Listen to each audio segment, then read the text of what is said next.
Uamat sa faatasi, e alalanga mga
Ile suafa mamalu o tātua li I whaolo i Yesu Keriso mātou te o wholofa whaatalo whatu sa mole atunu pele.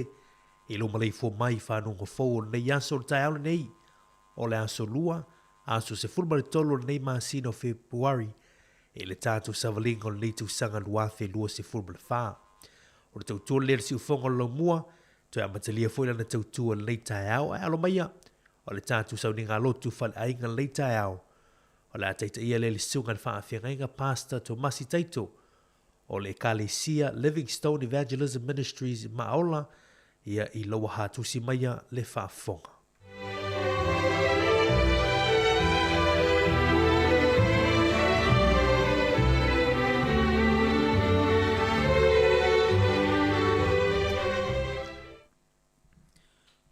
Yo vai, ia e whaafonga mai ia upu. Ia e sila fia mai le oi o lo uloto. Lo utupu e, ma lo uatua. Ia e whaafonga mai I le leo o la ualanga. Awa au te talo talo atu ia te oe. Yo vai, e whaafonga ina e oe lo u leo I lea tae au. O le tae au te sauni atu ai la uta talo ia te oe. Ma ho uwava ai atu. Awa o oe, e te lesi atua oe e te fia I le amio leanga. E le mau whaatasi fo I ma oe le ua whai mea leanga. E le tutu yo uruma oe wha mau arurunga. Ua e ino ia I lato uma oe whai ia amio leanga. E whano ia te oe, oe tala pepelo. E matua ino sia e Jehova le tangata, ua toto lima ma le tau ole ole. Ai pei tai oa unei. O le tele o lo walofa o te alu atu ai I lo fale. O te ifo I lo manu marupa ia, ma le matau ia te oe. Io vai, ia e tai mai ia te au I lau ami o tonu. Ona o e ita mai ia te au. Ia e whaasao ia uluma, mo uala. Vi ia oe lo mātou atua. E moni o oe o le atua o le ami o tonu. E te le fia I se ami o leanga. E te le fia I leanga sala. Ai wa e manatua I lo walofa ia I mātou. Ono lo walofa tu noa. Me le uia ina mātou se ma mātou whaale tonu. E le tu ina lava lo wanganga pa ia.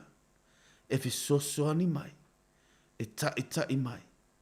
E whaasino mai. Ma whaamatala mai. Lou lava finangalo. Finangalo o tangata bo mātou loto. Le nei tai aolo mātou atua ia. Mātou te si atu ia te oe le vi inga o le taulanga o le whamanu. O le vi inga ma le taulanga o le whawhetai. E si o mātou lima. Whaatasi mo mātou loto. Mātou te talo atu. Mātou te alalanga atu. Mātou te vala au atu. Mātou te tangi atu. Mātou te talo atu e pei o le upuala au na le tae au le nei. Ina ua ia I loa. I lea tae au ma lea tae au. I loa lofa. I le mānava ua e fua ina. O le vāvenga I lo mātou wala mai le tae au. Mātou wa aia lo mātou atua. Le manuia I loa ao na e leo ai. Ma e pui o tangata o mātou tau oto I muenga. Ala whai mai whanunga le leilo watu nuu. Vi ia oelo mātou atua. Na e tausi ia te ilatou. Na e iailau whaamalo longa ia te ilatou. E iai fo ilau whaama whanawhananga I nisi foi. Wala mai ilo I mata ma le whaanoa noa. E moni lau tuspa ia e te letu uina I mātou. E te letu ulafoa ina lava I mātou. Lau whaama whanawhananga ia te ilatou. I lunga o I ao sina si o mātou watu nu o Samoa. Ai mai se le loa o tangata. Ai mātou te whawhetaia o no loa ao. I lunga o au na lo mātou atua. Na e to tofi a te ilatou. e whai masui wa ai o lau a fio. Lātou te alanga lau a mi o tonu. Lātou te alanga lau upu. Lātou te whaamatala au vāwenga. Lātou te whaailoa i tangata. Le manuia o le tangata i a te oe Jesu Keriso.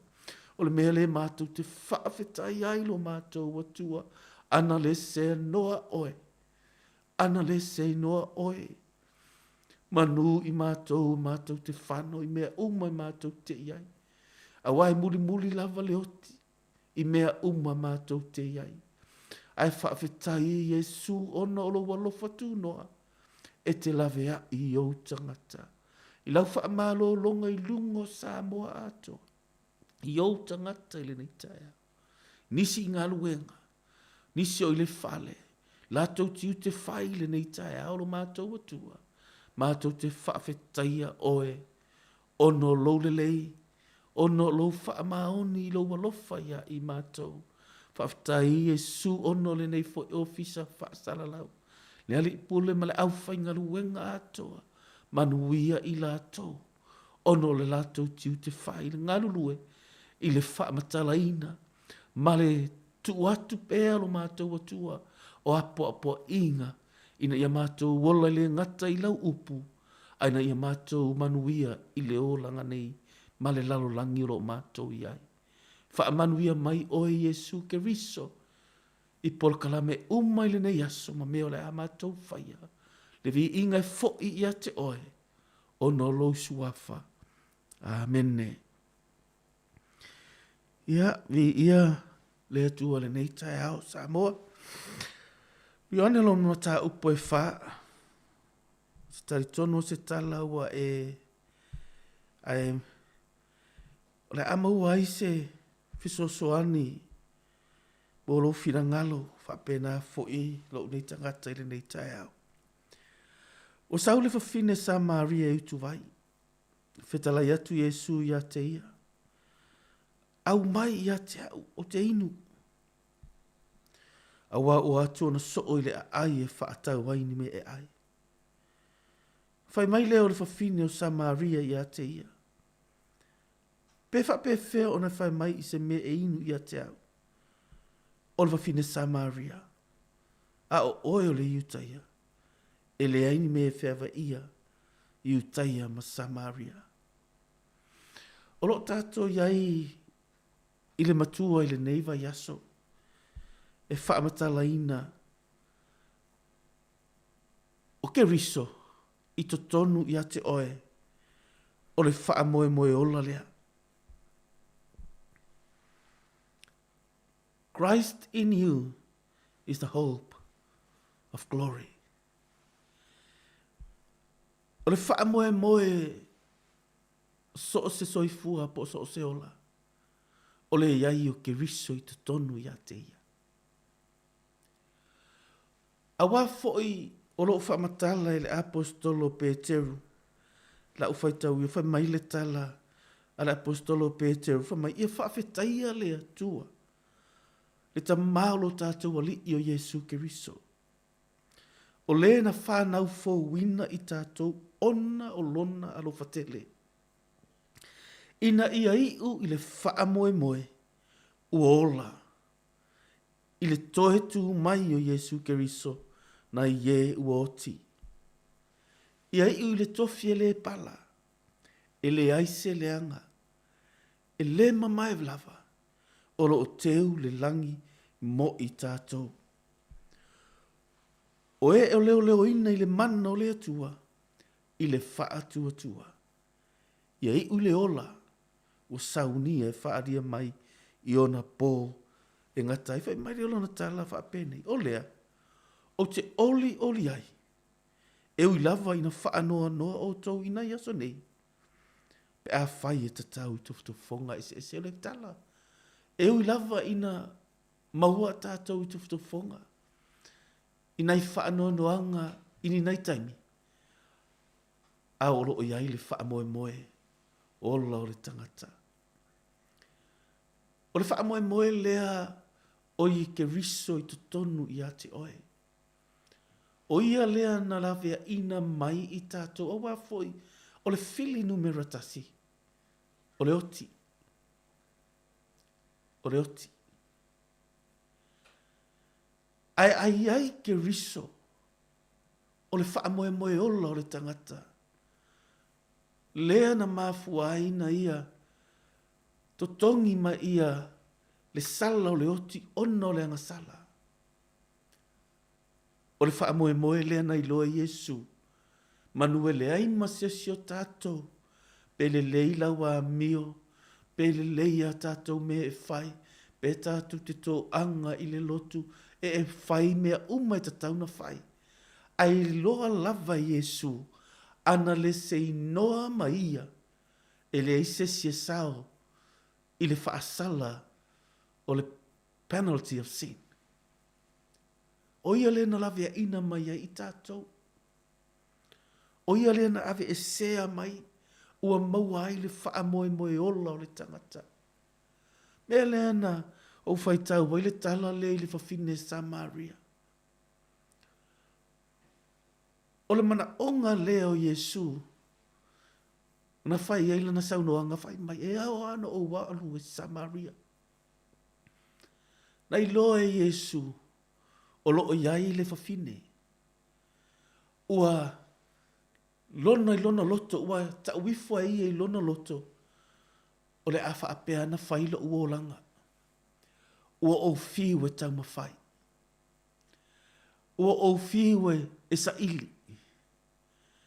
Ua o fiu e a mio le lei. Ua o fiu o te ono sai. Ua o fiu o te wha maangalo. Ua e tupu i fuai le langona. Ua le eise wha moe moe wha apea. O waluia wha apea. O le tala i le whawhine Samaria lea na whaita wina. Ina ua sila fia Yesu le mea ua o iai le loto. O lea po le nganga lea. Na malama lama Yesu i le savalinga o lo iai le tina lea. Ina ua fesili atu Yesu e peo le winga lea le tala. Le mana onga le ina ua iloa Yesu ua leiso wha moe moe. Me le fetalai lava ia. O otou uma. E ti ngā. O e wa mawhatia. O mai a teau. O la uamo e mama.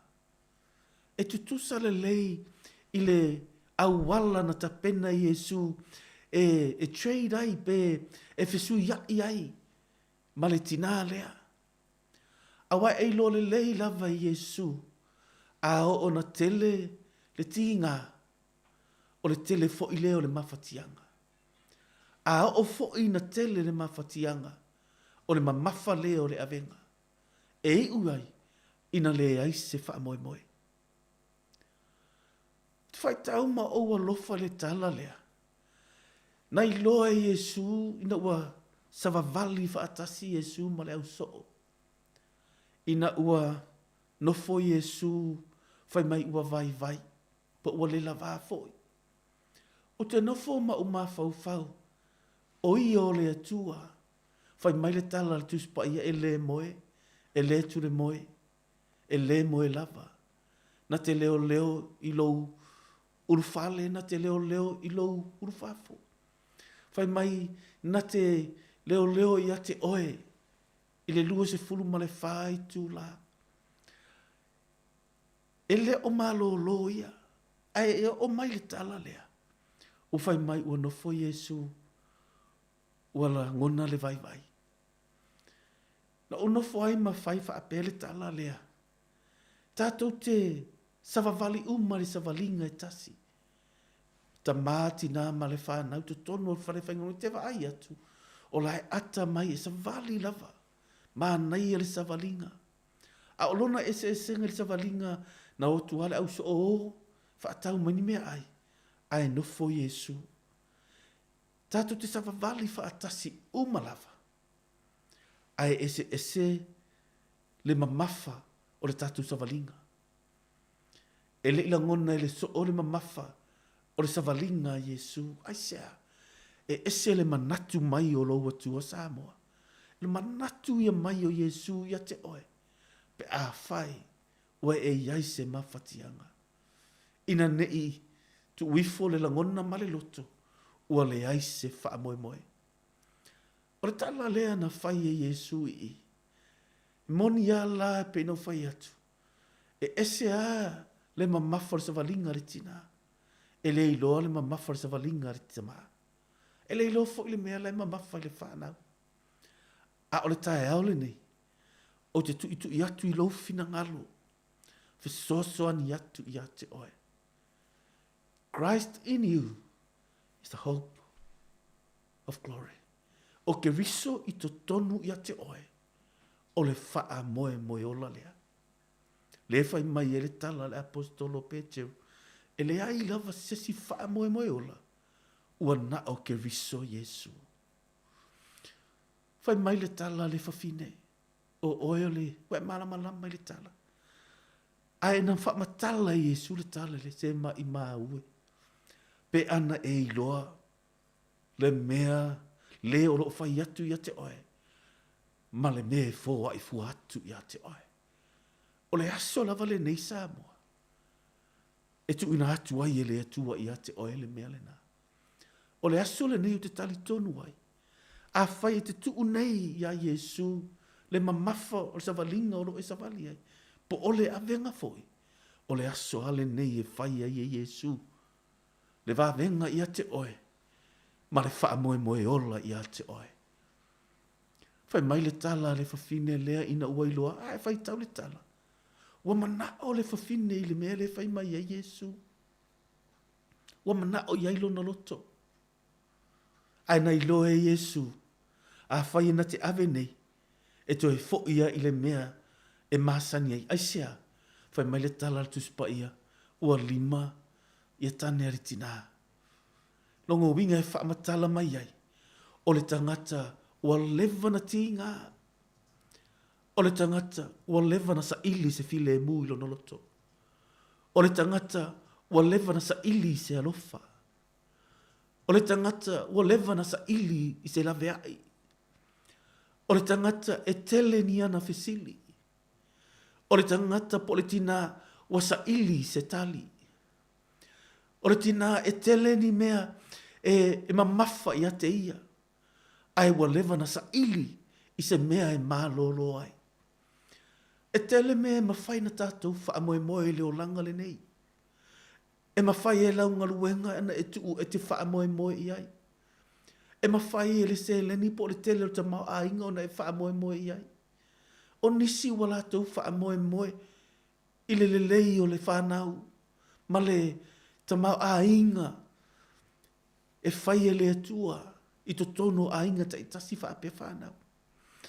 A le lau ta uatu i ate oe. Vi ia le atua i le wha moe moe le nā. Ai le ola, le wingo le tala e ngata i lalo nei. A o le wha moe moe lea o whai mai ai le tuspa ia ia te tātou le tae au le nei. I le tele o le avenga ma le mawhatianga o le wha malo longa na mana o ai le tinalea na te le i loa se mea. Aisia le mafu anga lea na Yesu e atu le tasi. E le i maua se wha moe moe. Na isa ili atu lesi. E le ai se wha moe moe o iai. Sa ili atu le lona tolu. O le tali lava. E le ai lava. Sa ili le lona wha. E le o maua lava le me wha malia ai lona loto. Po o se wha moe moe ia te ia. Na te e taula i ai. O lo wha matala le tusio e peru. O ke riso. O ia is the anchor of our soul. O le taula o le wha moe moe o le anganga o le tangata. E le i maua e le tina lea. Le mea le sa ili lono loto, le mea lea e le moe le le iai le po. Le mea lea e ti ngā ai, mawhati ai. Sa ili le lona lima i le maua. Ai whaafetai. O le aso wa manatu mai ai le atua. I ate ia, ua te i le tina. Ai sia, a foi e tele lo whainga tāle sa valinga. E tele lo whaanono anga i le olanga. E tele lo le mea tau mawhai, ai le mawhai lava. Saulo le langona lea. Ua le aise wha moe moe, alu ai loa wha apea. Alu ai loa wha apea. O te repo pole po ai eita mai. O te repo pole ni mātua. O te repo pole le whanau. O te repo pole le ainga. Wa ele te popole se mea aisea. Nanga ua leva ona esa ili ai le maua se tali. Ua leva na e fesili ai le au mai lava se tali. Ua leva na e tu itui ai le ita tala ina mai lava le fai tutoa. E se loa le mere tātou te sa ili ai le o langa le nei. Fai ngā tā loa na e loa e iai lo wha moe moe. Ai se a wala ngona ele tina lea ua umalau tau mawhainga. Le eise tau ele se fisosoani mai le ainga. Ua le eise uo fisosoani mai. Ona ia manatu ai lea wha ape ilo nola. Alua ia wha ape. O le a lava le mea o iai. Ua o le ngā lava. O le langona lea o le tangata. Ua le aise wha moe moe ia te ia. Ua le popole pe wha le tonu. Ua le popole pe matanga. Ai o lo ufa matala e paulo le romano na mata upo e lini. E le wha maina lo tātou wha moe moe. O ke riso le wha moe moe ola. E le wha maina lo wha moe moe. E le matanga lo wha moe moe. Pe a e wha moe moe i a ke riso Yesu e te avea i to tonu i lo so i fua malo wola. Wala ngona i le tinarea wha pea. Ia wha ia wha pea lo wolanga. Tu ule ainga, tu ule whanau, tu ule to alua, tu ule ngaruenga, ai alu ai eisa. Leo ta watu i ate oe le tai au le nei, ono wasi se, le mea na e wha moe moe i ai. E le teimi te wha moe moe atu, i le tama, ai wa esele ai maa nga i le tama, wa e vai atu wa esele mea ua, nofo mai ai le tama, pa o sui foi, le a ingo le tama, pe sui foi, le a ingo le tina. Ai o le tangata na e wha moe moe iai. Na tupu o le tūlanga. Le ai se wha moe moe. Tāsi ale mea tu a sa tani o tātou manatu. Mea lea ewa ai Samoa. Ua te le tangata. Ua mali liu. Te le tangata ua pule o lātou wola. Te le tangata ua lātou whaia tūlanga matanga. Te le tangata ua mai mau le tamau a inga. Mai mau le poto. Mai mau le atamai. Mai mau le a inga. Aisea. O na ngase se le mea na tuu iai le wha moe moe. Le langona lea na langona le tina. Na ia langona ifo. Ua le aisea wanoa moa au. Ai peina whai atu ana nafi. Whaafetai ina ua tū Yesu le lau ele o tangatanu ese. Ua maua ai le wanoa o oe. Ma au. O le wha moe moe. Ola lea. O ke riso i to tonu ia te i tātou. Mele na whaamatala e Paulo ia kolose, wa ilo e Paulo, wa se le mea nga i e kolose, wa te lea o onga se, wa wha se ina le manatu o tangata, tu siro Paulo iai. O ke riso Yesu i to tonu ia te oe, o le wha moe moe o la lea. Mea lea Samoa, ese le mana ia, o le manatu mai o le atua, i le manatu o Yesu, i le tangata, ua fiu Yesu e se fesoa soani. Le tangata ufa apei folo na loto. Ia, o le ala vale me o mailo uola o le ngā. Le ai e lo le fina ngalo le nā o le atua mo oe. A fai o e sa ili se tali le tae ao le nei. O e tau sa ili po o fese maua mai ai le fesoso ani. O e sa ili po o fea le tangata po ai le tangata o le a tali mai i a te oe. I le meolo e mafatia ai. Le tae ao le nei. Fesoso ani le anganga pa ia i lo loto. E whaamatala atu i a te oe. O Yesu i to tonu i a te oe. O le wha moe moe o la lea. Te iloa oe le mana i o le tala wa e mana mala mai. Wa te ile tina whai mai Yesu. A mai uma i a te hau. Mea nae te whaingata. Mea nana e polonga ai. Mea le nana e mawhati ai. Alu e mai uma i a te hau. Au mai i a te hau. E wha pēnā le tae au le nei. Tu nei lo wha moe moe i a ke riso. O le ale mea na te wha moe moe ai. I le tino le nei. O le wha moe moe ola. O ke riso Yesu. A vea Yesu e whai maari i ma wha ola. I lo so i fua ma lo wola i le tae au le nei Samoa. O ia. O le wha moe moe te ola ai. O oe. O lo ainga. O lau whanau. O le wha moe moe ngalea. Mea lea na matua i fia fia. Ma oli ai le tina lea. Na momo e ai lo ma whaamatala i lo na nuu. Whai mai o mai. O ia ea lea na tātou whaatali i ai. Le winga le tala, le pa whamatala le loto, le tina, le whamatala lava, I lona loto. O mai, langa na o wha moe moe ia te oto. E le aise tō amai ia te au, le se wha moe moe. Na o wha arangonongo atu ia te oto, na o sa ili atu ia te oto. E le aise tasi ai o mai. E le o ia e leo le perofeta, na te wha matala mai. O le o Yehova le atua, o le wha moe moe mera whai mai. O ia na ia wha matala mai ia te au. Mea uman o ti ngai. O mea na o go through ai. O mea na o savali ai. O le pongi sā na o to ina o iai to tonu. A o ia lea, na lavea ina o. Ina ua iai, le o te wha moe moe iai. Whai mai le i o le tala Yesu, o le ai le to sa ilia i sesi, sa o wha moe moe.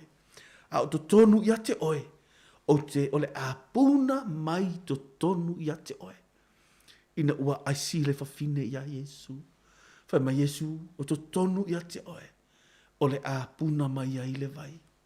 O le vai a vea o le ola e whaavavau. O le vai ola, whaapea vi ia o le atua. Sili sili a lo wanga le lei ma lo whaamaoni. E o ia na mātou whaale tonu. Ai anga le lei a le atua. Na te tu uai tu tonu ia te oe lona nganga. Ina ia iai pea lo whaamoe moe. O mea fau.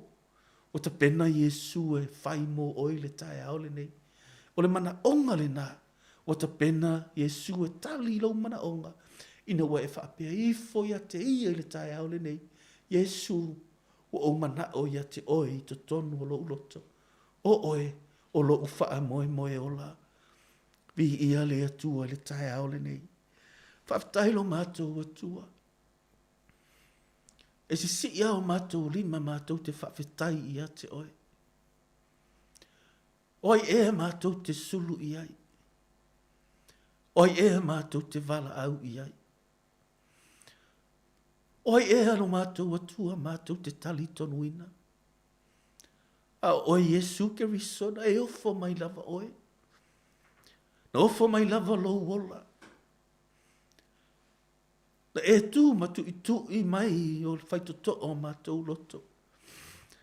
Ina ia tatala ma whaava noa oe ke riso. E te a fio mai tutonu ia te i mātou. Ina ia mātou i loa le wha moe moe le uma. O le wha moe moe oli ai. O le wha moe moe ola. E o oi le wha oi le ola e wha vavau. Loa nganga pa ia mātou te tatalo ai le tae ao le nei. Ia ngare lei la vea ina o tangata. Le manuia oi ke riso. E manuia ai sa moa ai le nei tae ao. Au na le au sina male. Sa moa atoa. Ia le mano lo nganga pa ia. Manu ia le nei ofisa le ali ipule man au fasala lau uma. Te tonu la tau ainga. Ia le manuia o Yesu. Ia te ilato. Le vi inga e fo iatu ia te oe. O no Yesu o mātou tatalo tuai. Amen.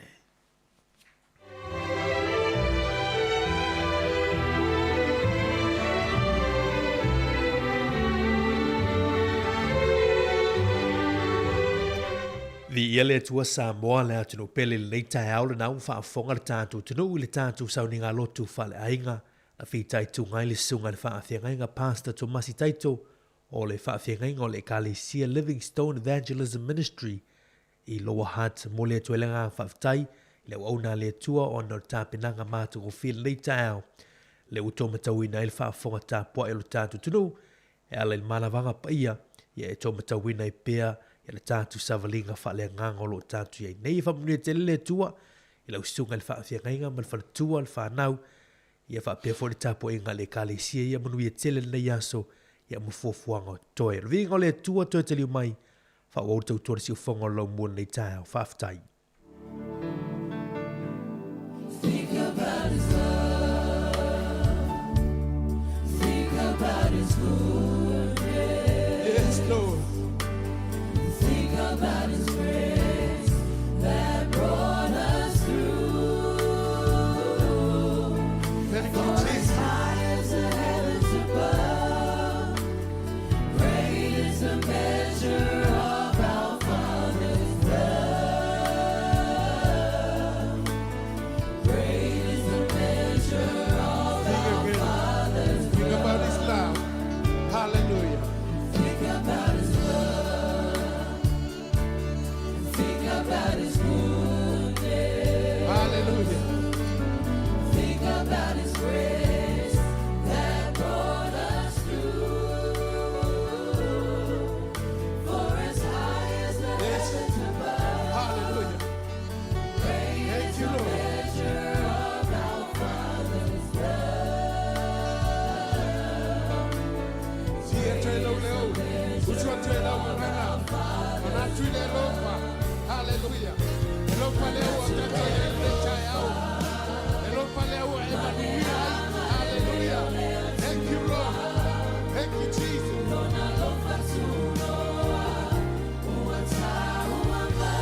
Hi Samoa, it's Auntie Chala here. Instead of Fifi Falo, ile atau le tayao. Laugh of the morning. Amat semel apple feet to the vanveal, su fongalo mua, atau le tayao.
I le ngaga whaaloalo te fia te o wholofam whaatalo whātu le tātu. Tunu le tai au fau ma lolo sui fumanuia, ma lofo le tau wata i le tai au nei o le aso lua, aso se furuma le tolo nei ma sino Februari, i le tātu wholongo nei fui tu sanga luafe lua se furuma le wha. O le tautua nei le siufonga lo mui Wellington le Samoa Capital Radio, ia watu amatilia fwela na tautua maasani le nei fui tai au mo oe Samoa le atino pele, e whaafeilo ia tuai, ia ili tapo inga au ona tofi o tala lei lau sa le vi te oi o tala lei o lo fafa le malu le fata fai taulanga ma le fata fai taulanga fa ma lor talo fa fatailu no no manu ia wase manui o sa mo nei matai au le whangaruina foi le tapo inga nei o tatu mātua o ta mam tina i o lo tapo ai me mota malawa ia o lo o poina le fala maula le mulila ia wan foi le tapo inga o whaima mitute o lo fea ngai mo le tātu tunu le aso ma le aso mātu te whaatalo whātu le nei tai au ia te utu umalava o tu asi na sino si o tātu tunu. Whaatalo whātu fo i la fionga i le matua o soli ia a pasanga ia po la fionga le komisina maulunga o Samoa ia o te ronei le whaatamao le tātu tunu le lea tunu. Ma loro si fumanu ia whaatalo whātu i le fionga i le hai komisina ia malo whanutua whapea fo i le official komisina ia o te ronei usili nei whaatalo whātu ma loro ngā lue Malo for fi tai tunga tautuina o tātu tangata i Aotearoa New Zealand nei. Patalo fatu tupulanga telva walong whanau le malo si o le atunu. Ta pena atu fo ia o ongo le fo ia so vi ia le tua. Ia patalo fatu fo i mātua. Ia le ngata fo i lea tātu wompa anga umpa futa mai leita ia ulunga le tātu ala leo. Tasi ono tesi ma le tasi wha mo. Lunga le tātu ala ato le Facebook ma le tātu YouTube channel. Lunga le tātu api wha longo. Polunga fo le tātu penga te whailangi www.samoacapitalradio.co.nz. Mātou te o follow whātu whatalo whātu le leita au fau.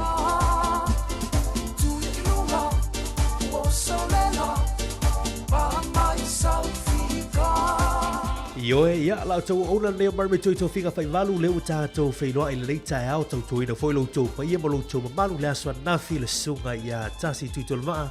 Ia malu se whai a Jeremia tapu manaia na tai tau loina lau tau maa futanga ia i le aswa nafi a le whai tai au le aswa lua nei. Ia o le tātou wholonga ia o le whai vai aso wa tātou iai maa lolo na sai whai tai whai la tau maa lava mai ngā luenga o le pōna pō. Le wanga ia te foi i ainga leite mo tai au fai foi sina malo longa la tau le wala uso te fa mga luenga manuia tele le yaso i ngā luenga fai matu te fai ia ma futa mai le tau tua le siu fongo lo mo le tai au i lungo le tatu wala leo tatu ma futa le proklamo ato tai au tatu fa stoa tatu ma futa foi fa fianga su fe filoi ia leite mo tai au tatu tatu proklame i le pespesenga nei sa moilo watu ia e pele oe i le loto te tala tu le tātu proklame leita au. Good morning, tala falama, malolo si fumanuia.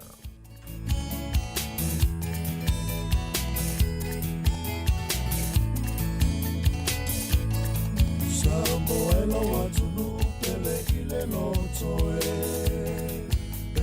mita lo wanganga ia te oe o vai tafele mu male sami e i ila pe asulu ya mai ele masina o atu mama fa solo la foia ona pao i vai tu loto na o punau la wai mo langi pese ya o falo mo i leto sangi o manu lele Samoa e o te alofa tele i a te oe e mita lo uanganga i a te oe Tigana o malanga i a tono papalangi e le galo mai Samoa i nana masani e maua fua tama fai o lufi ma parusami Masina ia e ina ia i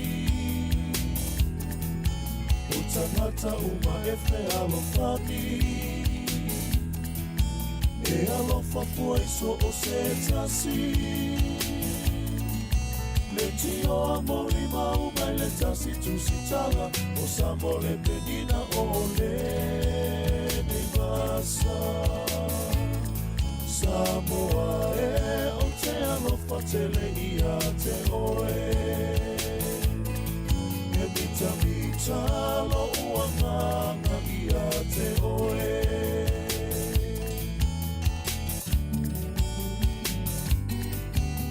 Me ana mawhai o na opule i le lalonani Manu ua sui Samoa i lana masani O mea umalava e whai ele whenango lango mai Loto alofa matalia so o se tasi Tumauia i le tufa a Samoa moni E mawhaia i mea uma i le whaamaoni Sauna ia sauia Ia oe i pangatia I lofu litua i si o wanganu umanaia Me anganu usili Samoa ia tunu uma O le fia ma le alo i tangata Ai whai vai o le wha Samoa e le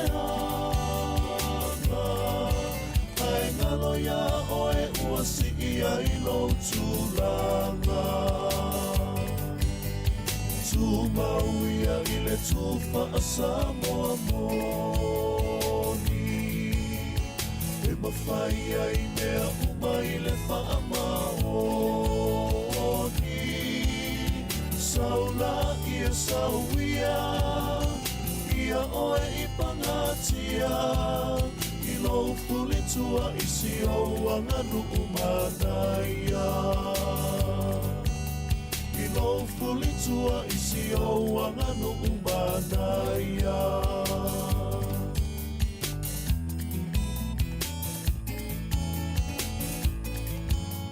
Samoa ola upesili O olea e a sautari E moni lava fai go fie O fea e a lelo tomanie E te fiu sa ili solo Se mea e malie ai no loto E lalo lagi matango fie Ole aina mawele lo tomanie Pangala vale fai na ta Ona whaamalie ina E te whiwe sa ili solo Se mea e malie ai no loto Te lalo langi mata mofie Ole aina mawele loto malie Pangala vale whai ngata Ona whaamalie ina E te whiwe sa ili solo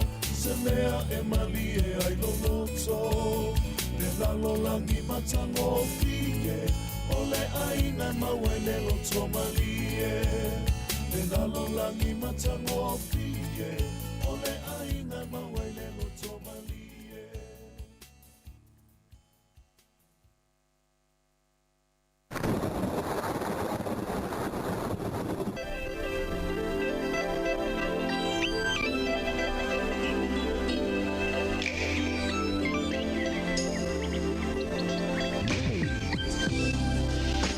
Toe whaatalo whātu nei teimi o le tae ao o se vainga nei le talo tau whapea fo le talo tai ia mo le nei fo ia so lua.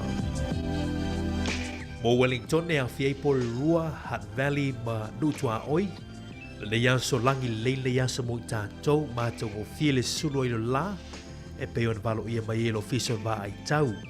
O le fua o le ea ma whanawhana ia whamawina fo le nei aso lua se furu tasi tikeri le fua o le ea ma walunga se furma lima tikeri le fua o le ea mawalalo mo tātou le yaso. Na o soa ele la I le afo le ono I le tau nei, fua I e ngoto ifo I le afo le valu le fiafia na nei. Se venga la soa tau mo Wellington langi le fo I le tau mo tātou le mo nei, e wā fo I fufuanga fai, I o le yaso fa pe fo I le aso tau.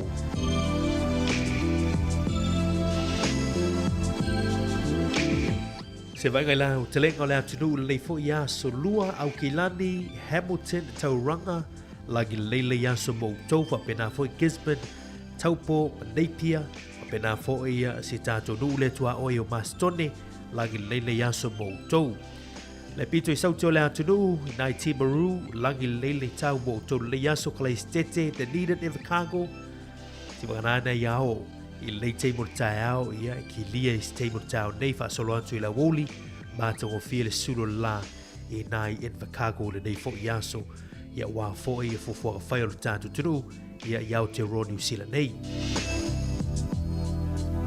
O se vainga le talo le tau Samoa si o tātou tunu e peona a wina mai e lo official vai tau Samoa. O se vainga o whetai ingo sa vili ma ti munga o lo I pia I lunga o Samoa mai a fiai le aturu I tu a ti munga ia fa pe fo I savili e fa tau tau I niso taimi. O lo ila pteingo ti munga mafa o lo fa malusia pe mo vaenga umo Samoa. La pteinga mo lo longa u fa malusia nei mo vai tafi uma fa pe no fuanga ia fia mo fie. Mo le yanso I Samoa e ti munga mai mafa I niso taimi fa pe fo I nei William Faitili e malo losi ma fa tau tau fo I savili. I liso teimo le tala lau tau ia mo tātou I Samoa le yaso. Ai le tala tai mo tātou Wellington o lo pele tai le teimi le nei o lo pele tai fuafua e sua i le afalitu le valu i le tae nei afalitu le valu sua le tai ia i nai Wellington toe pe le 5 minute anga i le tu lai tolu i le awoli nei ia fuafua e toe sua i le 1 minute i le tu lai iva i le po ana nei mo por roma mana o lo pe le tai o lo pe le tai te nei por roma mana fuafua e sua i le afalitu le tasi i le awoli nei ona toe pele i le afolifitu i le po ana nei o le tala na o le tau tala o le tai e wā foi fuafuanga whai o le tātou tunu le iaso manuia tele ia le iaso i fuafuanga o lo whengai mo le tātou tunu o le tātou tala tupe e mo lātou fo e o la foina lātou se leni le iaso tasi le tala New Zealand maua le tala 5 ono sene Samoa tala 5 ono sene ia e maua le tala New Zealand o le manocho tala New Zealand ia Australia le iaso iva lua sene mal maloso tala New Zealand i Amerika mawele ono se fulu sene ia ile le yaso e mawele tala New Zealand mo sa mola vaia ia asiasi inisi fo yo fale telefoni ia mo penga tfailangi ma le fo ya la to rate sa wa fo la foina to seleni sa mo fa tailanga lena yo tatu ai kolo fa mun mai fa tai fo lo sao ia wa fo fa no ia ala la fanga ia le ngata fo ile ia o ekalesia manuia tele le yaso ia malafo ina o tuseleni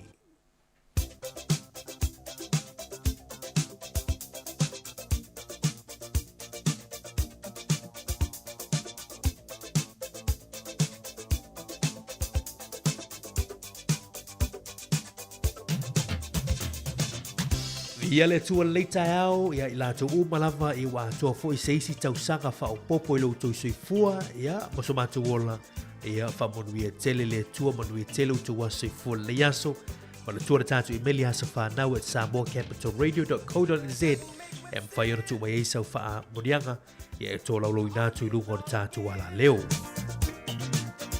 ai o le maulu nei me le fionga pa ia le tua i le aso sumar tolu nei o February mau mai le mua pe teru le matapu mua au lona foi po se fur man valu mua pe teru le matapu mua au lona foi po se fur man valu fa pero na fai tawina a wawa o to iloa e le tongi o laina o to i mea e pala o le ario po o le auro nai la o to a mio le au ngā na tuina mai e o to tama a wawa o to iloa e le tongi o laina o to i mea e pala o le ario po o le auro nai la o to wa mio le au ngā na tuina mai e o to tamao na mauna mo to le aso pe speciato committee family mo to yo to wa sefua le aso happy birthday mo yo to wa sefua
i ole viinga I lena whaia e uma O I ole viinga I lena whaia me uma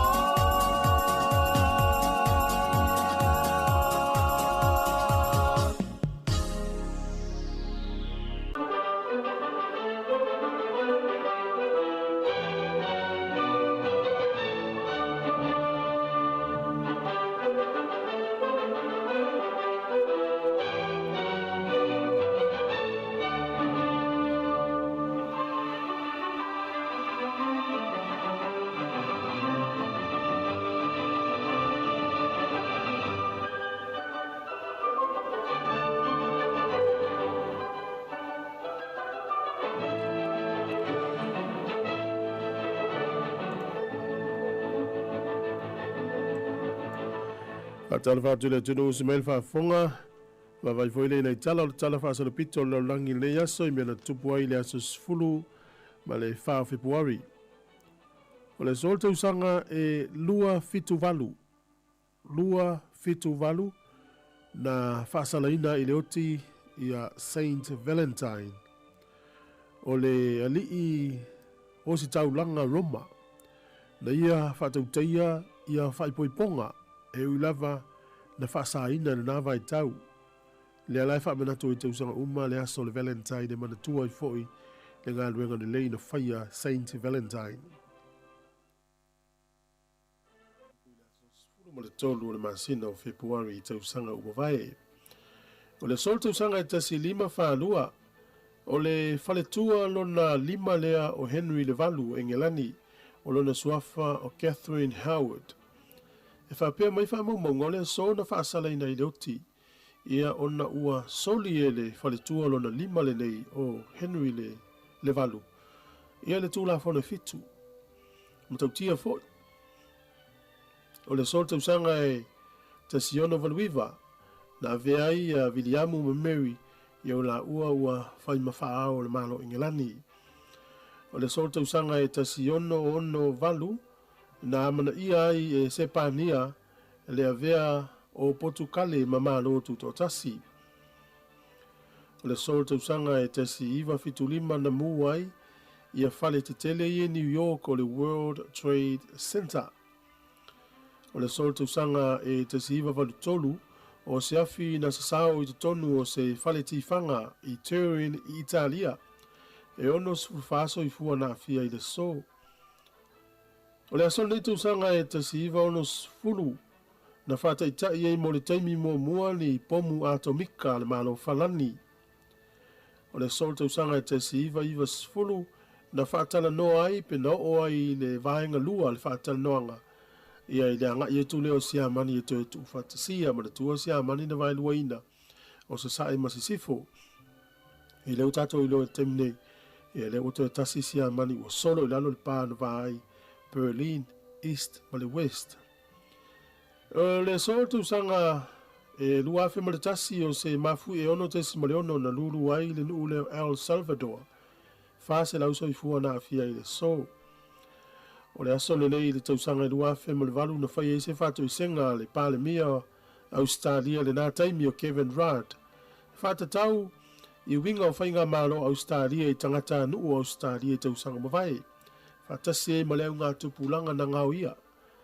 Ea o lea sa matua whato ese ai Kevin Rudd e whai masui o whai ngā malo Australia I tausanga mawai. I ngā yoinga na whai le malo Australia I tangata nuu Indigenous Australians ia ma le Stolen Generations ia poleu ngā tupulanga le sa ngau ia. Ma le lopo o whina ave wha malo sia iai. O le asole nei I le tausanga lua fes fulfitu.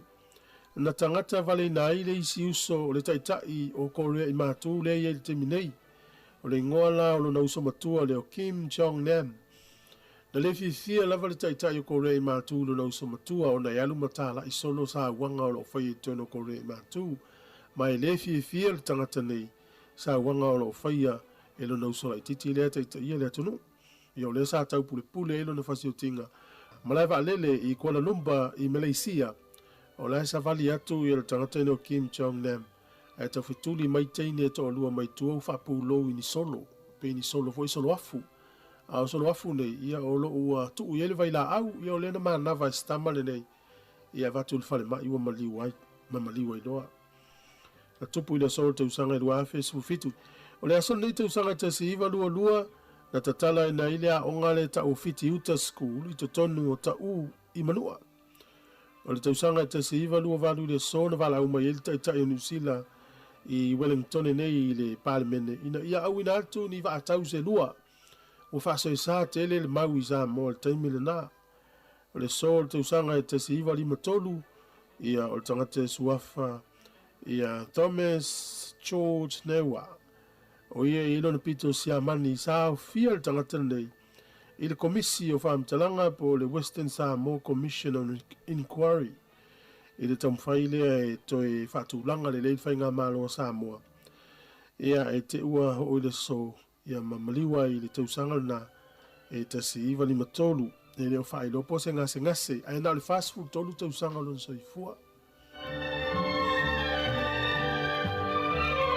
Ia o tātou talana toi maua le whapoponga i le taimasani i le aso atai ao whaafitai lava.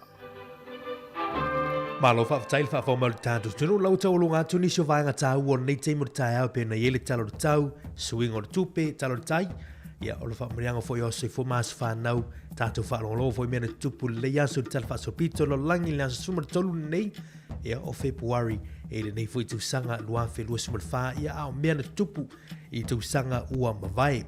E le tātou whaasisilanga whaapitol nei, e toe fia winatu nei teimu tai au, I le amatele mana whaaloalo e wala o tuai le paia mana mamalu o whaafenga inga uma ma whale tua o le mawhtanga whaithi au so whaatasi I Wellington e Porirua ma le Hutt Valley.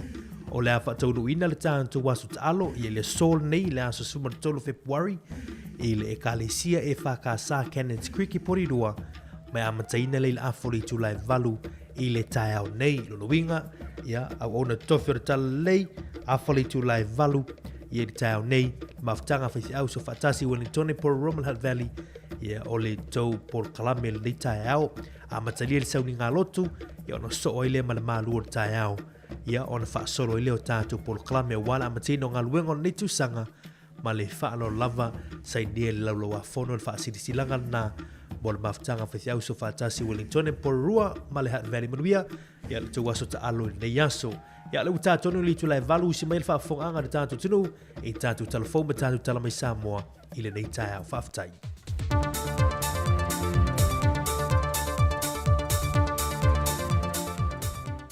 Lange mama soi fo maua le pa ia lo tātou tunu pa anga le tautua si fonga le lau mua e se whao poponga fuere nei o tātou tala I mea lo tupu lo tātou tunu I Samoa. Ua whamai aina le vaenga mulimuli o se tase bloke ti tele na fesoa soani mai le vaenga puna ofa natura lo langi mo Samoa. Le na whamai e mai le vaenga mulimuli o le ono miliona fetus fulima afe valu se lau luas fulma le valu tala Amerika mai le whaita wau whai a tō le tau le bloketi na whaasol solo mai lo na vaenga tupe e whaasa fulu miliona tala Amerika. O vaenga tupe nei na whaamatu mai e le fesoa soani mai le whaalapo betonga puna ofa natura mai le seo manga laulangi. Molo tātua tunu le atina ina leo maasi anga whaafowina e le ngato a wala fau e toe sa ili a e whaale leia ma wha wau pia marusi anga mga yo inga lo whaatino le teimile nei e peo bloketi wa wha ngai na ile savilia mo mai eile ele tise ma teo ata e pue na mai eile marusi anga mai avele la. O nisi o wha ai longa o lo whaatino e Samoa e tūla e atua e wha aria lo la tu langolango e lawea ina le larolangi a mai se le nei tūlangi o le Pasifika mai I swinga o ngaonga le tau. Wa te lele visosoani mo alo ma whana ulo wa o uina li Universitea o Samoa I Savai e na watau nuu se visosoani mai se tasio Samaria ngane lei e na watau nuu se fowai o ni screen lo loo se fulu e ta ilua se fulu ma le fitu I nisi luna na popoa mo le portu computers e visosoani mo so e suenga ma mea o ngā whanau.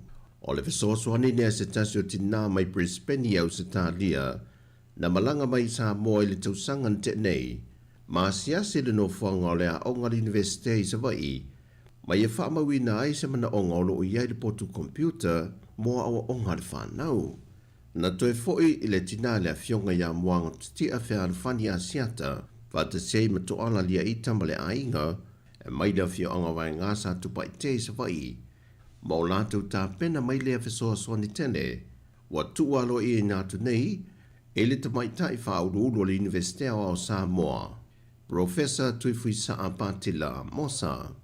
O se whesoa soani tene, na whae noe le nganga fia mai le a fionga Professor Tuifui Saa, na whai masui o le pūlenga le Universitea o au le atunu, e mo mōli e tuaile nganga whaaftai le nei ai ngā ngare lei, o le afso soani le si tia i leo le tūlanga o oina i whanau o lo i ai le moto tele i sa la whai, wa leina tutu sai le Universitea o au Samoa i Savai, man mea whai tino wha teknolosi o lo whaongaina, e isi fo Universitea o langi. O le vai aso nei le wai ele fuafanga o le awha sa fua atu e loa i a onga e ka le sia, a onga matata ese, o a onga tu maoti, a onga i lanto e ia a fianga tu mau le soifua, ma le a onga le School of Hope, a onga lea o loa o ina i alo mawhanau sa waina, o le a vai atu i ele feso swani mai de mano le se fudu ma le valu miliona ta la, e lano le porkalame o ta o le One Government Grant, na mata whaavai mai e le malo e le tausanga e awhi se lau valu se fumal wha, e fesoa soani atua ia onga pi o na ta ua. E fofo lava se le nina ia tu ina atu e le malo e le whaita ua wha i o whanau o loa o ina i se a onga, ma e lua vae ngai vae lua ina ia fesoa soani. O le ono se fulu pasene, e fesoa soani le i tutongi o whaia onga, ma le wha se fulu pasene, e fesoa soani le mea onga ma mea mo mia mo whanawa onga. O ia fesoa soani na whaatuina na malo, sa amata mai fua le nā waitau, mai le 5 miliona tāna.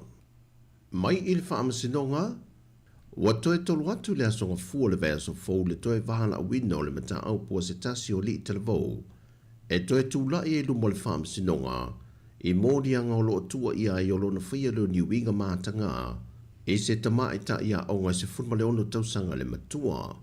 O lea alii, o loa onga le timinei se kolisi mawalunga ia pia, ma e au mau ia tunu e fafo, pe ta ina malanga mai sa moa e aso fia le whai unga le tausanga te nei, le na tūla i mai ei mōni anga ia ua whaasanga ia te ia.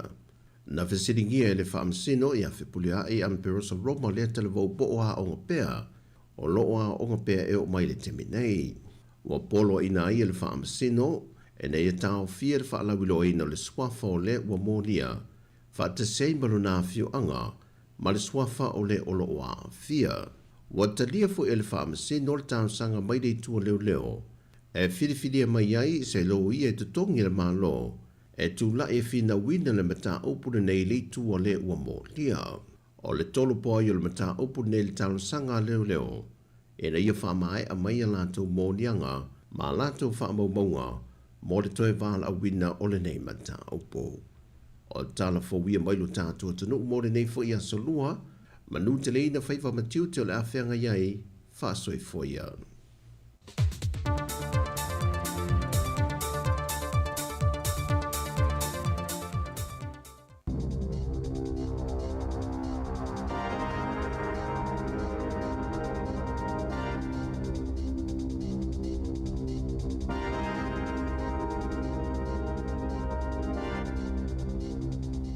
Ta alofa lava o telefou o le si ufongo le lau mua i Wellington. O le tala mua, ua ioe ia pulenu uma o ai i le tono li tu malo Wellington ina ia whaia mita o le sua vaita au mafa. O le neitulanga o lo o manino mai se lipoti a le newspaper o le Post a le lau mua i Wellington nei. Ta ua i le ripoti le ioe ina o le fuafuanga le nei e pulenu uma e au fi ai Campbell Barry o le Hart City, Anita Baker o Porirua, Tori Whanau o Wellington, ma Wayne Kapi o Upper Hutt. O le whai au mita o paipa, o lona winga o le atutongi ai le tangata e ono le paipa le tau o le sua vaina te whaau ngā ina. O le fua whaare tau sa atu ina mai mua i le tau e whaapipi ina ai mita mo le sua vai i le tono whale e le va o le afe lima se lau mo le lua afe tā la mo le a inga e tasi. O lona winga, e o i le tolu se lau miliona tā la le tau atoa mo le au fa inga e se lau lima sfuma le tasi afe o fale o a inga i do tonu o le tu malo atoa o Wellingtone. O le tu malo capiti lea e le o a whaina lo la tau sua wai tau mawha i le tau mawhana whana le nei ua uma o na whaia mita o la tau paipa. Ai o le tu malo Wellingtone o loo wha amamanu i pe le teimile nei i a sā matapu i le ona wha o ngā ina o le sua mai.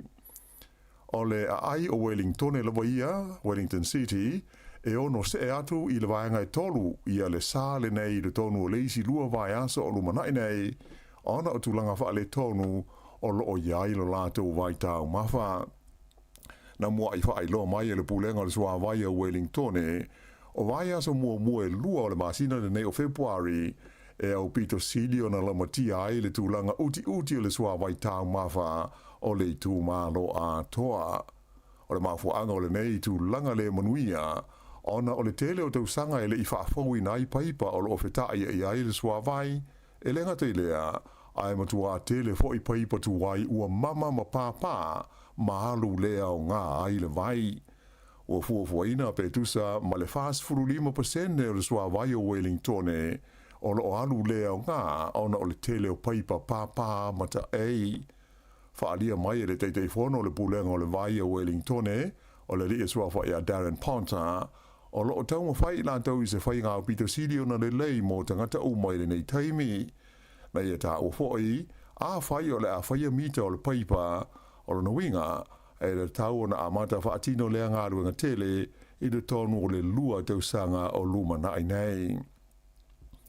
I le taimi nei, o le ua whaai lo mai e le whai ngā mālo so whaatasi e New Zealand, o le masina nei, e le tau na pasi ai tu la fono e so no iai, i le tu la fono o vai e tolu le Free Water Scheme, le ana pasi e le whainga malo le Labour, mai o le a whaavai nai ma se komiti whauwhautua na te whautua ina le whainga malo i lana polkalame fau e suia i tu la fono le vai i le tonu o le tunu. O se vaenga le nei o folfolanga le whainga malo so whaatasi, e tau ona whaatino i le tonu o le urua i se lau aso, talu ona tula i mai le taita inga o le malo. O le so loia leo le tula fono e whaingo ina o le Water Services Entities Act, lea sa whaawai ina ai pulenga i se fulu e pe o nā whia i le tula fono vai e tolu o le Labour, lea na muri ane whaingo ina o le Affordable Water Reforms. O lea songo fua, lea sa whailo mai ai le Minster mo whainga malo whaaloto i whale, Simeon Brown, e le tauna o i la solus fultoro Februari, ua pasia ia le tula fono, e so loia ai le tula fono le nei, o le pulenga ma le whaafoe ina o le sua mai. Ua whailo mai e le Minster o tupe a New Zealand, Nicola Willis, e whapea, o le aso taurus fulu me, o le atu ina mai ai aloa ia le urua i tala o le tupe a le whainga malo so whaatasi. O lea tala o le tupe pe o na tā ua le tamaita i Minster, o le aofi ai le suinga o tu la fono me tau la fonga te tongi, ato ai mafuafuanga le malo, ina ia toi whaale lei a tina e tau pis nisi. Sa tua ia le tamaita i Minster, le whainga malo na iai te luai le leiba, ilo la tau so o na whaalu o tupe a le malo, ato ma le whaale tonu o le la tau pulea, ma le whaasoa ina o le tamao a inga o New Zealand. Sa ia ta awai o le whainga malo so whaatasi leo o tula i nei le foe, o le amanuia ai le te leo tangata, e awala i tupe maua, ma le whaale leia o au nanga whaitele, ma tina ai a tangata teito o tasi. O le vaenga o le awe iai, ia le wha mua le malo, i lana tala o le tupe le nei, o le a whaailoa ma wha amanino mai, i le aso luas fulufitu o le masino mati, mo le sila fia o tangata uma. O se tamai tai e limas furulua te usanga le matua le so i fua o tau fia le teminei le tuina mai o lona ingoa, ua mōlia nei e leo i le fasio di tangata, ona o le whalawe na mali wai le tina matua i Wellingtone, e ngoa ia Helen Gregory. O le whalawe le nei na mawai le tina e fitus fruiwa te usanga o le so i fua ua maliu, I lona fale I le pitanu o Kendala I le aso luas fulu ma le whao I Januari. Whailo mai le satini si nio le leo ia te mlech e whapea o le tai haula songo fuana nafi le ana tau fia mai e leo leo le tamai tai ua whaia ne I ai mō rianga ona o lea whaala me lave o le so e o ne ai o ia I luma o le whaamsinonga whaai tū malo I Wellingtone. E ono whao popo inu mela whaapitoa e mawaise fiso soani I taimi o ni whaala me whaafo sei ia se numera po se whaamau whaapitoa e patino mo e a fia I ngase o le maho whau. O le atulanga na tangia I se manatu o le minister fau wa I nei o le soifua maloloina o le maho whau tangata o le li o Matt Ducey. O le whautuanga ua tu inatu I le li minister o ro ta'ua I le tau lea o na aua na ito e whaonga ina leo e tali atua I wala au ona oni a whaina whaale ainga a toa mamata upue a fia I ngase o le maho whau. O le taimina I ma le tūlanga o lo iai a wala awina se fesoasoani mai le leina telefoni tasi e iainu mela e omi pe a whai se whalavelave e pei o se mū I ai hoi le numela whaabitoa pe a fia maua se ta'wale le wharamai po se ambulance a to ai Malaysi numela e mawaile ofisa o leo whaalia mai le ministaia Matt Ducey o lo tau fuafua le whaavaino se whaalapoptonga o tangata e tali atu ini whaalavelave a fiai whaale tonu o le mawhauwhau. Na ia ta o fo ia tonu o te tau na iai se isi numela e wha I ai numela whaabitoa nei e whaongaina I taimi e wala a waise fisosoani whaananati mo au nanga I taimi o whaalavelave whaafo sei e manatu le minister o le whaongaina o le numela mo whaafita auli o le maho whau e mautinoa o le a mawai e tangata o lo ofia maua se fisosoani le lango sua tā la whea ngai. O le a whaawo peona ta puni le so se supermarketi le tui saute o Dunedin ona o le tele o Isumu na mawai le sforailen te nei. E si dia le rua se furu la whaio ni Isumu na mawai whanga Isumu na te tau ai le tonu o le supermarketi. Tu ina mai lea whaaringa I le tuana iai o na moli mawina I whaasara launga tele wawawe I se ata video na iloa ai se Isumu o te tolo I lunga o se salati I te tonu o le supermarketi le Eastgate Countdown I le ai o kalai tete. Wa atoa nei le masina o whaia suenga I Isumu I supermarketi le nei le Countdown I Dunedin I saute. Mai na wha mao nia mai le vaenga le saunga le mua mea tau mawha New Zealand Food Safety la fia le awhinga luenga I ia suenga I supermarketi uma nei lua e le ngate Dunedin ai whapea I ma Christchurch. Whaadia whapea sa amata ia o ke topo le tausanga teruai o na whaia taunga whainga le kompania le Woolworths lea e ona le Countdown e tautonga fiti le iai o Isumu I le supermarketi le South Dunedin na iai le manatu o le o to iai ni Isumu ai veitai o le vai aso na tenei na toi maua ai isi Isumu e wha ma whapea ai o na toi tāpu nia lea whale o lote le I le whai unga le vai aso taruai. Sa whamawina se si tanga I la whainga o mai whau o le COVID-19 fruiva I le tono o New Zealand nei talu mai le vai aso ua mawai. Wadi ni mai lea tūlanga I le taimi ua tuana I atuai I a awhianga o le vaianga 5 o le vai Lucy o le wha mai I le tonu o le tunu. O wha maunga le mtanga ruenga le seifo maana roina le te whatuora ta ua mai ai e o mai le sana tenei e tu sa male 5 afe valu se lau fitu valu le a whai o mai whau COVID le tonu o New Zealand ai se furu male 5 le a whai o e na mali liwai o le tonu afe valu se lau male fitu o nei mai o tangata sa maua mua foi I le wha mai e lua se lau whaas furu 5 le a whai o tangata na tau fie I whale mai mo tonga fitinga o le vai aso I ona tua ai 5 afe 5 se lau 5 la fa ingo mai fauna iai ai lua se furu la fa I o maliu. Ua te tala nei le ai o porirua ia le au nanga fau e mawai le avanoa e tā ele ai ma whaia tanga mea tangata ele ai ni ainga o le nei ai.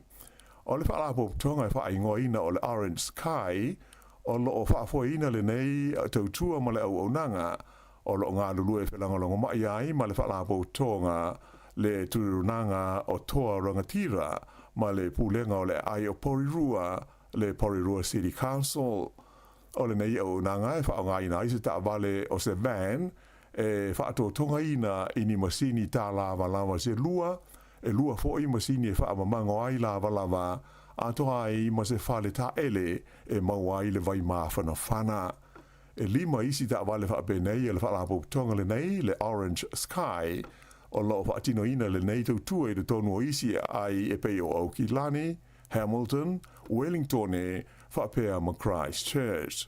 Sa whaaftai e le pulenu o Porirua ia Anita Baker i le nei au onanga ona o se tau tua e mtua mo o mia tele Porirua. Whaadia le tamaita i pulenu o le tūma ma o se aia de tau mo tangata uma. Na ia whaalia ua mai tauina le whaatupula ia pēr o le whae o tangata i le aini ainga i le tono Porirua i le nei taimi. O le tau telo i la tau nei e iai whaafi tauli i le soifua mālolo ina o le māwhawhau. Ia ma ua mana o mia te le aitu ainga o nanga e pei o le tautua le nei ua whaia ele Orange Sky. Whaalia mai fwoi le tamaita i whipule le tu mālo mana ia Barbara Edmonds o se au nanga tā ua le nei tūlanga ua maua e Porirua ma o se tūlanga i tau ona lele i mo i la tau e le o iai ni ainga e wha amautu iai. O le van la le nei o le Orange Sky o le a paka i le numela se fulu Hackley Park i le o ngā te tono le taulanga i Porirua i aso ngā fua te itasi mai le afol se fulu e o i le afol se fulu lua i le auli mo i la tau e fia wha o ngā ina. I ta longa o le so o le aso mua o lona lua o ta longa ki kiti wha ale vāo mā lo i le vā leo le Black Caps e New Zealand ma le Proteas a Awhirika i Saute i le ai o Hamilton. Wha maonia mai e le pulenga o le au New Zealand o le anta-alo ia le li o Will Young e sui tūlanga ia Darryl Mitchell le ua ono masina o whenga i pēr ma whaafi tauli ona o le manua o lona vai. O le tālonga whaitawina mua i le vāo au e lua i maunga nui le vai aso taruai na manu malo ai le au New Zealand.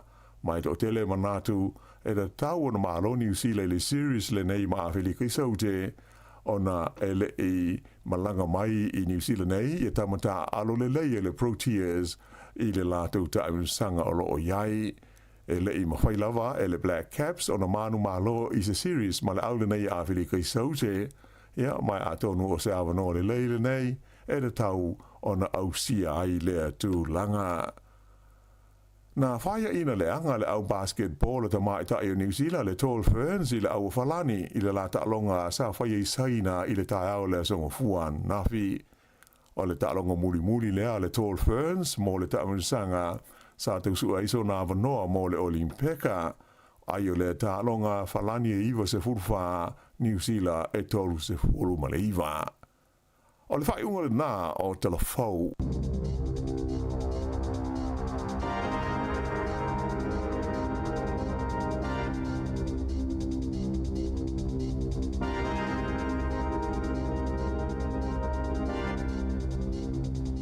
E le tongo fiele toi tapera to le whanau ia onga o le rītusanga, a o le ua mau le whaamama avenga mai le DJ Sal. Pea e marumalo ia lantou sei i aso fo waile taitasi. E le mawha ilonga ta i lima se lautala e sei ina mo New Zealand. E le mawha i ilonga ta i lima se lautala o le ase ina mo au se talia. E mo fo e au a inga i Samoa le lima se lautala. Pea maruia o en i le sei New Zealand o au se talia. Na le whaatau lava o se top up luas futala pe siriatu. Mai fale o loa i New Zealand ma au se talia. Po longa fo i o le www.digicelinternational.com. Mo soa wanoa i le dei sei. E anga wa fo i lantou e whaonga ina le tautua le ClickX Pacific e lafo ai se leni telefoni Digicel i le dei whaabitoa. E ia inga o le dei whaabitoa.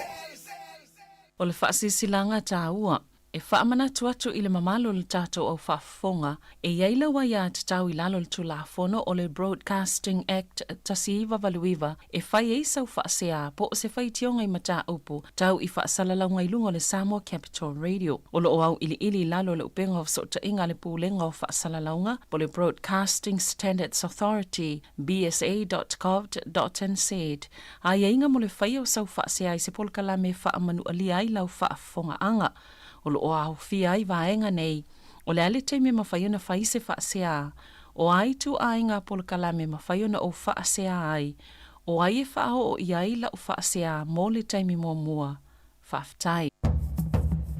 Malo whaftai le whawhau le tātou tunu, le teimo le tai au le ua luas fuma le tolu minute le ute nei li tu lai valu tau tuar siu fongo la mui Wellington e whaatala whātu, ia le teimo le tai au manatu, ia o le ualo nei o tātou mātua, ia i le tena ngā sua le tai au le mālua le tai au le breakfast, ia o le teimi tā ua fo i leo tai au, tā ua tele vaianga le nao le mālua le tai au, mau e whaasiri ngā malosi, ia wā fo i fufuanga o whaau matute, ia le awhia ngai tangata i le nei fo i aso, whanau fo i le uanga ia tu ia ongo nei tai au, manu ia tele lea onga ia te utou, alo matam whanau o le tātou tunu, manu ia le aso tama leite ni leu sta i whaia onga, whai sau whisiri pa ele o malamalama au wete nofo pa ele o malamalama ni mata opu nai o whai, e mana tu e le ase whisili va lea, to lo, there is no such thing as a stupid question. But being able to ask, o ta ua na o au ngana au te olo whisili e malamalama mai, ia e fia fo i whaia onga, ia e tali atu whisili wha malamalama ia te oe, mana tua fo ala au neo tātou mātua, vai fo i tūlanga o whailo inga, ia male fo mai le yaso appointments, ia vavea nga ia tuai, ia lava ta pena i tūlanga o taimi, me se whamalanga inga i lunga la tele i le yaso. Ai manatu fa fo mar tatu tunu lela vale tatu por clame is pespesenga neis fa fifianga ona tatu tano le i nisi foi mta puna mai tatu telefo lo lunga le nita e au foi ona mai so fina ngalo mai se tatu lo alala papa au tonu lo mui Wellington nei ai fa talo fatu mo mo tatu pa anga i lunga tatu Facebook le nita le sina tali fe au malo se fo mo fa talo fatu le mafuta mai nai America fa talo fatu foi le sunga ya suli se ufale na nai to o manga Yona le mafuta mai Lucy ala tipi ma Lucy fu manuia fa tala fa sunga ya paradise fa solo le mafuta mai Luso manuia le yaso fa tail mafuta mai tala fa sunga ya fa wina Tanielu le mafuta mai nai pap toi au kilani ma Lucy fu manuia tala fa sunga ya Malutafa o le sunga ya Tekawaita tala tofi le mafuta mai le teimi taia mai nai Alaska ia nai America, sunga ya Wilma ai ono le mafuta mai a sovalu tau i fafo. Malur si fumanuia S.A. Ching, a talvatur sinaya Sarava ai malur si fumanuia sina leo.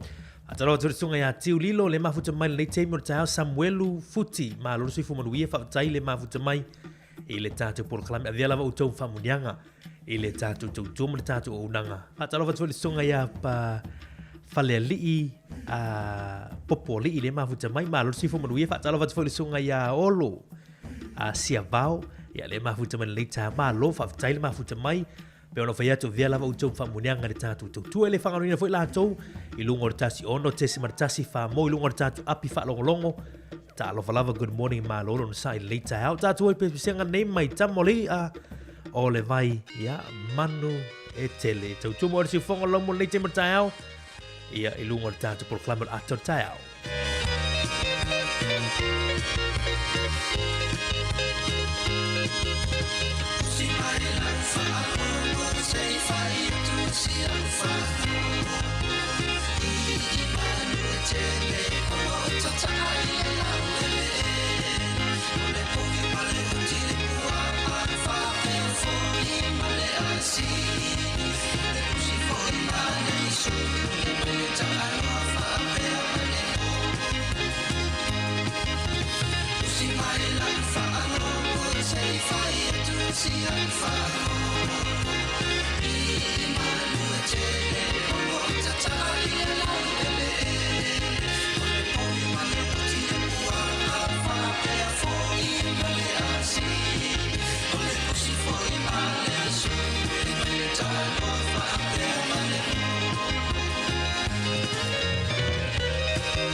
Siu fo ma tungo fia lo fai pesio tamoli o le vai ia ma le fa fianga na manu e tele nei te mortaeo ina ua afali chulai valu tau tuar siu fongo lo mue Wellington e ma le proclamio ato taeo tato wo il fa sol le te mortaeo ma ne fo itala tu fon tato le telefoni pe fia fa so ma ye tolu valu lima lu fa tasi le tato numera por o fa tolu valu lima lu fa tasi I fa fone o Wellington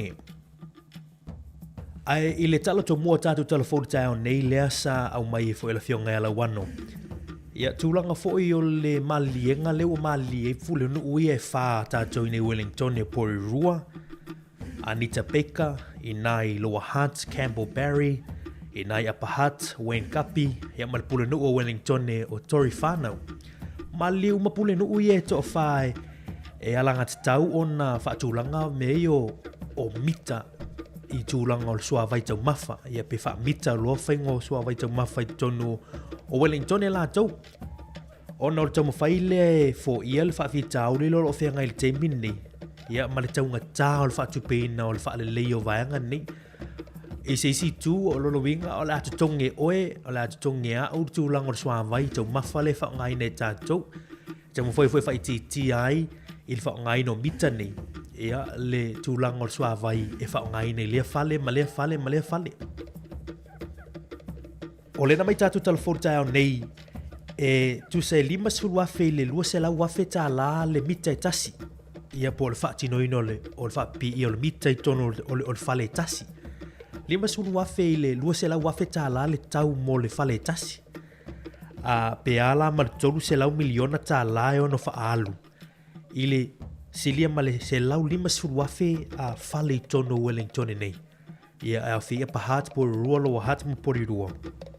Ile tūlanga le fufuanga lea pe a fai ona le ua mai tātou telefo leo ma le li ai pule no ui e to fa.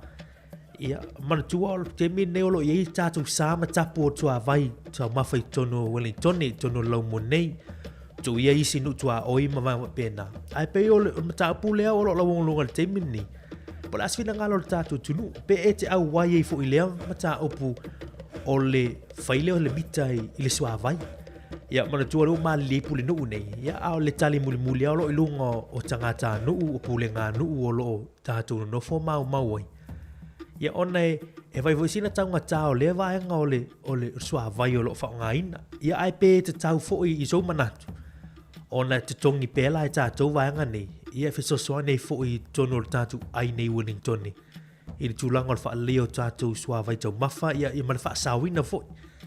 O le si tu le o manuia fo ile le fa fo ma fo tatu tunu o lo tele fo I ia la to tatu pa anga o lo vili mai tua fa so mai tu so le tau fa sa tu so vai ia ale li ki fo fa I si so vai e pe o tu langa na e pe a ma le fas furu lima pasene le na mai tatu talo fo o so vai le Lucie nei Wellington ia polo mau le fas furu lima pasene so vai to ma fa le lo mau atu tu langa o liki nei o paipa pāpā ma vai pena. Ia au le tau mawhai whaasau.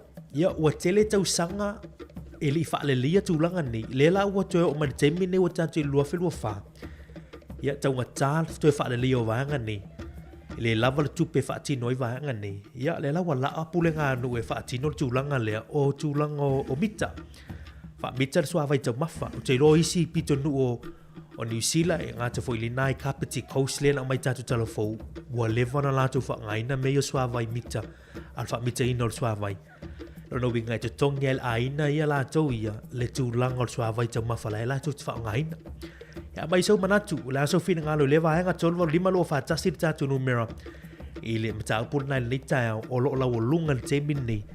Ia le mataupu leo le fufuanga o le ala ai pule ngānu umai e wha i tātou Porurua, Hutt Valley, Lower Hunt mo Wellington. I le whaapi ia leo tūlanga o mita le sua vai. Ia ua fo le fonga tau mawha o tātou. Tunu leo le tātou walau tā lo whala walau malo se fua ni tai au. Ia, soifua manuia, malo soifua mari ma tae le tautua le nei tae au. Malo se fua ta ma oile saunoa. O Misilifi. Malo se fua Misilifi, malo, mawala o wanoa le tātou whaasoa. Vastai, ua whanau longa tua i le talafou le e iai lupa po le ngai le tūlanga le ua malilia i iai e pule nuu i e wha. O le tōnginga o le pidi vai lea. Ia. O le a si tia e fo i ma rent. Mana tua ai la so lo no for rent. Ngal ko nginga la vale rent la umela e fai. Mali. Ele company le landlord. Le ia le vai ma me u malava. Ai o le a fai lo la le a ul fa mo le. O le a si tia e lo ma rent. A fai o le rent le wo ye le stemi nei wo fitchela. Lo no ina o le van fela o le iva sela o le rent. Ile taumata le ala ye le pili vai. O mokes.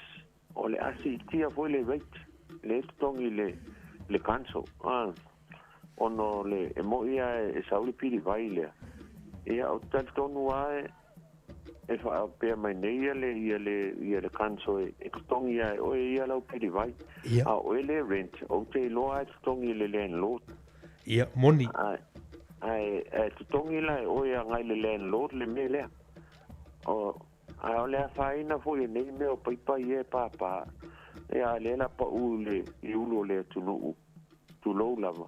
Ele mamalu le tunu le tongi no nei vai. O nei me uma o leva na tau na fale le. Ia le vai aso lente atu nei le foi na ie le pa le sa lunga mai o le Holy Family. Ia moni. E ma lo si foi sina ta fena ye na le pailu no le lu mo le fatsapo. Ai o le fata malala o tangata ye fenga luenga le vai. Mali. Ai a le la fodinga mai o le apa ule uno le sa mala I tangata ye rent. Tangata ye fa nga ina le vai. Tatu sila la ia I tampangi e fa ia full ta vale. O feme sa wele vai le fa ila to ka wasi e fai. Mali. Na tupo foi le mele salwai ai na tau le fa nga pa ai nga e te watu ila lo le tu ai fa nga au society foi o le ala me se lo van ai fai la ko ka wasi su ela tu se le nio ni me man na oi. Ia au fe na le tu langa na ye na tu ai nga me.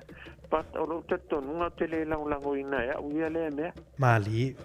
Te le lango ina la vai au le nei me o tongi o le vai wai. Ia fai na tatu. Ele va pe o fai na ele pleno ule e fai na ya tatu. A sta fela le vai o pa le vai le wala toni tatu le rent. E o le manu te le la le tula. E lo le fa so le ta fa mari. Fa tai sunga Misilifi. E fa manu te le tu o nanga le nei aso. Fa tai fa manu foi le tu manu le nei aso. Ia whaftai. Ia, sei fo ia, whaftai le tamai a Misilifi, ia, o stasi fo o tātu paanga, ma futu mai fo le tai au le ua, so mai fo mana, ia whaasoa, tala tu fo le tātu le ni telefoni le tai au, e pei o le tūlanga na o lo walunga le te mo tai au, whailoa tu fo le tātu tunu umo tātu I Porurua, le por kalame le pule ngā nui le tūla se fulu le tai au nei, o la whatanoa tu le fionga li pule ia masanga le pule nu o Porurua, Anita Baker, mana e foi, Taru sio se tasilo mata o pola talno ina el pure no ule nei fu I taia. Pola ala mafu anga walango ile tulanga talo fa valau malo se fu. Solo tatu valau le to eta un fai mai tolu valu lima lo fa tasir tatu no mera pe fia fa so man nei taia. Talo fa valau malo se fu. Malo se fu. Ya, talo fa molo vano nei taia. Io le valau tu nei speak. Talo fa malo o ile sauno. Oh, masi. Malo se fu masi. Ya, molo vano nei taia. Wa mari tau nai ya tatu nai. Ma nei tele tau ma to nei so le speak. Io le ua aio le no sa wa io le ato tau sanga taluna pia ma to le. Ya. Moni. Fa la vera tu pot. O le mele ia ma ko ma o fia ma ko le mele o ia wo. O mo me se kupe ko fa le ia me ia nga ma ko malo. Yo. E to e o su ko milion ale wa me el malo. Ia. Ono su to wa. Io fast fu milion ale ma o e lo su ko milion ale ave kispol. Usa nga o me ala ye fa le ia. O me ai le ka un fa le ye nga o ia ya so ngi me la yo para ko oi. Ko ia la le ko o kang o le ke le ola a uma me ia sa ma sangi nga fa ko nga. Mali. Ai me so fa le ia sa ma ko I fa le anga ia I lo nga ia ele. Le na o fi ma ko ko malo. Mako meo ye ai so wile ole mele o para mo ko ile ka yangi o kunanga yo me o pa ye ka mo wili kongi usa ga wili kongi ale o ke lo le fare ko mele o sa vale ki se puro ko sanga o pero I wili kongi me ka usibo o ke le inga wo sui mai la o ruenga I le so le se la ka I brinco o so lo fa ngalo me ka le hydro acceleration ka e pe no me la ia me o paipa me va penga me o service so ia pa inga ruenga ka ruenga le penga so machine ia le service ngai no ko filmera ia Mali. Me o ke po mo me va penga o le mela o so que era o perve fa diari me aga ia ngo me ora ko me o client foi o le sila nga ruenga le o ke venga ruenga o so mo ke o e fai me ka o le high to run ali vai nga la le fortune hoke o le fortune hoke la o la ko ia va I manga nga ruenga kanso I listing Mali e se para campani le va ia o o le NCC la ia le nipia sivi kaso e va ia la ko ia nipia au ila esting e va ia le campagna le foto hoke e ave uma ia la me le e fanga do inga e va ia meio paipa me va penga o me la ia ka paipa pa o kasira na ro ka ilu ro ia so o fenga por haitora o que alura fanga ro o campagna le ko ngi el te isa Usa ngala kura ma ko le compagnie hai mai le function hoke. Porque ora fenne ka hai chora. Usa open meio pa pa. Fixer ko. So, io fixer ko. Ole algo ina pa ke le la pa na ro pala. Mo ke o pa fai saula io. Vidi men ma ko compagnie ngala se ma ko fai ro. Por mera ka idua so no ya so fe ma ko. Que vai que le me pai pa o ngane na no por pala ia manua e fai ala o mera na se ma ko vai so uma kai no vai so le kai no so vai so fe ma ko e fixa e vai nga e o ma ko o pele fixa vai mas alo pe morga I duas furo chop pote na fai so kas o le fixing ala o inga ko pela ko o pele fixa o inga pai pa ai me se fala me po po ie pa al varuapo para po ko nga nga io vidi me vero ma ko le on kule de ponga io mo le fai le chopo ngai open ai fixera kule ai kalula ngo sa mo vinco io o que ai se me va pega ko son uso que le o para que kilo de para que kilo o ia que le beca sia vai so Ora la papa me ngai ile ya yo ki ko diksa. Sorry. Que no me ko pa ngai o ka mga mi ai se pai pa fa. Aro ki no te ko inga kiskai no ri ko nge no pa ele me ngai inga ile ba ya. Wow. Man. Mane. No ese fue dale cairo yo fui en Congia no me pesilo por me yo estoy con la mierda. Ele la ira ma kwa se fiere vai ni por me. Wa taula ne tu foi bai basi ni.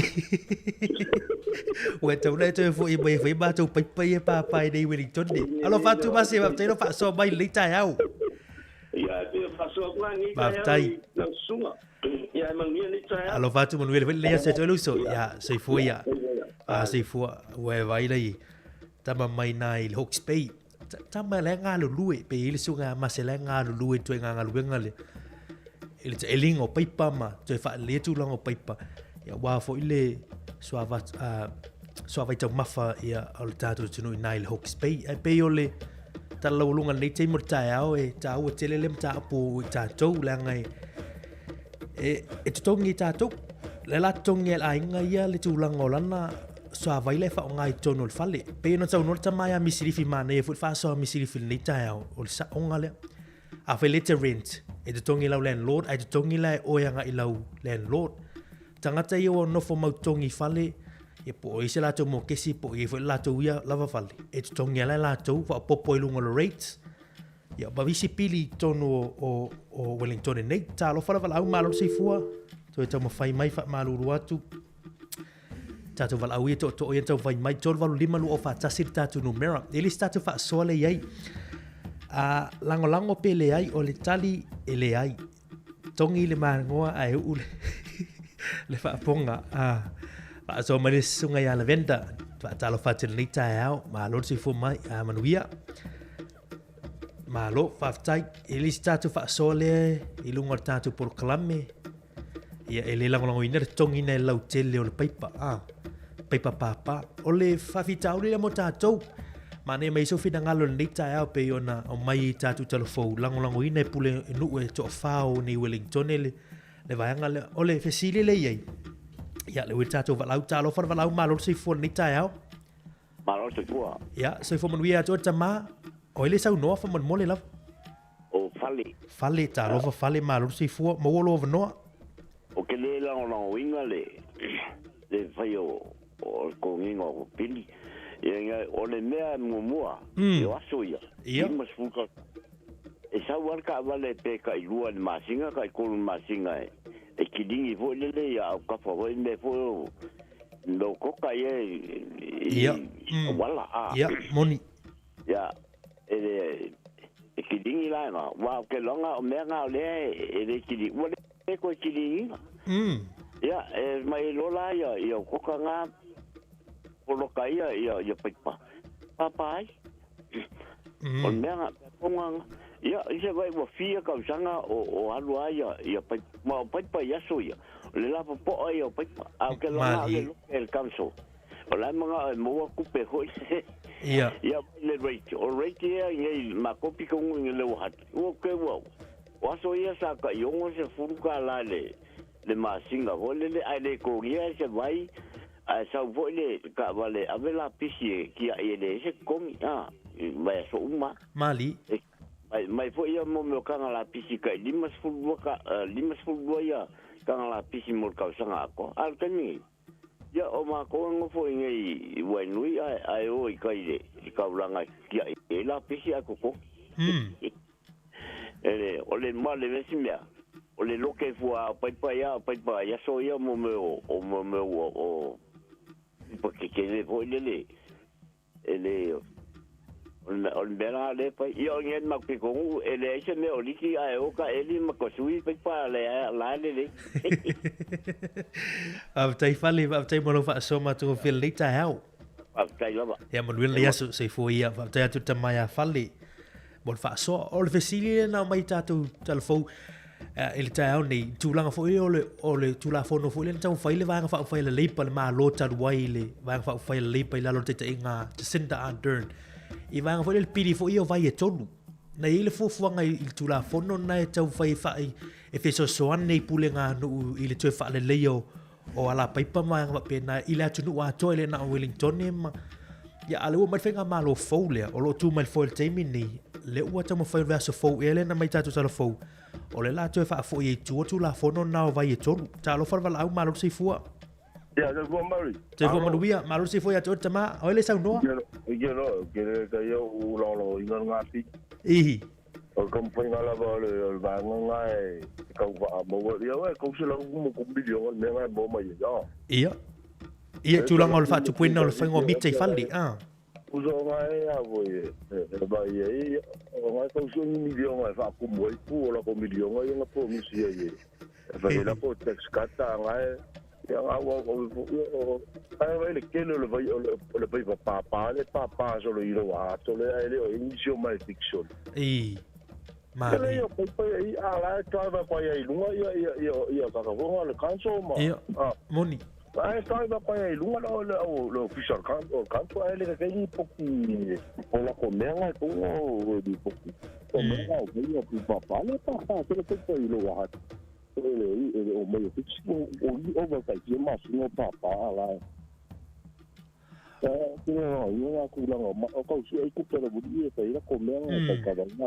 Tele langolangoina la fa popo le tutonge o i o le sua vai o lo tu ai nga. Kai. Ya la va vera fa ya ko nga me.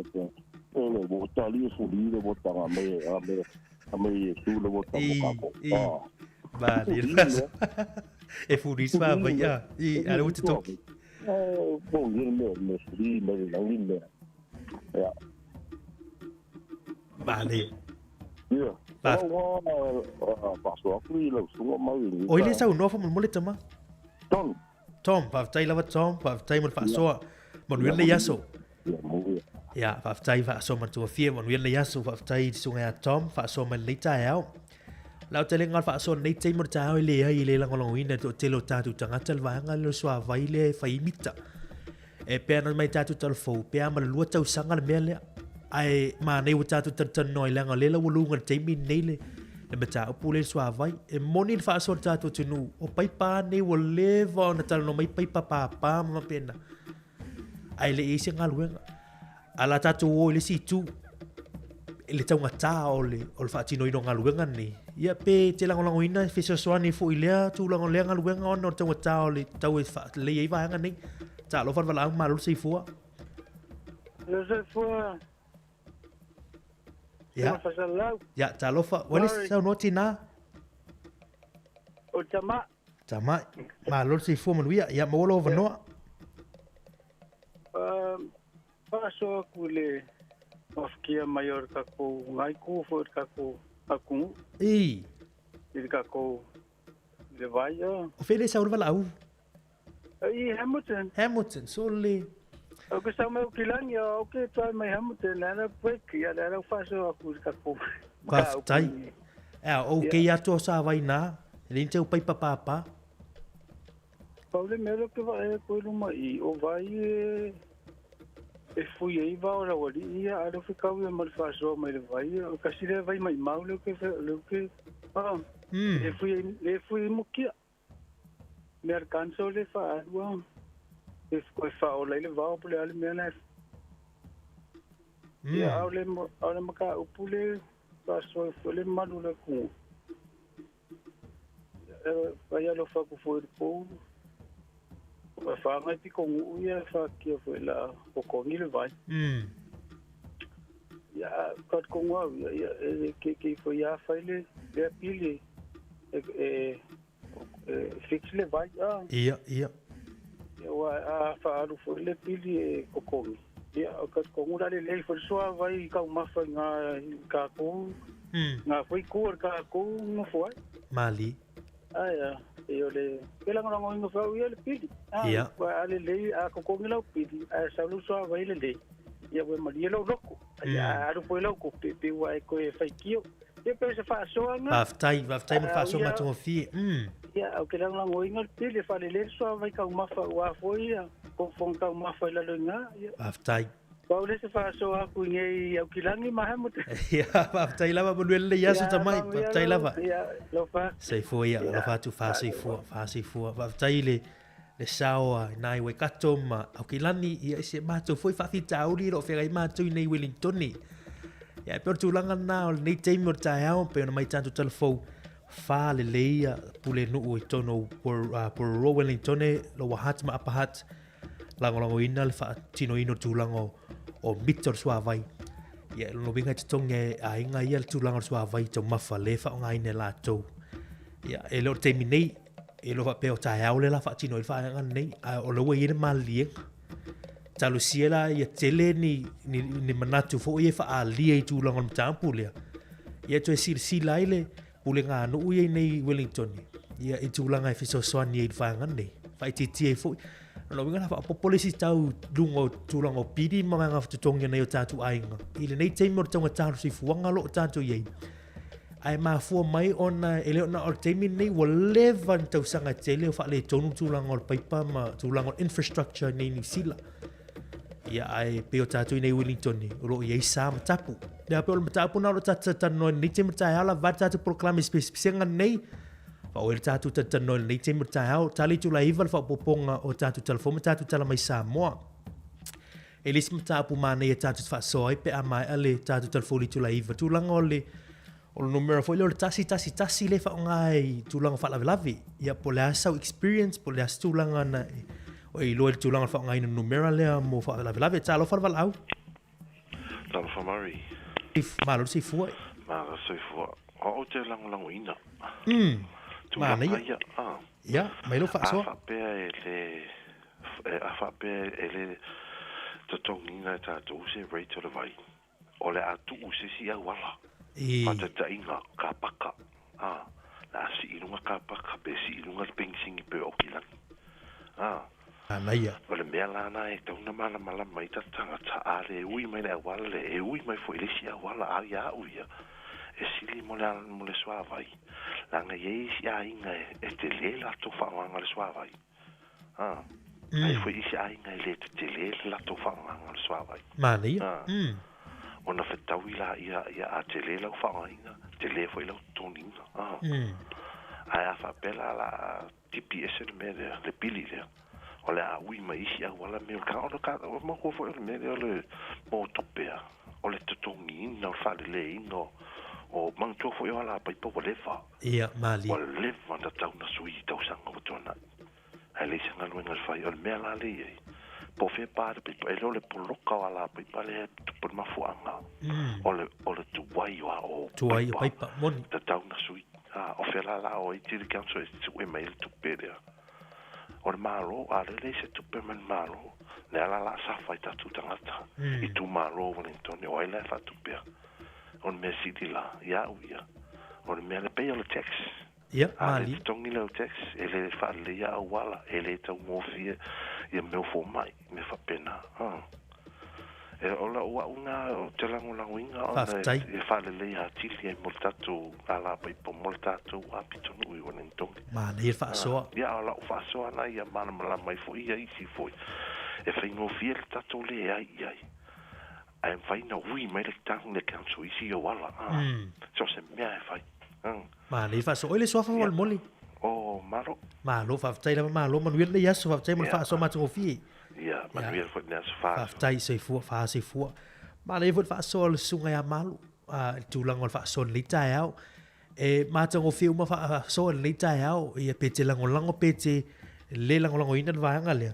E fo le si tu ma ne fa so a malo o tu lang vo le ale ui mai la tu lang ale ui mai si va ale o ka pa ka tongi. O se si fu ila fo ngai lunga ifu. E au wala tau whai ai pe ole au ngale na umo te muni e le o si fisa soani ar whenga maa lolo tūl fo te mini wale na tau whai vanga whai lipa i le te mina tū mai le foe whai le tūlanga le tūla whana fo le lo Three Waters tau whai wha asa fuar fisa soani na i o tātou puito nuu i Nusila atua ia ai na tele i fo i tūlanga o e fo o la tōna le lango ina ma ia pena tele fo i fitu ia i tūlanga mta apu le tūlanga o i o tuanga o soa vai ia ai le watu mai foi vang fa le watu for te mini ia ai taro se la tu foi fa mama avenga i tūlanga o tātou paipa. Ia wawe vuen tātou ese manei sā ma tapolo iai. Tātou le whawhiwhianga nei tama o le leona, ia tama sese. O e tu malo le whawhiwhianga na nei tima tālu tāpena mai tātou talfou. Toi tau whaita mai tātou wal au li mai oi tātou talfou li tūla hiwa tāu. Nei, whawtaile mafuta mai, whawtaile fuit whaaso mātungo fio la tunu. I lunga le tautora si ufonga lo mua i Wellington nei tai au. Ele whanata li lua o te mai. Tūlai si ali ma ua whai mai. Samo ai ia tō ale tai tali langi so tātou ai. Ai tali a pewe tania.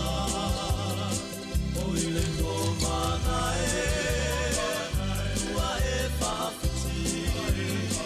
E te lelo aina o se whanatabili. Ai moli mau tamaiti malea whapine o filis. O oe la mana e whapa o le whanatabili.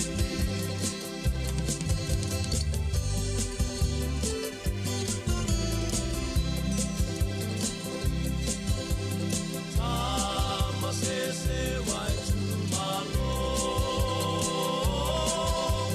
Samoa lea ne whalolo. Wa masalo toto i le sa i li ngau si tamalo. Laula lea mano pale fui ono. Oi le komana ua e whaputi. E te lelo aina o se whanatami. Ai moli mau tamaiti malea whapine o filis. O oe la mana e whapa o le whanatami.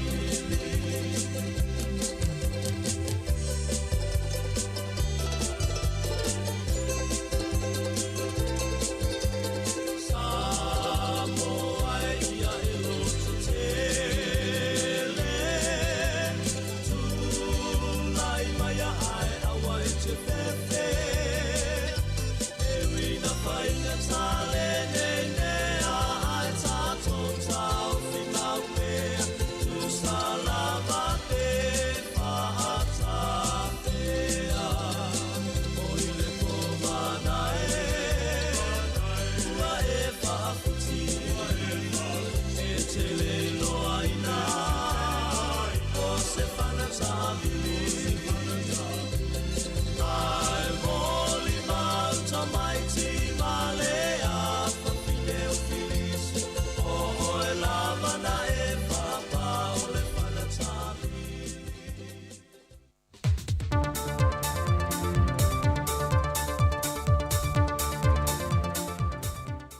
Lange mama soi fo mawan pa ia lo tātou tino pa anga tautua si fonga le lau mua e se whao poponga fwere nei o tātou tala i mea lo tupu lo tātou tino i Samoa. Ua whamai eina le vaianga mulimuli o se tase bloke ti tele na whesoa soani mai le vaianga puna ofa natura lo langi mo Samoa.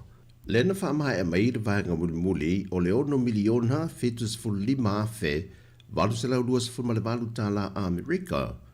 Mai le whaita wau whai a tō le tau le bloketi na whāsol solo mai lo na vaianga tupe e whāsa fulu ono miliona tala Amerika. O vaianga tupe nei na whamatu mai e le pesoa swani mai le whaalapo betonga o puna ofa natura ma le seo manga laulangi. Molo tātua tanu le atina i na leo mausi anga whaafowina e le ngato au wala fau e toe sa ili a e whaale leia ma whaawau pia mausi anga mga ayo inga lo whaatino le teimile nei e peo bloketi wa whaongai na ile savili e mo mai eile ele tise ma teo ata e pue na mai eile mausi anga mai ave ole la.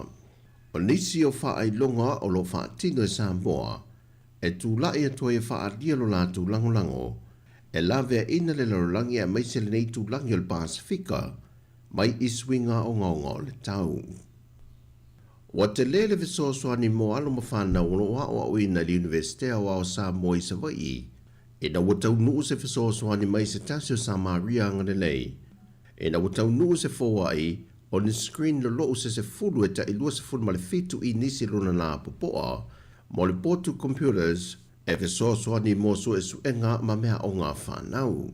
O le fiso soani nea se tasio tina mai Brisbane au se talia, na malanga mai sa moa i le tausangan te nei, ma siasi le no whanga o le a o ngā universite i Savai, ma ia whaamawina ai se mana o ngā lo iai le portu computer moa awa o ngā le whanau.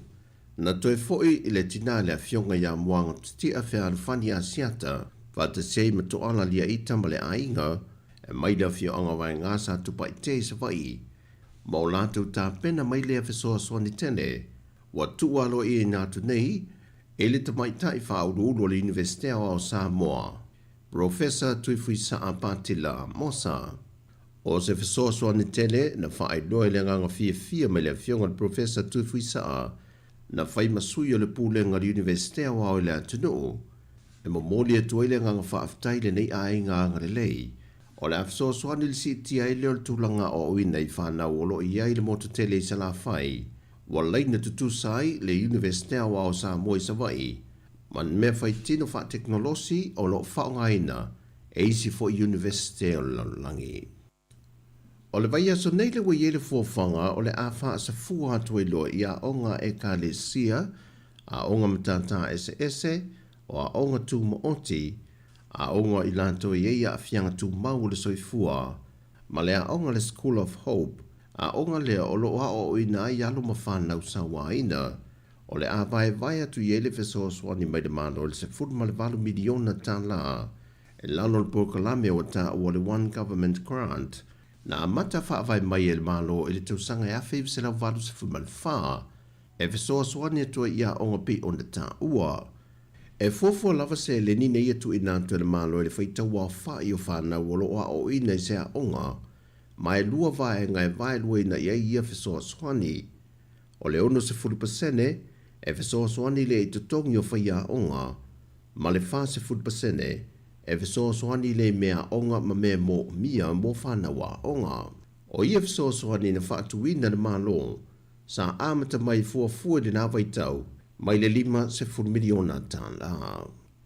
Mai il whaamasinonga, wa toe tolu atu le asonga fua le vea so fau le toe vahala a wina o le mata au pua se tasi o li i televou. E toe tūla i e lumo le whaamasinonga, i mōdi anga o lo tua ia i o lo na whaia leo niuinga mātanga, e se tama i ta ia onga se funma le ono tausanga le matua. O le a lii, o lo a onga le teminei se kolisi mau lunga ia pia, ma e au mau ia tunu e whafo, pe ta ina malanga mai sa moa e aso fia le whai unga le tausanga te nei, le na tūla i mai ei mōni anga ia ua whaasanga i ante ia. Na whesiringia e le whaamsino i a whipulia e Amperosa Roma le televou po a onga pea, o loo a onga pea e o mai le teminei. Ua polo ina ia le whaamsino, e nei e tau fia le whaalawilo ina le swafa o le ua mōnia, whaatasei malu nā whio anga, ma le swafa o le o loo a fia. Ua talia fu e le whaamsino le tau sanga mai le tua leo, e whiriwhiria mai ai se lo ia e tutongi le malo, e tūla e whina wina le mata opune nei le tua le ua mōlia. O le tolo poa i o le mata opune nei le talo sanga leo, e na ia whamai a mai a lātou mōnianga, ma lātou whamaumaunga, mō le toe wāla a wina o le nei mata opo. O tala fōwia mai lo tātou tanu mō le nei fo ia solua, manu te leina whaiva matiu te o le awhianga iai, whāsoi fo ia.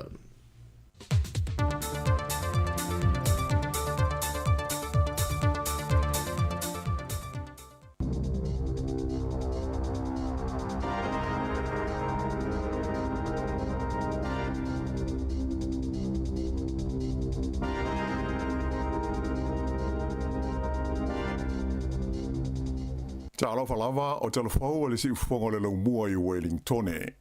O le tala mua ua ioe ia pule nuu uma o ai i le tono li tu malo Wellingtone ina ia whaia mita o le sua vaita au mawha.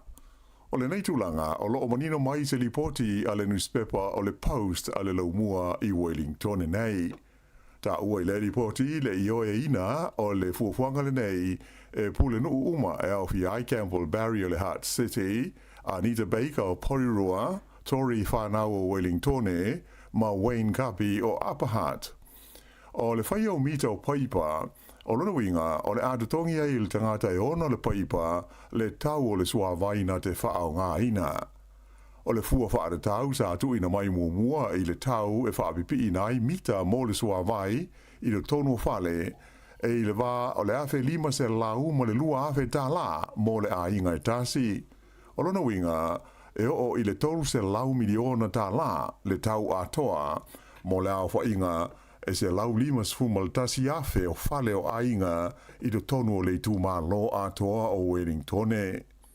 O le tumalo capiti lea e le o awhaina lo la tau sua wai tau mawha I le tau mawhana whana le nei, ua uma o na whaia mita o la tau paipa.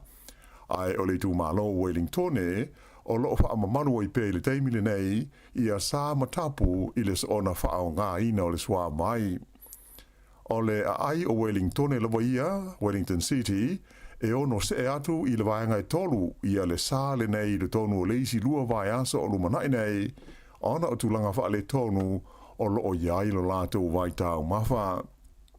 Na mua I wha lo mai e le pulenga le sua vai o Wellingtone, o vai asa mua e lua o le masina le nei o Februari, e au pito sili o na lamatia ai le tulanga uti o le sua vai tau mawha o le tu malo a toa.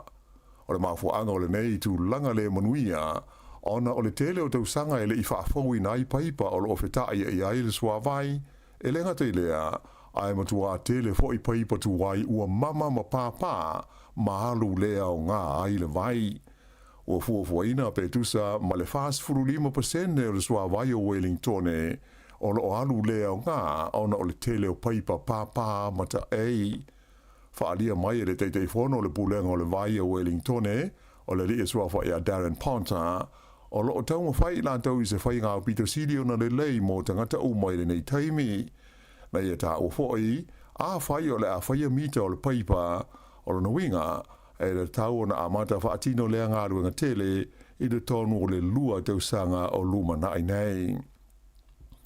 I le taimi nei, o le ua whai lo mai e le whai ngā malo so whaatasi a New Zealand, o le masina nei, e le tau o na pasi ai tu la fono e so no iai, ia le tu la fono o vai e tolu le Free Water Scheme, le ana pasia le whainga malo le Labour, mai o le awha awai nai ma se komiti whautua na te whautua ina le whainga malo I lana polkalame fau e suia I tu la fono le vai I le tonu le tunuu.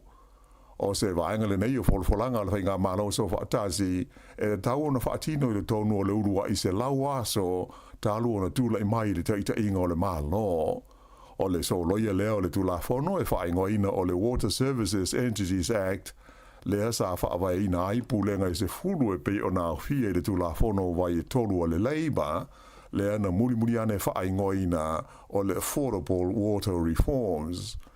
O lea songa fua, lea sa whailo mai ai le Minsta mo whainga malo whaaloto I whale, Simeon Brown, e le tauna o I la so luas fultoro Februari, ua pasia ia le tula fono e so loia ai le tula fono le nei o le pulenga ma le whaafoe ina o le sua mai.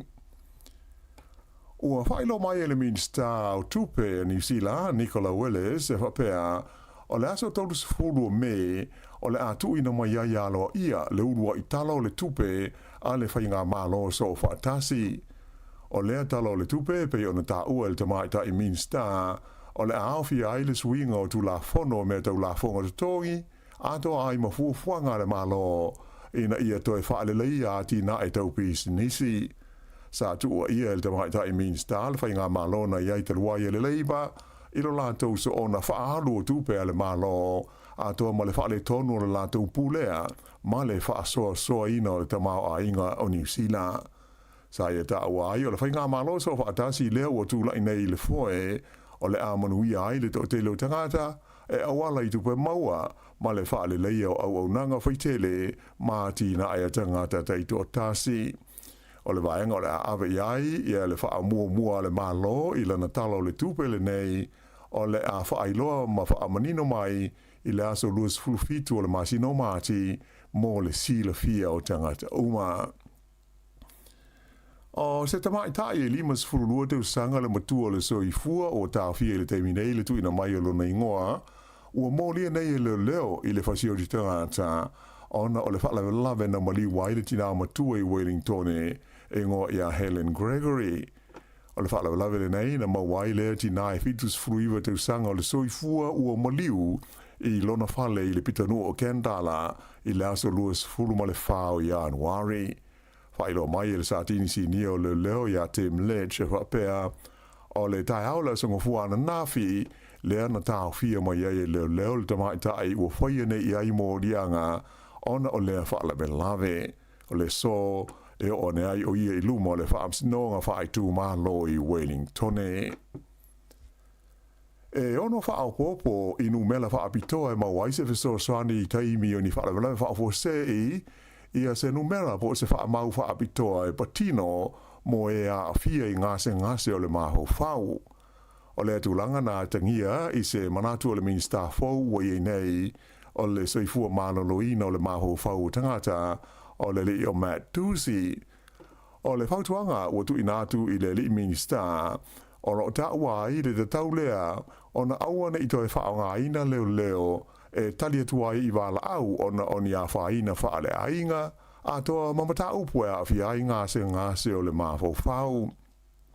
O le taimine ma le tūlanga o lo iai, a wala auina se fesoasoani mai le leina telefoni tasi, e iainu mela e omi pe a whai se whaala lave e pei o se mū, ia i hoi le numela wha abitoa pe a fia maua se ta'wale le wharmai po se ambulance, a toa ai Malaysi numela e mawaile ofisa o leo. Whaalia mai le ministai a Matt Ducey, o loo tau fuafua le whaavaina se whaalapotonga o tangata e tari atu ini whaalawe a awhiai whaale tonu o le mawhau. Na ia ta o fōi a tonu o te tau na iai se isi numela e wha i ai numela whaabitoa nei e whaongaina i taimi e wala a waise fisosoani whaananati mo au nanga i taimi o whaalawe whaafosei. E manatu le minsta, o le whaonga ino le numela mo whaafita auli o le maho whau, e mautinoa o le a mawai e tangata o lo ofia maua se fisosoani le lango sua tā la whea ngai.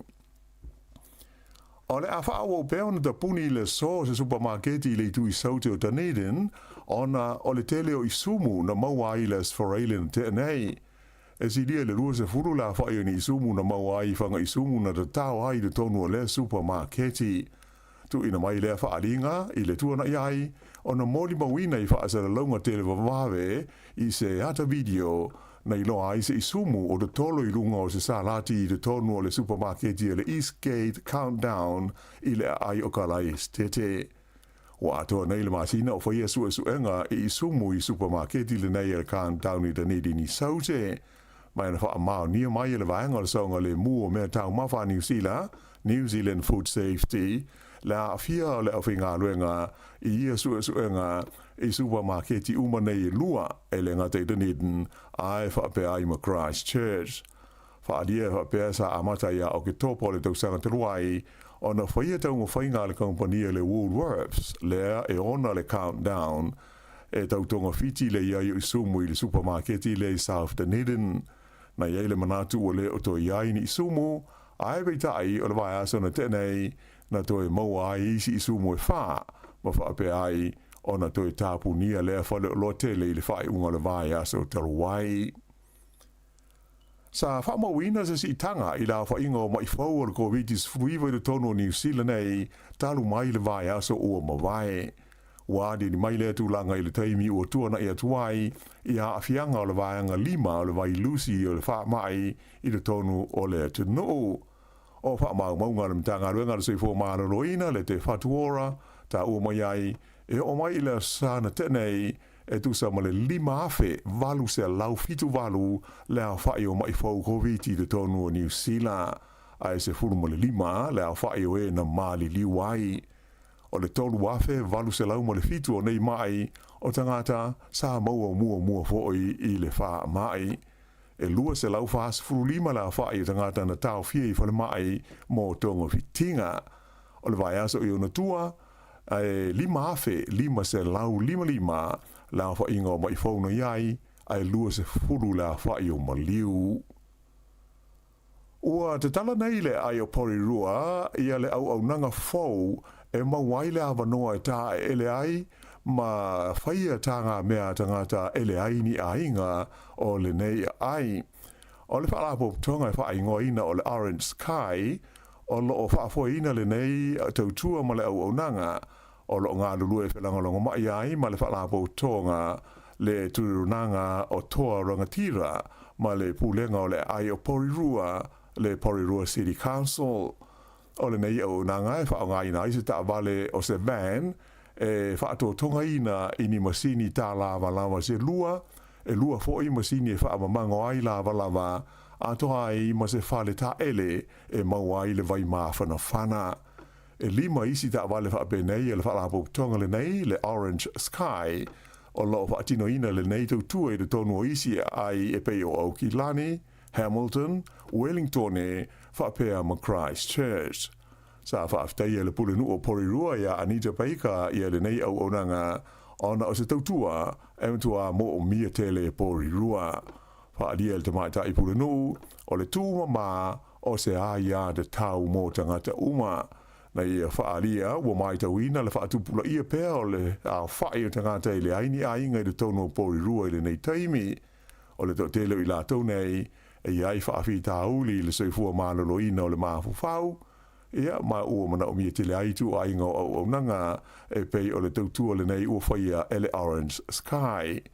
Whaalia mai fo i le tamaita i whipule le tu malo mana ia Barbara Edmonds o se au nanga tā ua le nei tūlanga ua maua e Porirua ma o se tūlanga i tau ona lele i mo i la tau ele o iai ni a inga e wha amautu iai. O le van la le nei o le Orange Sky o le a paka i le numela se fulu Hackley Park i le o ngā te tono le taulanga i Porirua i aso ngā fua te itasi mai le afore se fulu e o i le afore se fulu lua i le auli mo i la tau e fia wha o ngā ina. I ta longa o le so o le aso mua o lona lua o ta longa ki kiti wha ale vāo malo i le vā leo le Black Caps e New Zealand ma le Proteas a Awhirika i Saute i le ai o Hamilton. Wha maonia mai e le pulenga o le au New Zealand o le Antalo ia le li o Will Young e suitu langa ia Darryl Mitchell le ua ono masina o whea ngai pēr ma whaafitauli ona o le manua o lona vai. O le tālonga whaitawina mua i le vāo au e lua i maunga nui le vai aso taruai na manu malo ai le au New Zealand mai to tele manatu e da tau ona malo New Zealand le series le nei ma Awhirika i Saute ona ele i malanga mai i New Zealand nei e tamata alo le lei le Proteas i le lātou sanga o lo o iai e le i mawhailava e le Black Caps ona manu malo i se series ma le aule nei a Awhirika i Saute ia mai atonu o se awano le lei le nei e le tau ona ausia ai le tūlanga. Na whaia ina le anga le au basketball ta mai ta i New Zealand le Tall Ferns i le au Falani i le la ta'alonga sa whaia i saina i le tae au le songa fuan nafi. O le ta'alonga muli lea le Tall Ferns mo le ta'amunsanga sa tausua iso na avanoa mo le Olimpeka. Ai o le ta'alonga Falani e iwa se furfa New Zealand e tolu se furu ma le iwa. O le whai unga le nā o telefou.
To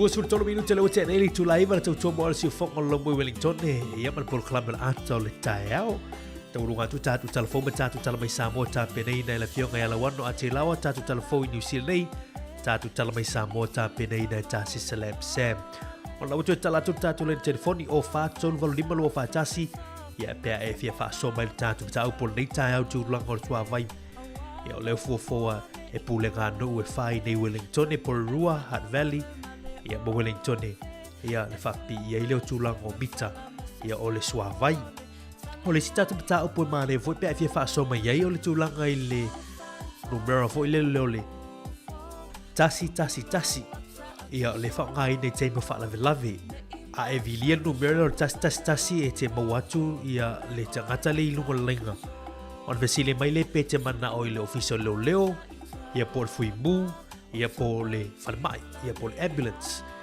ini tala fo le tae pe mai tatu tala fo e ini report i tau sakalen tal wai i le fenga malo na tu mai fo la vai tau i na fa ilo tu langa fo le wa fa a solo ina le anga le tu langa o le tatu le telefoni le por au nanga le tu tasi e fe mai wa tu wai wa old wa si low ia mai wa tele lava tu langa wa ia fa fita o le numero le ia mar tu langa foi o le fa mo ato o le foi le telefoni i te mo fa lave wa ma fuai ona tupu wai tangata ma liu ia o malu anga e pe ona yele tasi reporti na fa ilo el matanga ngo leo o le na mai lo ngo lupenga tfa ilanga el RNZ Born Radio New Zealand town ni tu so le au ngo mo le telefoni le tasi ia mo se sulfo ingor tangata a le o matanga ngo leo o le official tine mu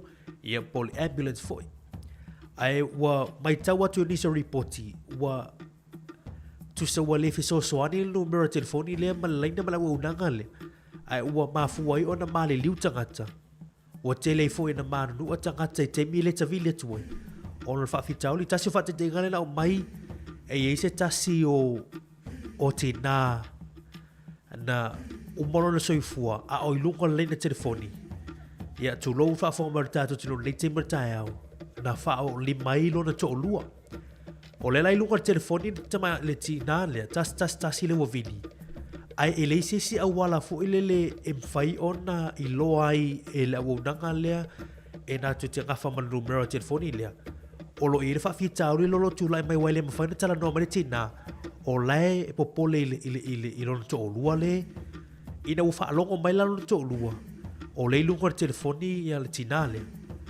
ia o mai lo fa o le fa o ngali male na mali o ma mal soi fortinale ai o facility le o la se o wala fi so swani ai o lo tong fai la le fa nga malo phone minister o lo fo ia il te minne ia e vai si o wala o la se o wala fa ngo fi pe o mi se si numero ai lunga telefoni fa ngo fi o na fa lo mai a fa o numero lima le o mi o le tangata i tono falle a ma wala tupu se fa lave la ngai le mafai tala no wa la mele o le tu i le tama a ia le tama le o fa o limentina ia pe o tu langa na o lo i no merlo tasi ai o te lo e lo se pata o fu le ia e o no te le fu fa so le tao ai o la sa ia i lo i tu langa o na ngale pe na fa ngai na fu lo na ngale tasi a la se te pe na o mi se te mina e fa tali ai pena vave se te mina na talia tuai lo mana onga ia ile matanga luongo lo leo po o le fui mu ia po o ina fo i le farma i le ambulance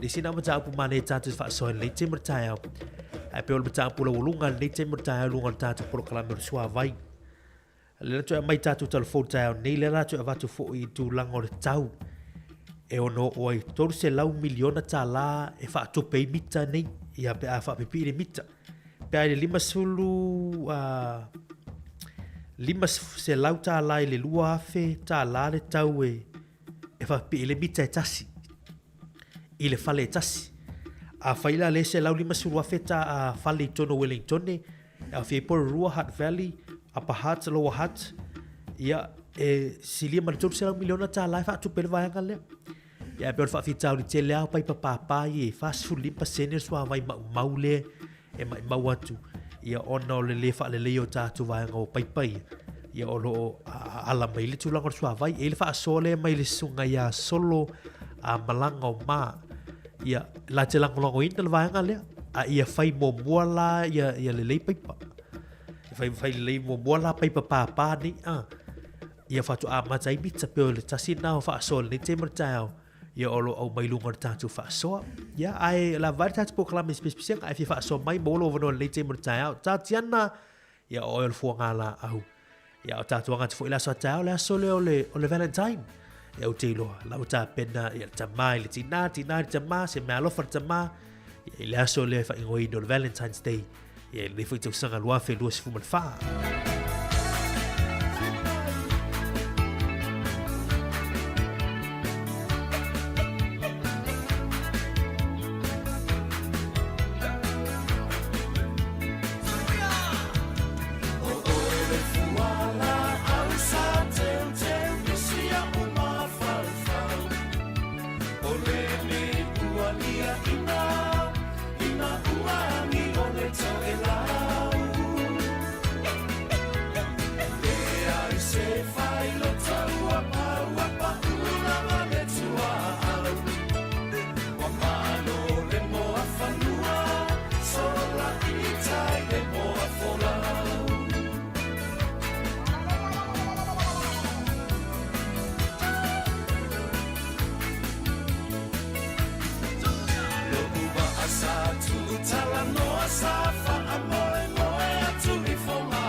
ia te whaatalo whatu le te murtalo ui tātou walau tālo whalau malo si fuan le tāau malo si fua e lau sunga ia whaatalo whatu atu oile tina malo si fua malo si fua ia o au si lau mua ia whaatalo whasi lau mua malo si fua ia o leo te whanongo atu por kalame na ma le mena whape o le vai ma le ne numera le ili tasi ia ia o te matua i langolango ina le mele o le whai o mita. O paipa. Ai e moni eile si whaalinga na mua. Whai mua whaale lei mo paipa. Ona whai e lole o mita. Ona o te moli mawina. E ele o whaale i Samoa. Ia o whai uma mita. Mana ia. E whele mana ia o le mele o le whai o le mita. E fua i ele o whaonga. A whai ala e tele lau whaonga. Ia o telefo ina lau tupetongi. Ai a whai a te sefe a oe. Ia ele, o le mela o te whai o te ala tutongi a tol tau sanga e pule a o le tupetu ia ile mika. Ai e la sta mai vai e fale. Ia o te whai a iai. E loalo le leima le whao ngai na o le vai. Ina ia o sau siaki o la lava e to el tupe. Mela na tau i a te au i atunu nei. Matua i mana ia lava le whai o le mika. Mana ia. E alu tonu lava le whaasalanga i lunga le tangata ia. Na i lo le polonga atu fua mai si. O la e fiu e se fesua vai e whaatamala isi. Mali. Ia. O le mele numera le tastasi. O te langolango ina le mele tauna iai ni ki fo ina e whaelonga ai o le ofisa leo. Ofisa o whamai o whamai. mai si ofisa e alu tonu a ia i tauna i latou iloa e latou le mea leo ona vave mai e fo'o le laku service nei ia io e anai lo le mea neo le aua ke vidi aku ai fapia o le ale mea te mana awai o le oleo po le fanmai po le mea o le ale mea uma fapena ai sili le a mai ala vili sa o kwa fai e latou le mea e sa o a fa o le oleo ia fapena na fai ia o la ua na so ni atu aftai atu ia tol tina sila umua manuel le yaso manuia ne yaso ia le tu ala fatu fasu fo ia le tina ia sila umua le fa tu so le fa le timo tai au long ina le tu langole a fai bita ai ia fai mo ia fa le mo bola pai papa ia pe ona tatu tanoi e ile si awala nai tawa inai tawa nei Wellington le mau tu nei merchant office fa salau inai Linden inai si tasi fo awala ia la wala train e pon awala no foafi o leva on pa le vaila ai e mai tawa i leva ia sama le vai yes ia le ma se nganu ko foi ala pipi ia me o va ko foi fa ailu ia la liki fa forso vai ia pe o tasi na fa so lita ia pe ma ne foi la fa yo bita ai ia fai fa le mo mola pe pe papa e le tamana fa so mai tua e le tatu le telefoni unai la o bei tu inai la o bei o lo pa ia le vai o le fa ga le malie foi la tama o le tamo fa se fer so vai ia per tu langa na le tu poma le tatu tu le tu fa ilo fo tu langa na fa fi tau le tu langa pe pa ma va pena fa tai fo tina ia sila mo le fa so tu langa numero tasi ma nei tau nei se numero a vila tu tasi o mi numero lua sa o leo pe o mi numero tolo sa o le fa mai po le tasi anga isa o ile tu langa o le official tinei mu pe o se tu langa fa tita ingana ai na mafua na tupu mai le mata apu ona o silia ma lusu lima tau sanga le matua o le fo ia wona le tasi le ia mal fesilia le where do you want to direct your call police fire or ambulance ia pe o fesili ma sanel na ai e tu langa tupu pe o ta o ste mo sola se taso tina na maliu fa o li mai lona to o lua a o lai lunga telefoni male tangata le lunga numero tas ai ele ma faina fa ya turti na o ala fefe ile tamalo pe ila se ngumela fu ile se ki na faina o merti na fa ilo to tangata le lunga tani telefoni ele mele tupu e o te ilo ele technology male swing or technology te mi nem faina tupu le va ngana al tala fa no na maliu stinale ya ala lunga telefoni mal tas ai ole numero le o se numero su fa yuta tu tangata pe mo mia se official swani tu langole official tine mu ya leo ele ngata fo le matanga luenga ya por ambulance tu langol fa mai ya pe o sta sina tala e ta fo tato matala il numero tasi ma tuolo il numero o lima o tasi o le numero na mo tu ai le fa ngai na fu ile ini fa la tupu va fe fu ile ma ni fa la tupu fa fo se o ngala numero na tasi au se siama ta upu leo o ngala lima o tasi numero na lima o tasi ta lo fa la le ta malu se fua ta lo fa mai ya ta lo fa lo su ile sa no fa bol moli silfanua malu se fua ya to ma lo va no ya ta lo fa mo le va no paso a tu le numero le tasi sa o le system kuainga lewa ale lo que va y singo menale ya yo le casi lima casi valua o melanga yo sa o ai oficial leo e va ve foi la ko mingo mai se fala la fa pe na vivia pole wala va ngi ka vale leo mari le voy en un melanga en fayanga tango bil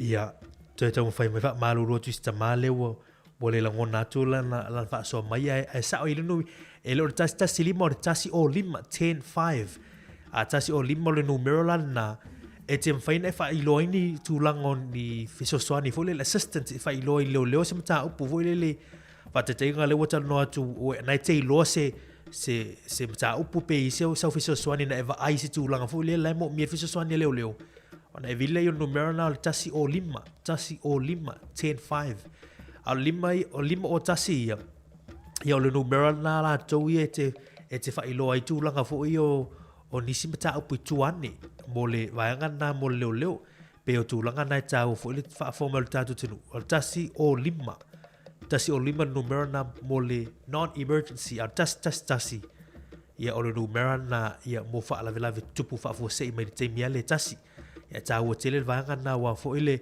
whaafoma le tātu tinu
Le songa ya Junior Vailua man whawhiwhianga na a ato le nei te mio le tai house. Fuma 50 minuto to ene taluli tu lai se fulu. Tali tu lai se fulu e le tātou whatatanoanga whapitoa man le fionga i le tamaitai pule nuu.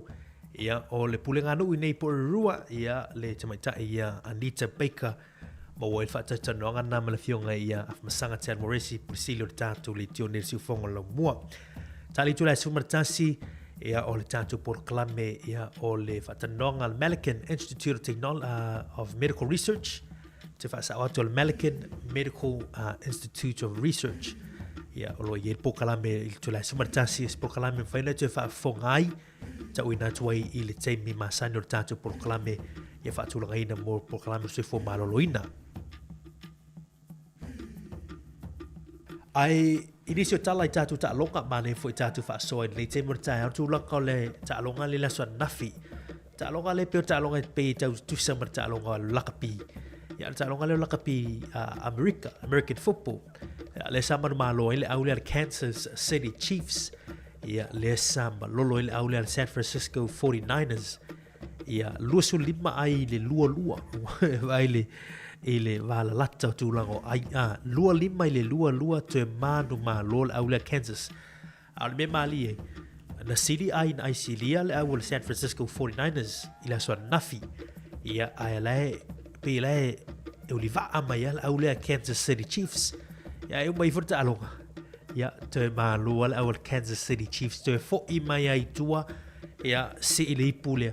Pe urta alonga le pe pito silio na lawalunga i tūlanga o ta'alonga i American football.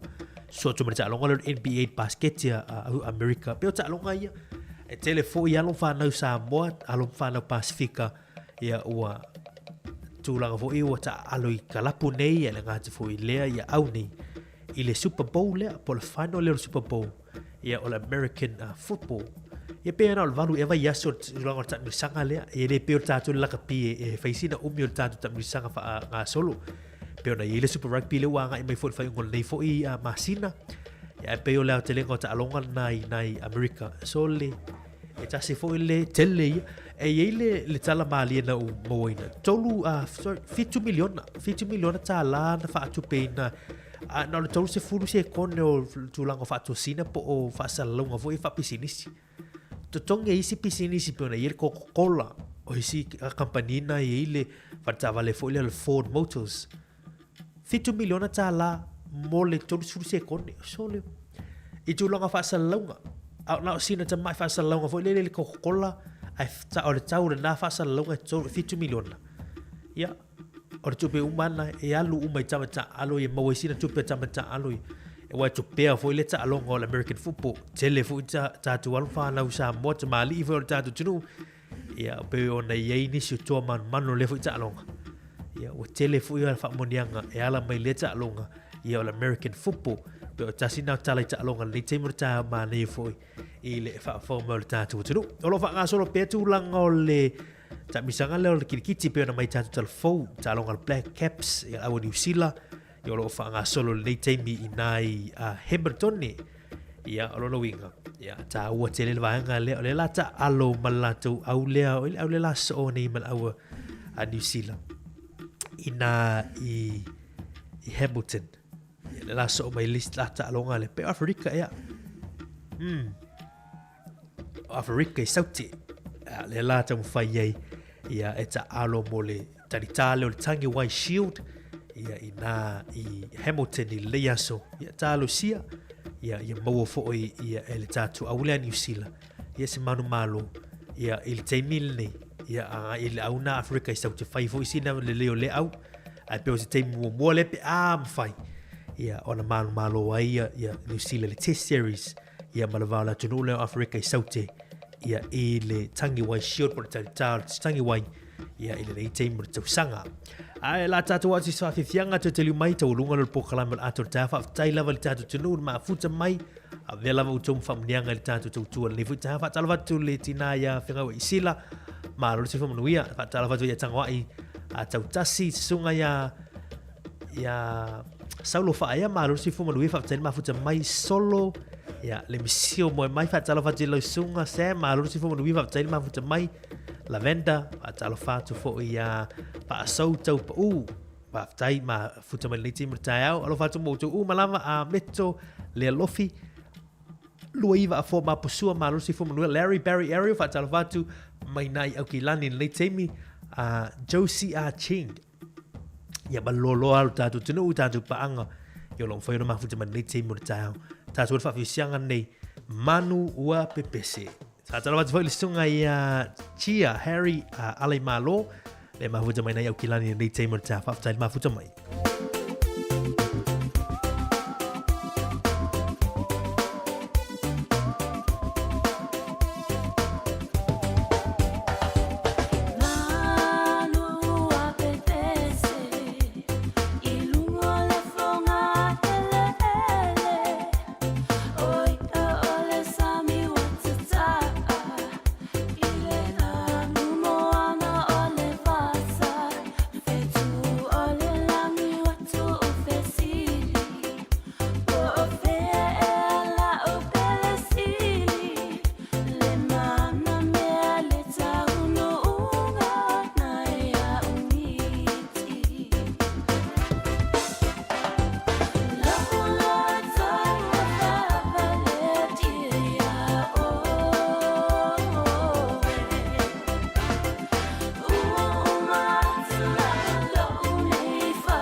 Ia, malo whawhatai le tātou tilu le teimo le tae au le ua toe 5 minuto toe neo na tāleu li tūlai se fulu manatu taurunga tu fo isa utau tua ia i le whaafo mai fo le tātou tilu le tāma li tūlai fitu ia sia pa ia mai fo le teimo le tātou tau tua le sunga ia tasi tu le vaa la tu mafuta i le te ai o li tūlai se fumatasi tae nei ia wha ua tu fo le tātou tau tua se i pa ia li tūlai lua i le uli nei whaftai ma futa maru tātou. Tunu whaftai fo i tō ia na whaaso mai fo i tātou polo kalame leita e au tā ua tele o tō whina ngalo whaalia. Ia o mana onga whaalia fo i. Fitu tātou wal au leita e au mole atu ngā whaftai ia tā ua tele. Ia e se a whina ngalo tātou tunu. Ia e ila tō i langolango e fo ila tō i le langolango ina. Ia ai tonu lawar tangata i ona whina ngalo tālo sia. Ia a veo tātou leo mo tō whina ngalo. Ia e fo ini maa fau fo i esu ia i tūlanga o tai mpule ngā anu o lo ngafa mai e fo i mata upu. Ia e aona tātou noa i lenga e a fie tātou. E ro tātou si o manga. O me whai e tai mpule ngā anu o whai ngā mālo e to e tau i lawa e tātou pe to e tutonga e tātou pe e to e umai a tātou whai unga nei. Ia e a le tono fo i na whaatino ina fufuanga nei ma lātou fo i a polkalame. Ia e au nomalo tātou leo whaalia. Ia ona whaileo malape a tātou. E whaftai malo whina ngalo whaalia leita au whaftai fo ma tātou mawhtanga wha ma ngalo mais tautua. Ia o le tau tamali i le whaafoma o tātou tunu se tala se ngana o papa. Ia o te matua atu i nā. Poto lava tau tai e se lava na atu yama wha ma ngalo tautua lea. Wa uli nei fo tai au tātou tue wheloa i tai au. Ai mo nei te maluta pena mai tātou whatantanonga. Ia mal tātou pule ngā nuu o pororua. Ia le fionga le li pule ia masanga Tel Moresi. Mal te mai tai pule nuu ia Anita Baker. Ia ili tulai se fulu tai au nei mai mua mai ili tātou porkalame. Na tali tulai se martasi ili porkalame. Mal le Melican Institute of Medical Research. Ia le whaafonga stasi foi porkalame ili tulai se martasi. Tali tulai se malua. Tātou telefoma, tātou talamai sa mua whaapoponga. Ia ili a woli nei. Ia on fa so tole o tulanga o fa fifianga su fifiloi wa inga la woli ma futa tu pa ele tula lua i le woli nei mo due tele le yaso fa fo marta tu tru ta ulunga tu por kalame ia ora tu ta on pesenga nei mai le Tatiana Pan fia loto ia mo due le yaso ta tu o mo fia fa tasi mai fo le tu ia i ta tu mo due tele fo fo fai so fo mai mo due mo nei te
also way no P-Town in the house, yeah, we get it like that. LB, lower her, yeah, we on this track. One for the Usos, two for the Tainers. DJ Flea, way no too famous.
O te whatalo whatumulo whaaloalo whafonga le tunu ne tai au.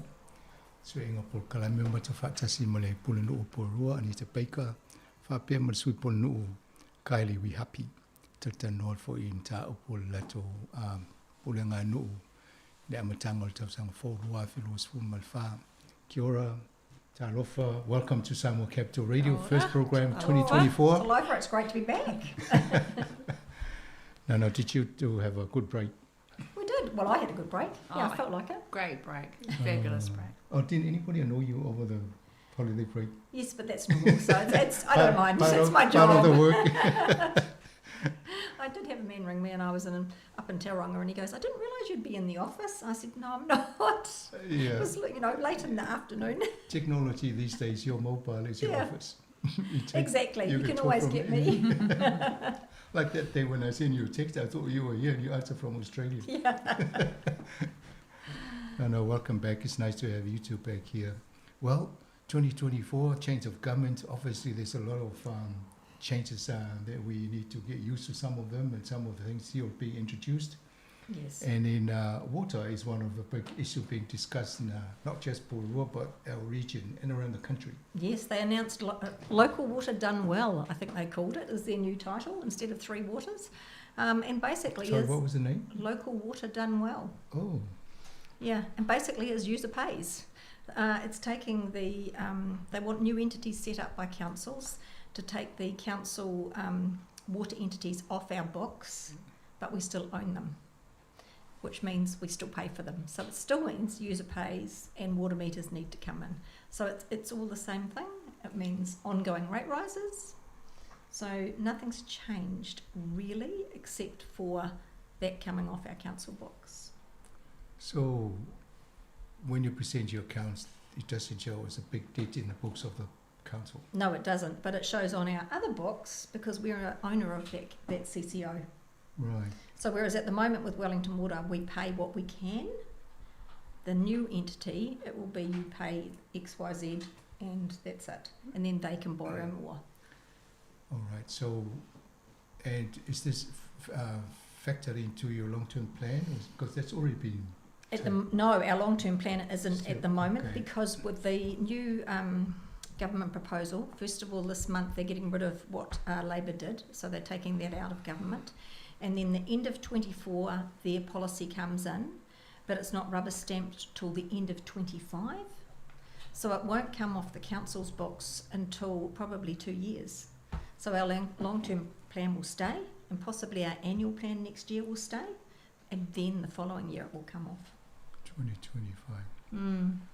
I guess the ratepayers are listening and what's the implication for us? Oh, huge implication because our long-term plan at the moment, just in the next 5 years alone, our rates look to almost double You know, we're sitting at the moment at 18% possibly for this year. We're trying to bring that down. But then we have like a 10 and a 6 the following years. So it would almost mean that our rates would double over the next 5 to 10 years. And that's just not acceptable.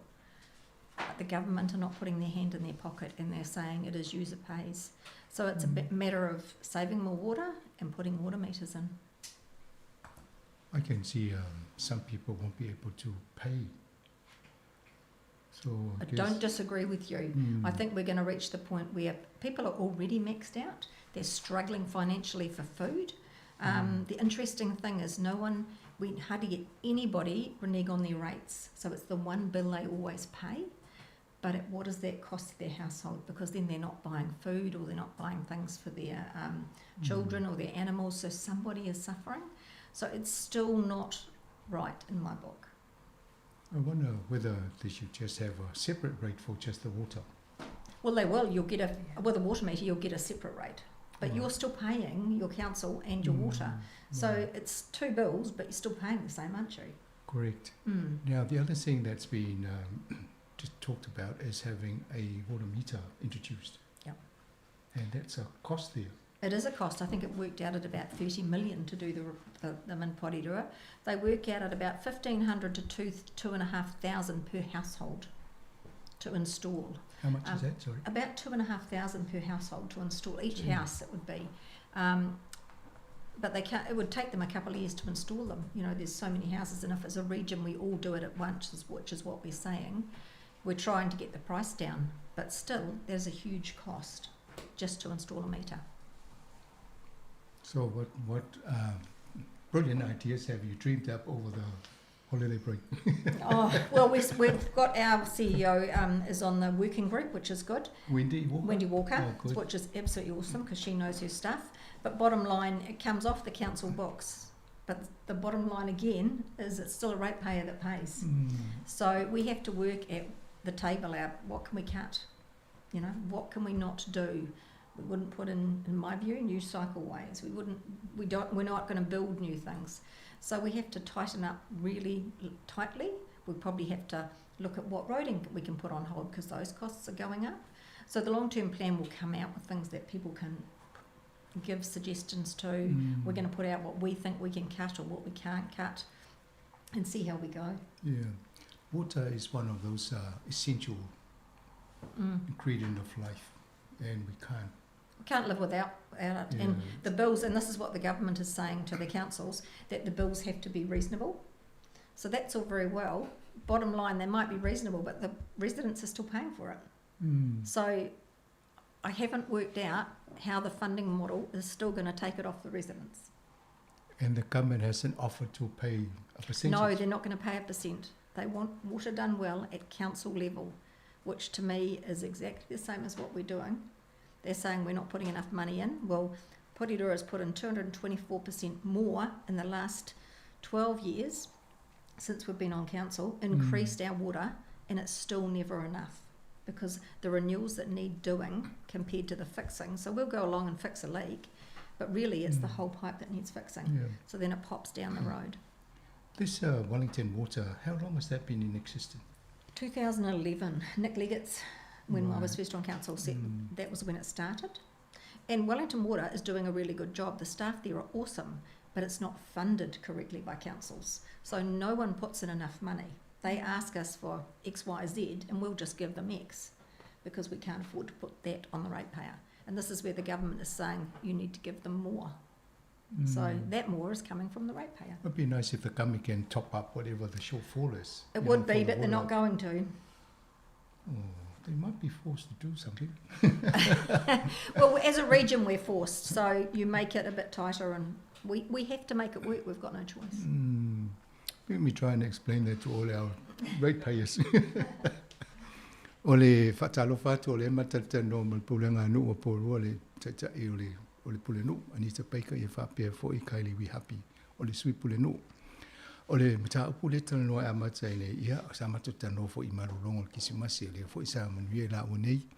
A o le mata upu le amatai o le tūlanga o le waitau mafa.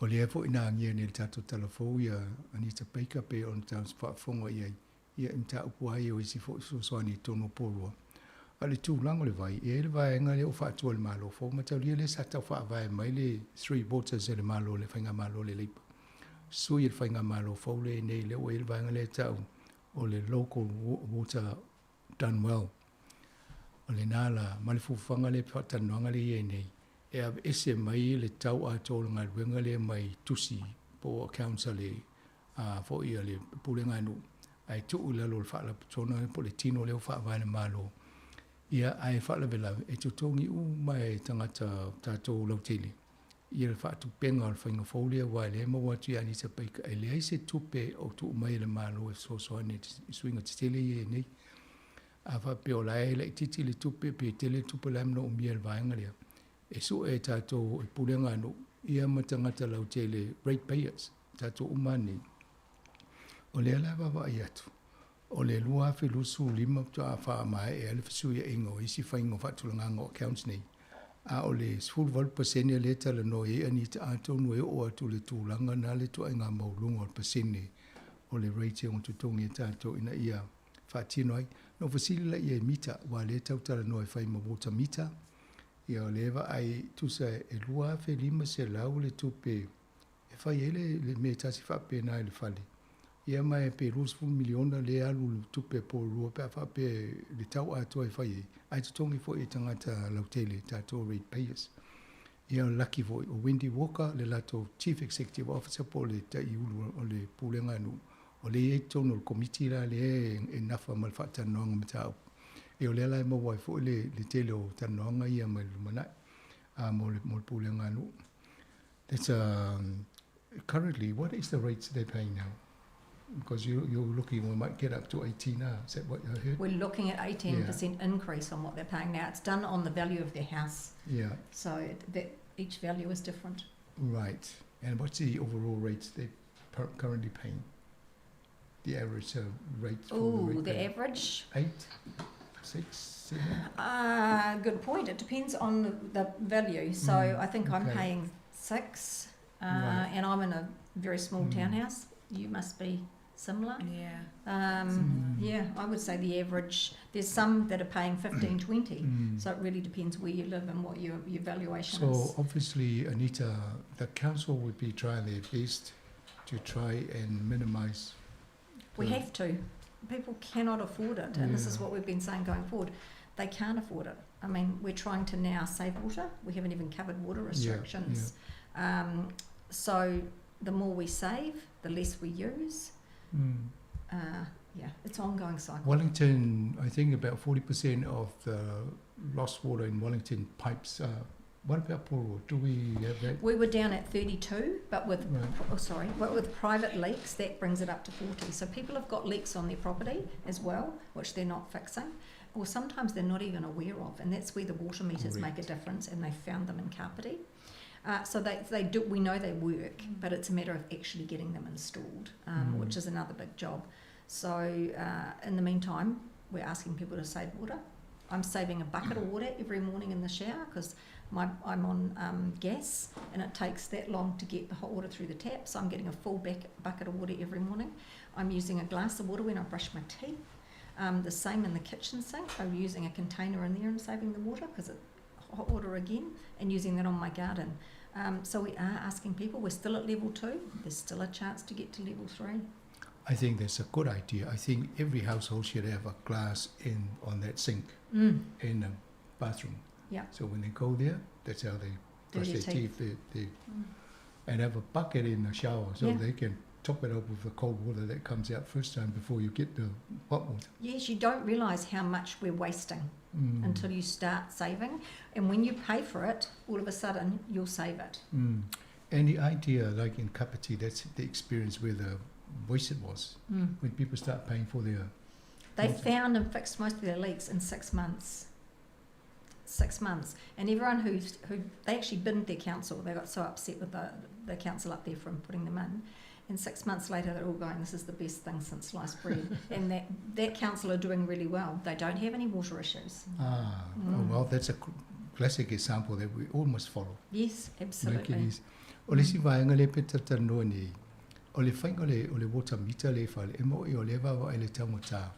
A o i e loa i po tele fo se vai o liki te tono o paipalo i lo whanua po lo whale. E le uloa, o le mele tupu nei, o le tele fo le vai le mau i paipa te tele e wha o ngai pule ngā no. Mai le olopo le when mela i liki ai. A le ala ua mau taipi o le whate te inga i kapiti. E na uola tō whaipa o le whei tai o tangata o ainga i le pule ngā no. Ai ono masina muli ane. Fia o maula to i loa le telo le vai le na mai mau. Inisi o whanua. Ia po ainga. Ia ale la ua o le teimi nei. E leo iese tūlanga o mativa la tō se vai pe o pule ngā no i tātou. E le tūlanga le e nei. O le si whate ta inga le na mai nei. E o whaonga e anita ia le pumala malama pe alo fulu nifo le to ki le paipa whaonga ai ki whaatungu le pumu. E o le mena fulu a tonu e tau fun whate tātou nai se whele vai. E mal pakete le entana noi. Wa a ki nele siao le tai au. E mo mosau vai malulu. Ta sa wale vai vela. E a tonu mena e tau fun tātou wawai e so nifo i se whenga le vai. So everybody is trying. We get the message from Taima Whangaloa, and we've been pumping it on air about how to try and save water in Porua. And you've given two classic examples how we should look at that. You know, the glass in the bathroom and the bucket for the shower. So if we all try and follow, that would be a good start. We don't need to go out and water our grass. I mean, apart from those council fields, the Porirua Park, Endeavour Park, and Adventure. We are watering those because the cost to ratepayers is too high. But your grass can die. It will grow back. You know, yes, I get you watering your plants. I don't have an issue with that if you're doing it in the set time and you're not wasting water. But I've seen people out there watering their booms. We don't care if the boom dies. Like, seriously. Yeah. Frustrating. It's a person giving that water to the boom that needs the water more rather than the grass. Exactly. Grass will always grow back because 90% of it's weeds. Yeah, but I think you're quite right in saying, unfortunately, when people see the council spraying water over its fields, they probably say, why are they telling me to stop using water when they... Well, those three parks, if we didn't stop that, that would cost millions for us to redo, and we wouldn't have Porirua Park for the Phoenix and the Lions and games like that. It's just too expensive. So they're the only fields in Porirua, those three fields, because the cost is so high. Right. O le vaenga le peo mtanone iai, i le whaonganga tangata o le fuinga o lato whanua. I se o le vaeo le lumo o ainga le au taftafu le au le te le peo. E o le e whaonga fui e tangata e fui. E a le whautuanga. Tu sa pe le vau nai to i ola. Ai sefit swa vai. O le sila mea le fui e whailoa mai. I te ua whai te oina fo le pule ngālu. O lai wa ai lato malai ta alu. O lai fui. Ia ar whaalewe lawe pe on tan rol pule no. A le whaia. E leo inga le mwhai na whaonga malai ta alu na mai e whai tau miliona tu pe to e whaale le i malai pe a mai ale. E a fui munga nao i ni. E te tau ala na whaonga i a malai na pe ona i le paka le whai ni ta alonga. Alright, so we'll just have a little break here and then we'll come back. I'll ask Murray to play us a piece of music.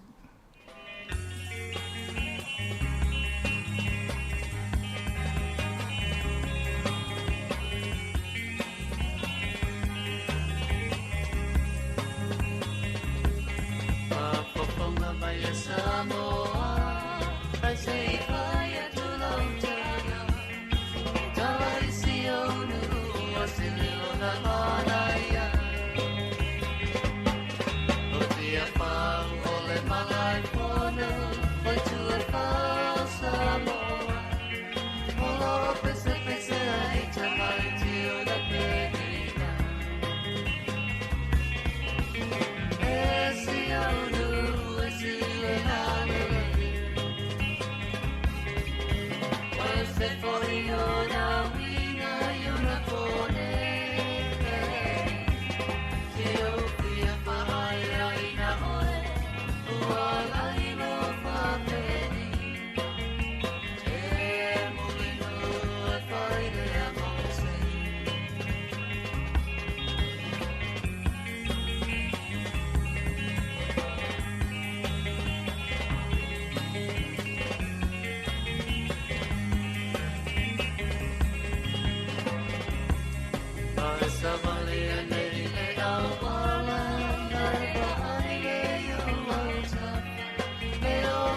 So e whatalo whatu whawhonga le tunu, ma whatasi mo le pule no o pōrua, ani te peika ia ma le sui pule no i kaili wi happy. Tata no fo inisi umta o pōle, lato ngā ruenga le pule ngā nui pōrua. There's a fire that happened behind Pōrua College, is that right? Last night or yesterday afternoon, about 2:30 it started, and it's burnt 7 hectares of bush and native plants. There is a fire ban on, just like the water struggles.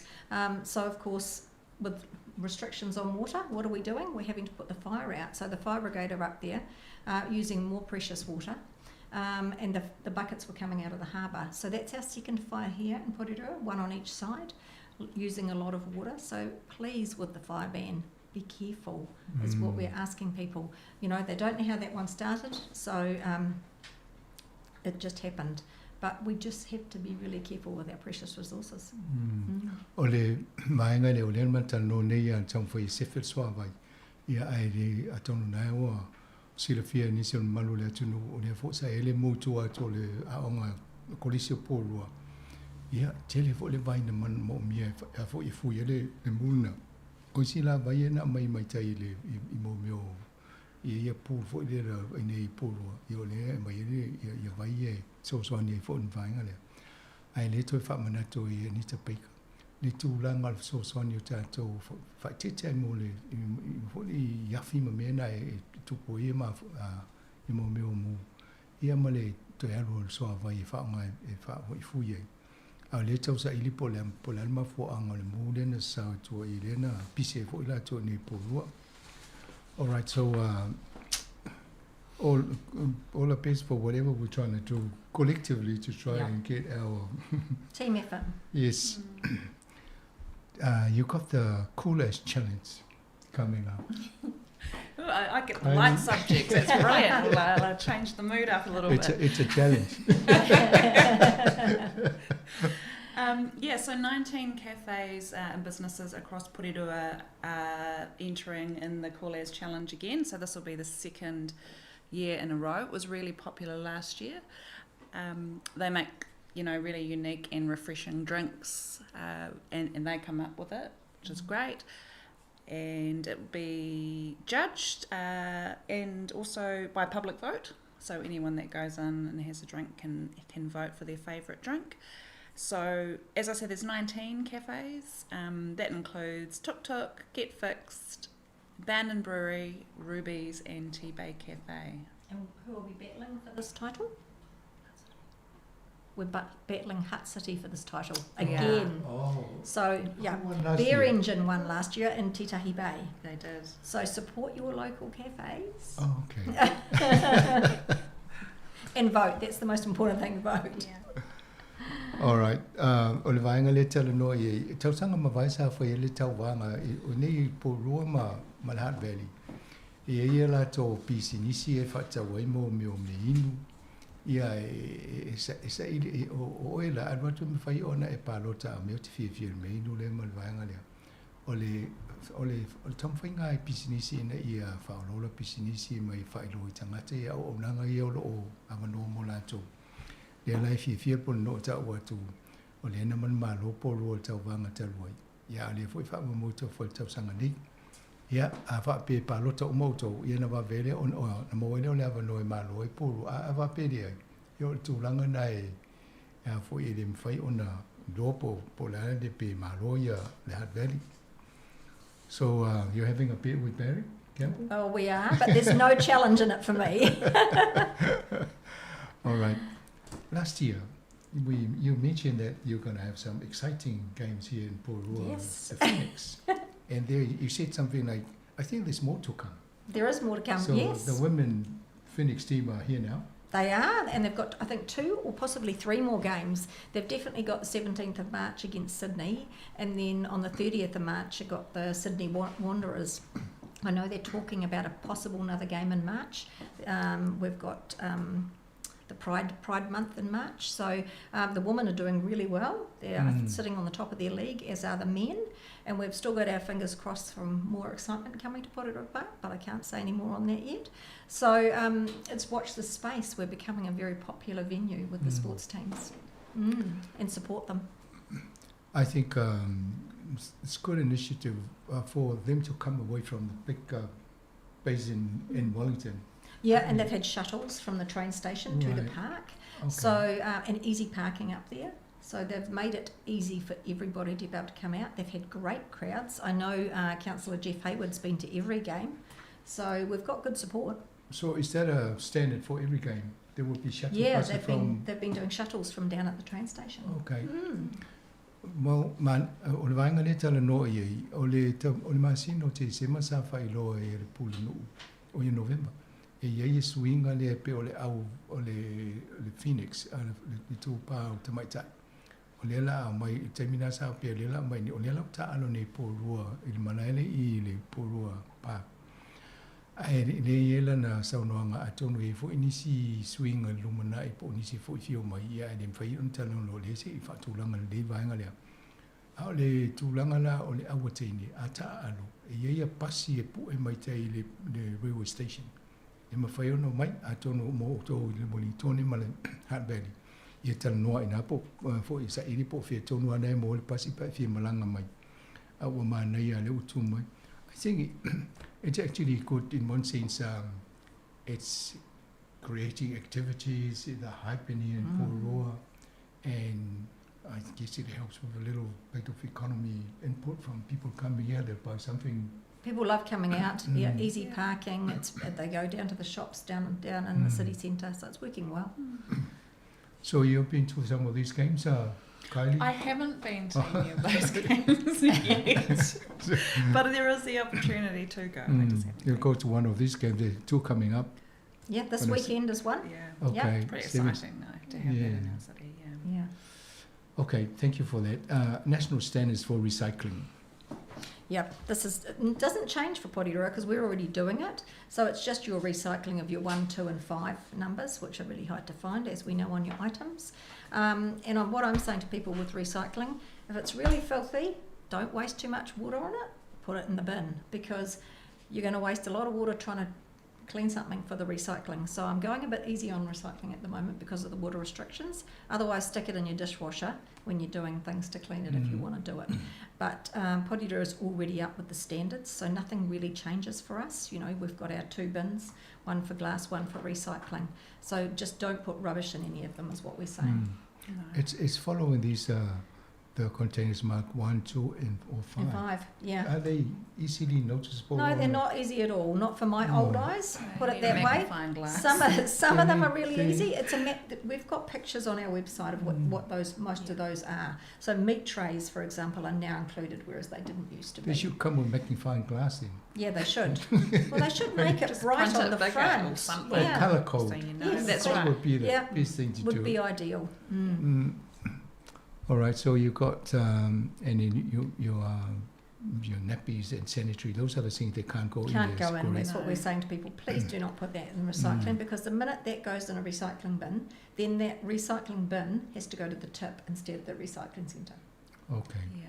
So you've got all these people doing the right thing, and then it just takes one recycling bin with nappies and rubbish. That whole truck goes to the landfill. So how's the feedback from the trucks so far? Well, it's have they lost most a few? of the bins from the east are going to the tip because people are putting rubbish in them. And that's nothing new. No, it's been from day one. We've had inspections, but people are still doing it. East Poroa, this is the area. Yes, Eastern Porirua. Right. On a Tuesday. Tuesday's the worst day. You should have We've had inspectors lifting the bins. People have had warnings, but they're still doing it. Even education. You know, it's really hard.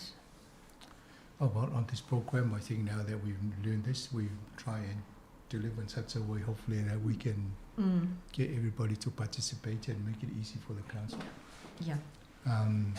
Ole vainga le matatan loa e loa ia pense watu ia e tasi o le recycling ia malisi e me ia le e fai ngofia ina to e ave o fale vela vele mo watu nei to tele ane tangate o tau sisi le i fofuanga yo watu e ia le blue pen po le pen lan moana ia le piskaloni le atono le tauna e fai ngofia e tu ai vai ngai se maka o le tasi lua po le lima a whatau mai o loa, o lo tusi I mea fifi mai o loa ia, I numerana, an whalawelawe, e lai titi e whaintana mai tau o tangata.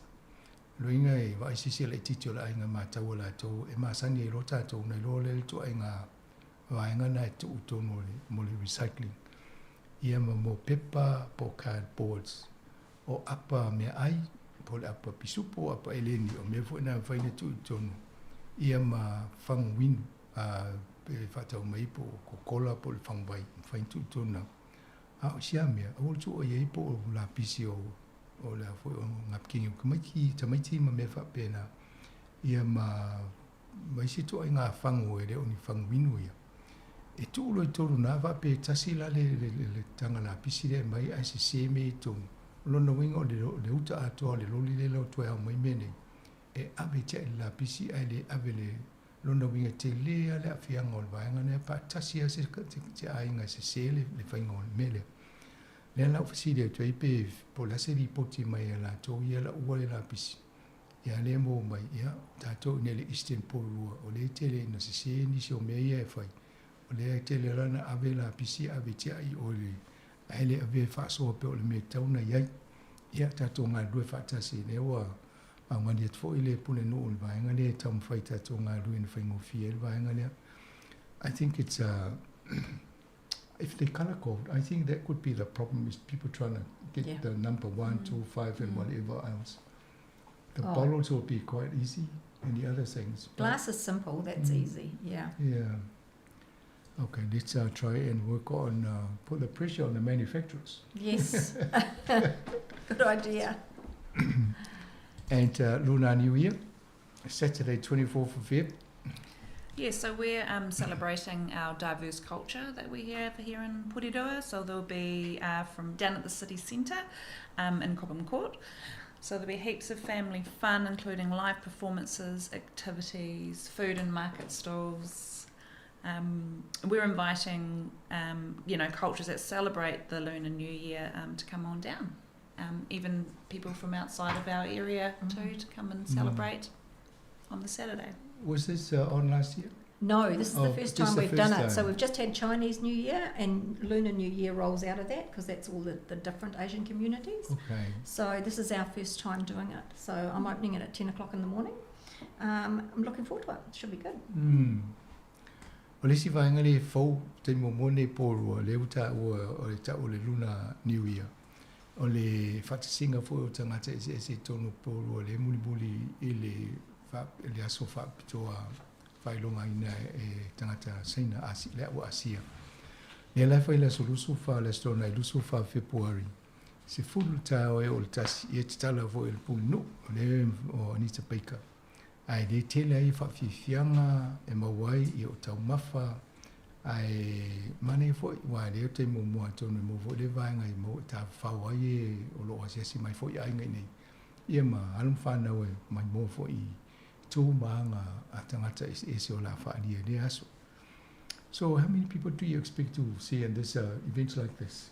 Well, I'm hoping there'll be hundreds of people down there because they bring the kids down and they've got the lion dancing and all those different live performances. So I'm hoping people will get in behind it. I mean, we had 30,000 at Waitangi Day. So even if we could get a couple of hundred, it would be great. It was a huge celebration. Very good. I think families can bring the kids and people visiting Porua or even people listening from us. And free parking. From outside, they can come in and free parking at the weekend, remember? So, child's playground right there as well. Yeah, o le tele ai vaenga le e fo mo fo le paka I le tongi se tupe pe paka I vaenga I le fai I le Cobham Court I te tonu lava o le city of Porua e taulanga I o nai ma o le vaenga le I le aso lusu wha le stona I lusu wha February. Orange Sky. Yes, I think you've covered that this morning. Yes. I heard you say, but that was a big launch for us yesterday. Orange Sky have partnered up obviously with Council and Ngāti Taua who have got the funding to bring their laundry service, which has got washing machines and a shower into Porirua on a Monday. So they're going to be down in Hagley Street where the old Challenge site was from 9:30 to 12:30 every Monday. And then in March, at the end of March, 26th of March, then they will start up at Cannons Creek and Bedford Street from 1:30 to 3:30, but they wanted to trial down in the city centre first. So that van will be absolutely loved, I think, by the people who are homeless at the moment. We have a number of homeless people in our city. We've got people sleeping, I know, in the shops at Cannons Creek. We've got a lot of people sleeping in cars at night around the reserves because the staff have been going around to check on these people. If you don't get up early, if you don't get there at 5 in the morning, they're gone by 6. So we're trying to get a hand on how many people are homeless in Porirua. We know that we're short so many houses, it's not funny, but there are people we're not aware of. It's hard. It is hard, and homelessness comes in all shapes and forms as well. So this van at least offers the washing service and the shower. I guess if a couple have a spat at night time and somebody wants to move out, then they probably have to find somewhere to sleep that night. Yes, but we've got a number of people sleeping in cars permanently, which is really hard. You can go around the harbour. We've got a number of reserves in at Ngāti Toa Domain. People are there permanently, so they are living in cars. And I see we've got about 41,000 people like this in the country. In New Zealand, it's shocking rates, just terrible. Yeah, what they say, 1 in 3, I think it's just ridiculous. And 1.6% of that rate live in Porirua. Okay. Oh, it's good to see I think, what's when you say orange, is that the colour of... The colour of the van is orange. Okay. And so the van is manned by volunteers. So yesterday we met some of those volunteers, like the workers from Westpac. They volunteer on a Monday for their duty. So it's all done by volunteers, which is awesome. So they get to sit and talk, and they have games and things outside for them so they can sit and have a chat with people while they're doing it. So, it's pretty special. Ole Chatutala Faultaone, it was on our news bulletin this morning, so it's good people have heard it. And they mention your name twice, I think. Well, it's Ngāti Toa that are the big drivers. They've got to have the credit for it. Ai ele ngā ruenga leo tu whātasi e pule ngā no pōrua, ma Ngāti Toa, tangata whenua le ne luaenga nei. E ele le van, pole veni le wo whawhai e mawhai o nā tā ele tangata e reni ainga le o mausolo nei pōrua. Ia le tano whapunu o le tau sa ili pe fia tōnua le a whai o tangata ia. Ina ia lātou I loa wai le maua o New Zealand lātou tu whatisinga. E whāsu tasi awhi le a whai o tangata ia e leo iaini o lātou ainga. Whai me nofoi. Ia o isi lai mausolo tōnu o paka I pōrua. A leo ina o nanga le ina ia whasosoni tanga e ta ua o le Orange Sky au te roa laundry service. Ia o ngā I le 10 Hackley Street la, le sfulu Hackley Street. O nai mo e whai e fo I ngā ruenga e te tai la e ia ma wha mai fo I nisi. Ia ma whai e nisi o whasosoni e maua I le taimilia. Ia atonu e o ngā te litua I ngā o nanga ne taifo e la tō whai. Ai o loo whai e tangata e fo I e free e whasosoni e volunteer la tō taimi. E o whafo la tō taimi e whasosoni e la tō. So amai le masino o mati ona whaataitai fo le I o I Cannon Street a le amata tu I Hackley Street. Ia mo la tō e mo mira so swani lea. I wonder, some of our families, surely these people belong or related to some people in Porua and the neighbouring. Well, there's a number of people who I know who are homeless in our city, but they actually do have somewhere to go and they do have somewhere to shower, but they're choosing not to, because I had a discussion with some of the social workers about it. But they're choosing to live on the street for that reason, and they're not going back to shower or get a clean change of clothes. There's a lot of people who need some mental health issues, but there's not enough social services out there to take these people in. Ole, it's sad to hear, if we have it's people. Really sad. Yeah. O nei tangata nei ia ole e mau fo le tūlanga o le mai o le mawhauwhau. E le tau mwhai e whainga ruenga ina ia soswani ia la tau ia. Ia whape o whafonga mai fo nisi o la tau ia. O le awa noi e pūlenga no taltanoi. Ia po nisi fo utatoa o nanga Pasifika o ia. I just ask for if anyone is listening, perhaps they can reach out to the Porua City Council if they need help, or any of our social services in Porua. We can send them to the right people. Yeah. So that's Ngāti Toa have got 2 social workers who are working on the ground with people. So yeah, we've joined up with them. I'd be interested to see the ethnicity of the people. Yes. That we're discussing here, whether there's some. Seems to be a real mix. Right. Yeah. Okay. Pathway underway at Papakowhai Road. The pathway at Papakowhai ties in with the lagoon, so those two topics run together.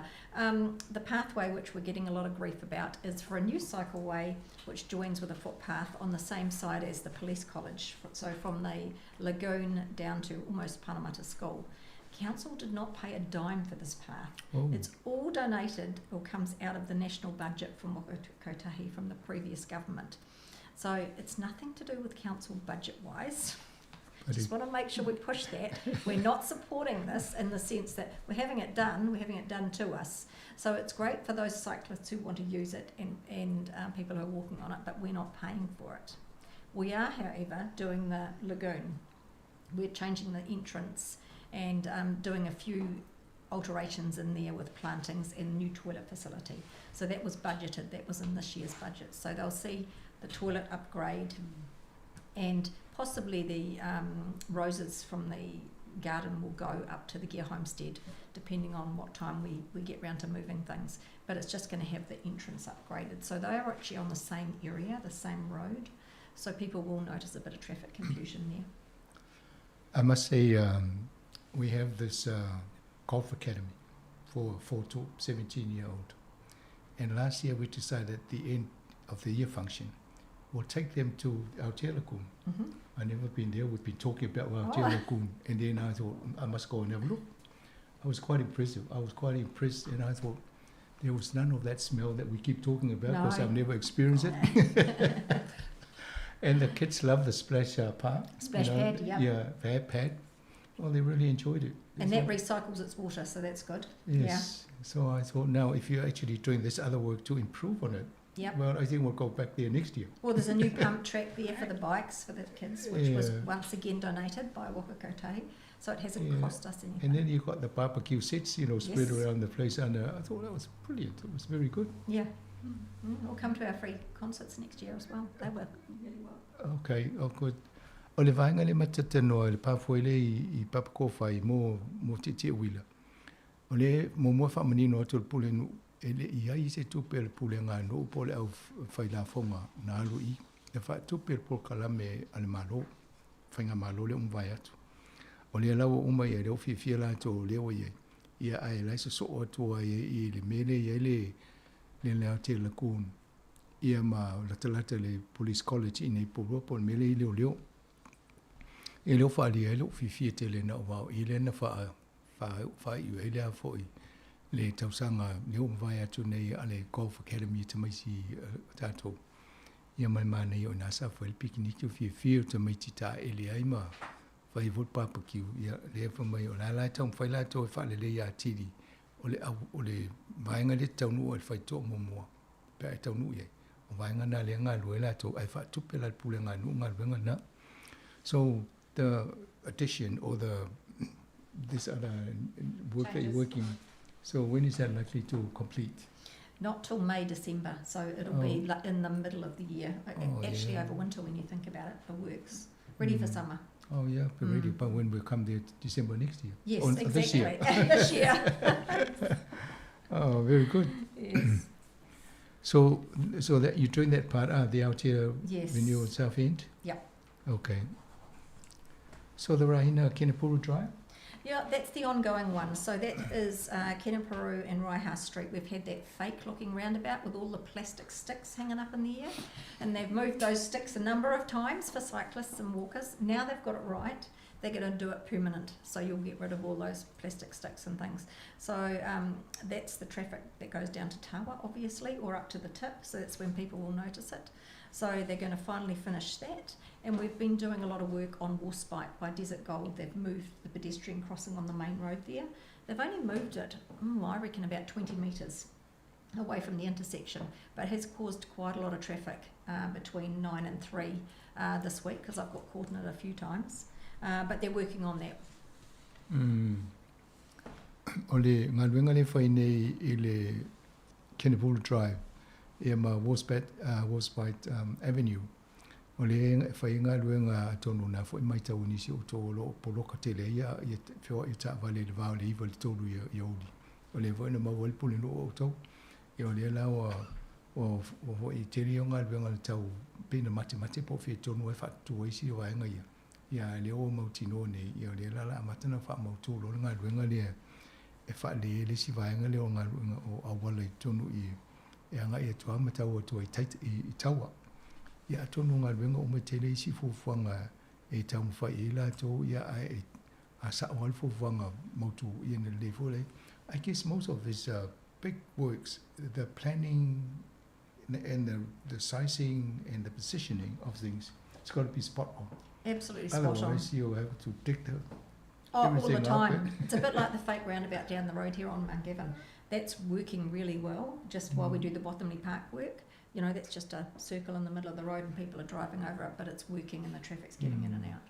So, yeah, Some it's a start. people driving over in the middle of it. I know. I actually had to watch one morning when I drove to work, I had to do the roundabout. And then there was this youth behind me. He came straight over. So by the time I came around, they were almost onto me.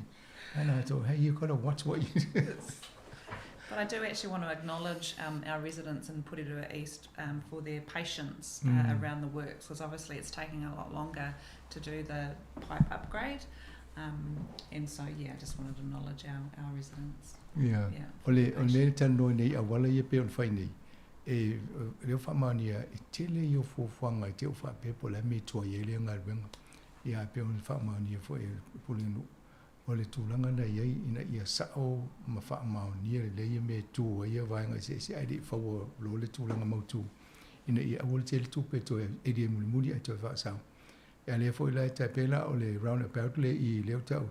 That's like an egg, this roundabout here. Yes, it's been called other things too. I call it a yellow egg roundabout.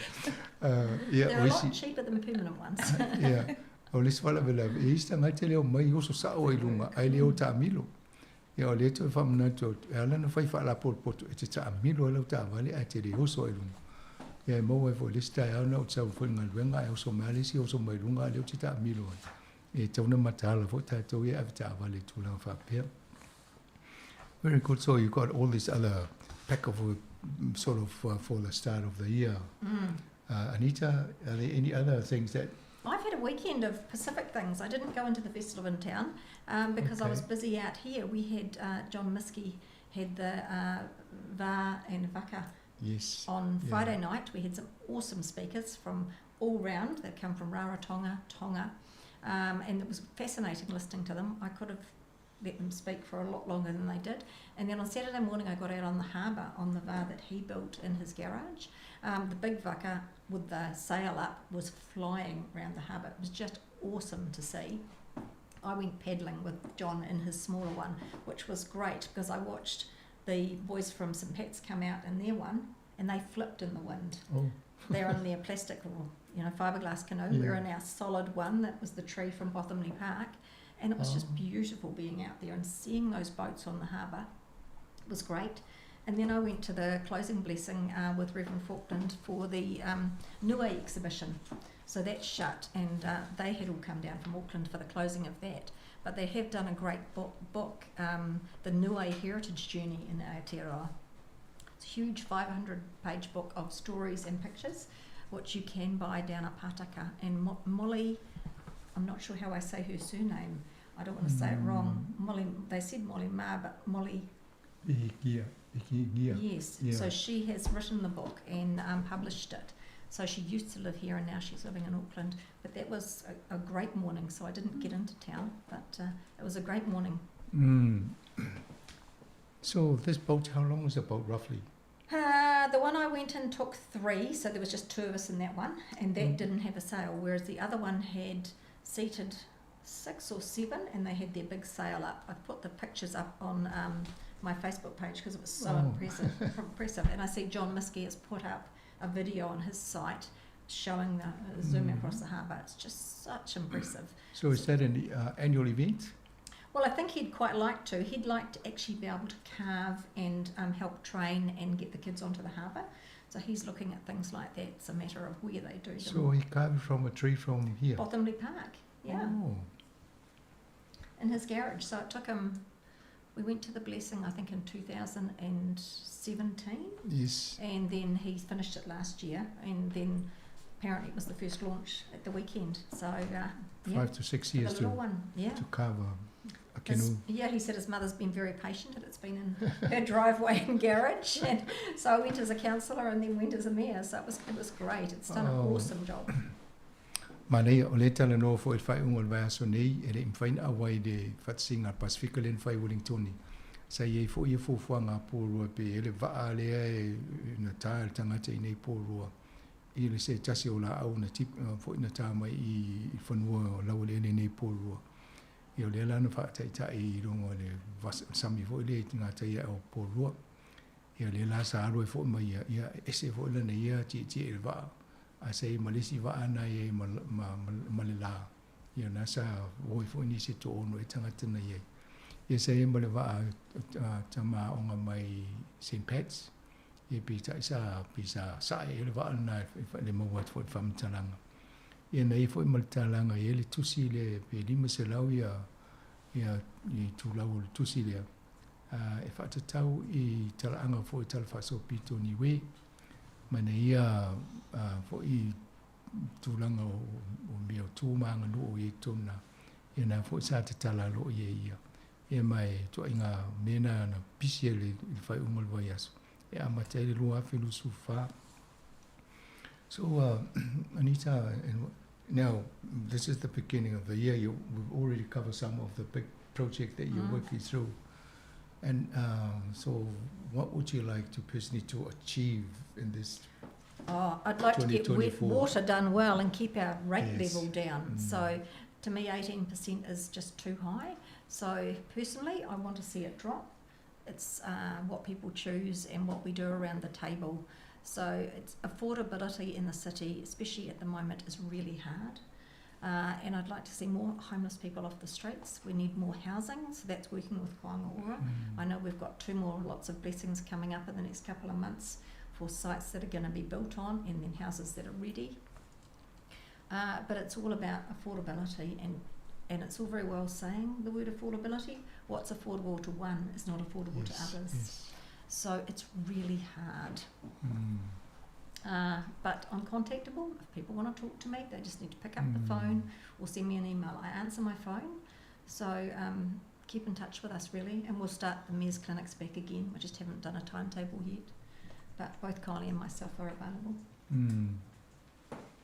And Kylie, what would you like to achieve this time? Or you're going to put your shoulder onto and you can help with achieve all these things? I want to achieve everything, but it's just obviously not possible in 1 year.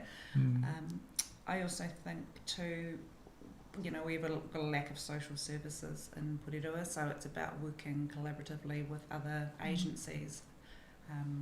And yes, we have Ngāti Toa and places like that, but they have their own resources too, and so it's about really finding opportunities to help our community, really. And I'm determined that Whitireia keep open their childcare centre. Yes. So at the moment that's the threat for us. So we'll find out in March what's happening, but I've made it pretty clear to Whitireia what I want, and I do not want to see that closed because that would affect a lot of our people who are doing horses. Polity? Yes. Is it, what's happening there? They're talking about closing the childcare centre. Oh, okay. And that would affect all our nursing, not just tutors, but the people who go through there, because it's all for students. And if they shut that, I've already told them that I will be one angry mayor. They took away something last year. So working on how we can keep that open for them. O le vaenga le tala noe nei, leo tala noe mo le vaenga fo e la ua mo le lua whelo sufa.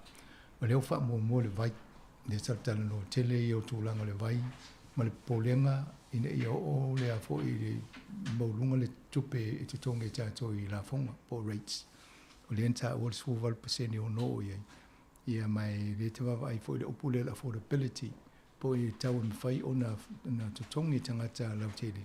O le whala velawe pe o na tau e anita. E ese le winga o le upu o le tau e mwhai o na tutongi tangata lautele. I fuafua le tūlanga o le tamao ainga o le tangata po le ainga. Ia e le mwhai la o na whaise upu whai ngofia o na tala noa i wae. Ese tupe mo o tangata. E malisi vaenga le o le homeless.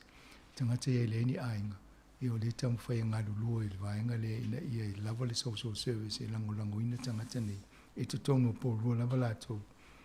Ia mai o le si vaenga le o Whitereia Child Care Centre le na tā ua anita o le tamu whai ina ia wha sao le ngā luenga lea a wai te lea ia fianga pe a o le pe a te puni.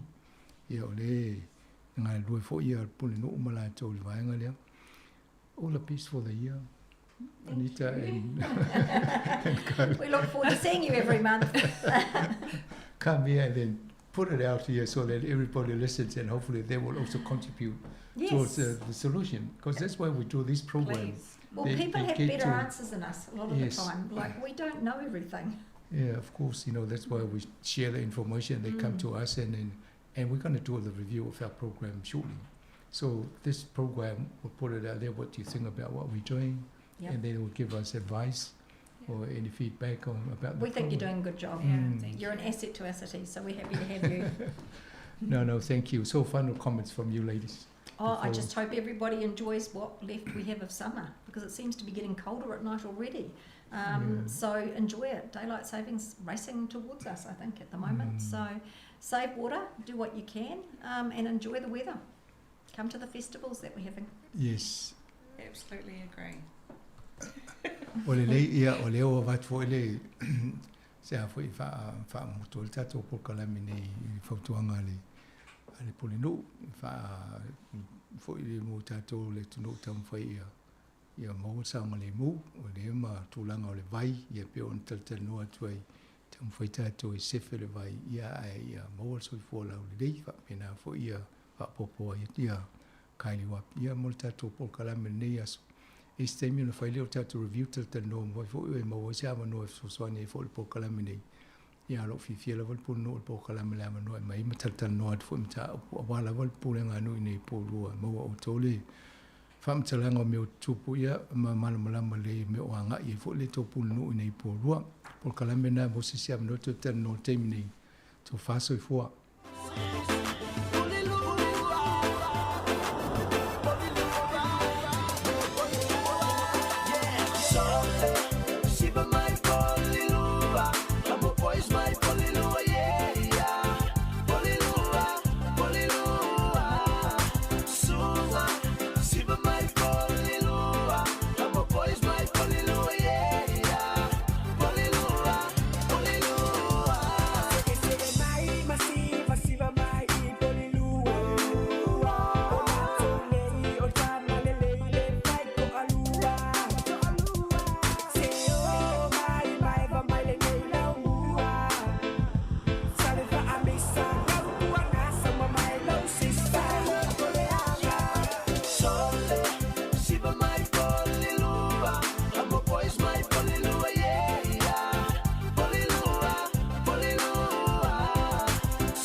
te fatalofa tumalo fa lo fa fonga le tunu le ni tai au mato malungi fo tato le tioni mato fa si ma professor Ian Hermans mai le American Institute of Medical Research e tata no tuni si o la tonga benga lo fe ngai malato pe na fa lo atu te mi fanu tam fa tato le tio ina ia fatal no ila to ina ia tato malamalama tu langa o Yesu su enga mo ni vai taimi ai mi se la vol tau so o fo mo tong fiti mo tato ngasi Talofa, welcome to Samoa Capital Radio this morning, Professor. Talofa, Afumasanga, and talofa to the Samoa Capital Radio listeners. Well, it's good to have you hosted in our Pacific radio station. It's lovely to be here. Thanks for the opportunity. Yeah. Professor, I see that you've been involved in a lot of other things which we'll come to later. But to take, I guess, for the audience, I see that you've been involved in a lot of research on therapies for some of the treatment of the diseases. And I thought, so what discovery have you made for health or prevention or contributed to at this point in time? At this point in time, right? All right. I started off doing quite a lot of what I would refer to as basic research. So we just wanted to understand how does your immune system react to pathogens or bacteria or viruses. I was really quite interested in whether the immune system could actually fight off cancers, and there's some good proof now that can happen. But when I started, it was quite a controversial idea. So we contributed to the sort of basic research around that concept that the immune system could actually recognise a cancer cell and kill it. So that was some of the sort of basic research that we did, and we were always really interested in seeing whether we could take those basic discoveries and turn it into a treatment that could potentially go to the clinic. Now that's a lot of work, and we've tried a few things. We've tried some vaccines that we designed to go into melanoma patients. We showed that the concepts that we had sort of come up with in the lab actually did work in patients. So you could stimulate an immune response that looks like it could target cancers. But there's a lot of competition in the space, and so while we were doing that work, a few drugs came on to the market. They came up with a similar idea.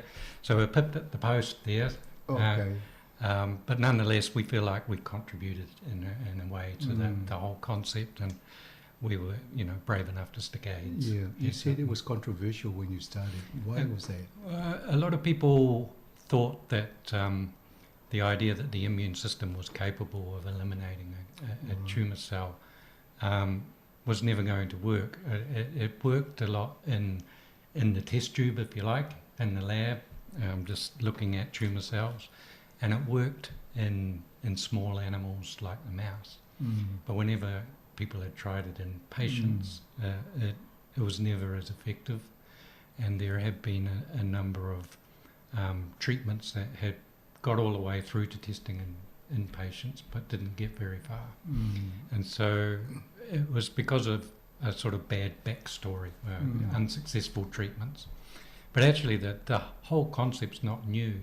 So back in the early 1900s into the 1930s, there was a researcher in New York who started injecting bacteria into tumours and seeing whether that would initiate an immune response to the bacteria that would also kill the tumour cell.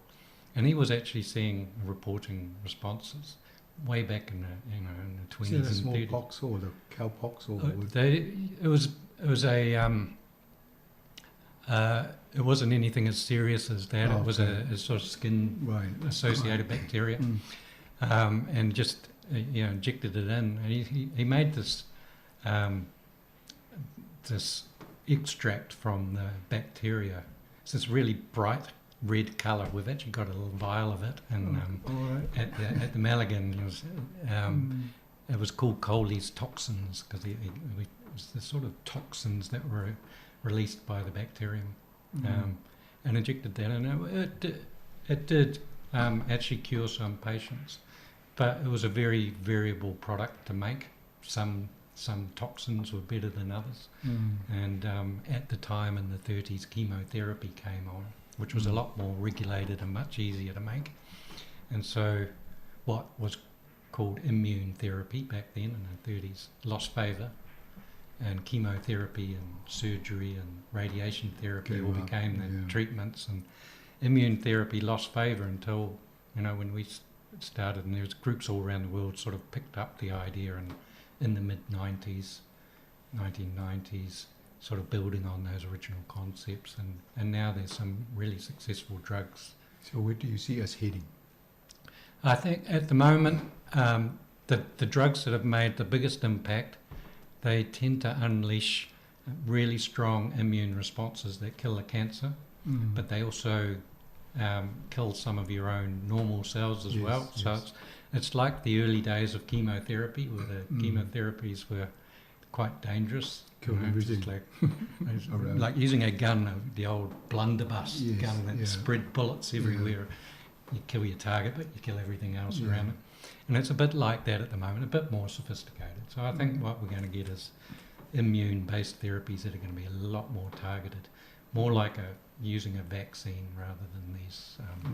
The strategies they use are just sort of unleash immune responses all over the place. When I read the material preparing for this interview, I thought, what's going to happen with all these pills?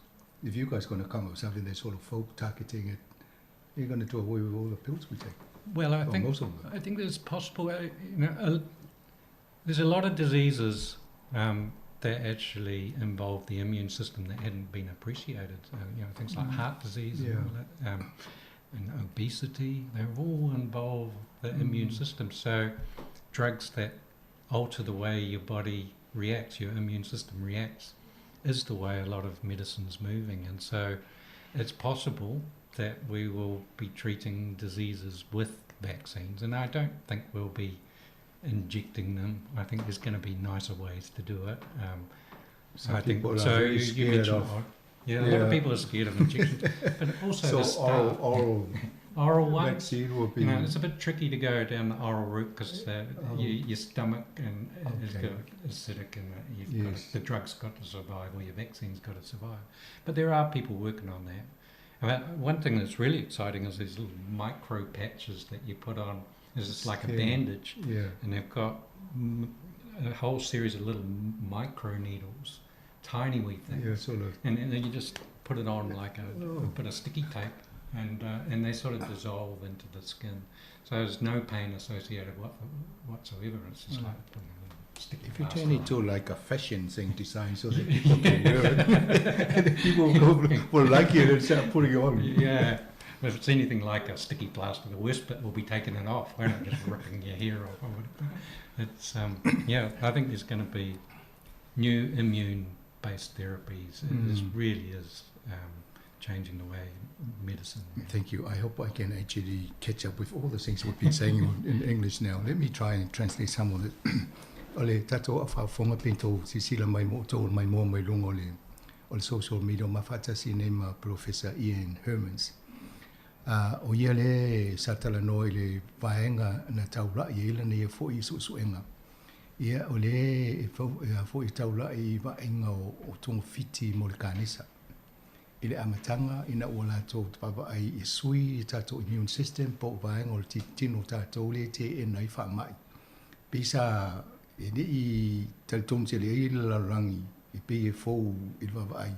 Mai de whaingo fia le mai tau tangata o na sui e tō tonga o tātou ia whawhanga le li, a le tau mwhai tangata. Ina whaisi sui ngai tau mwhai e te e nei e whaamai.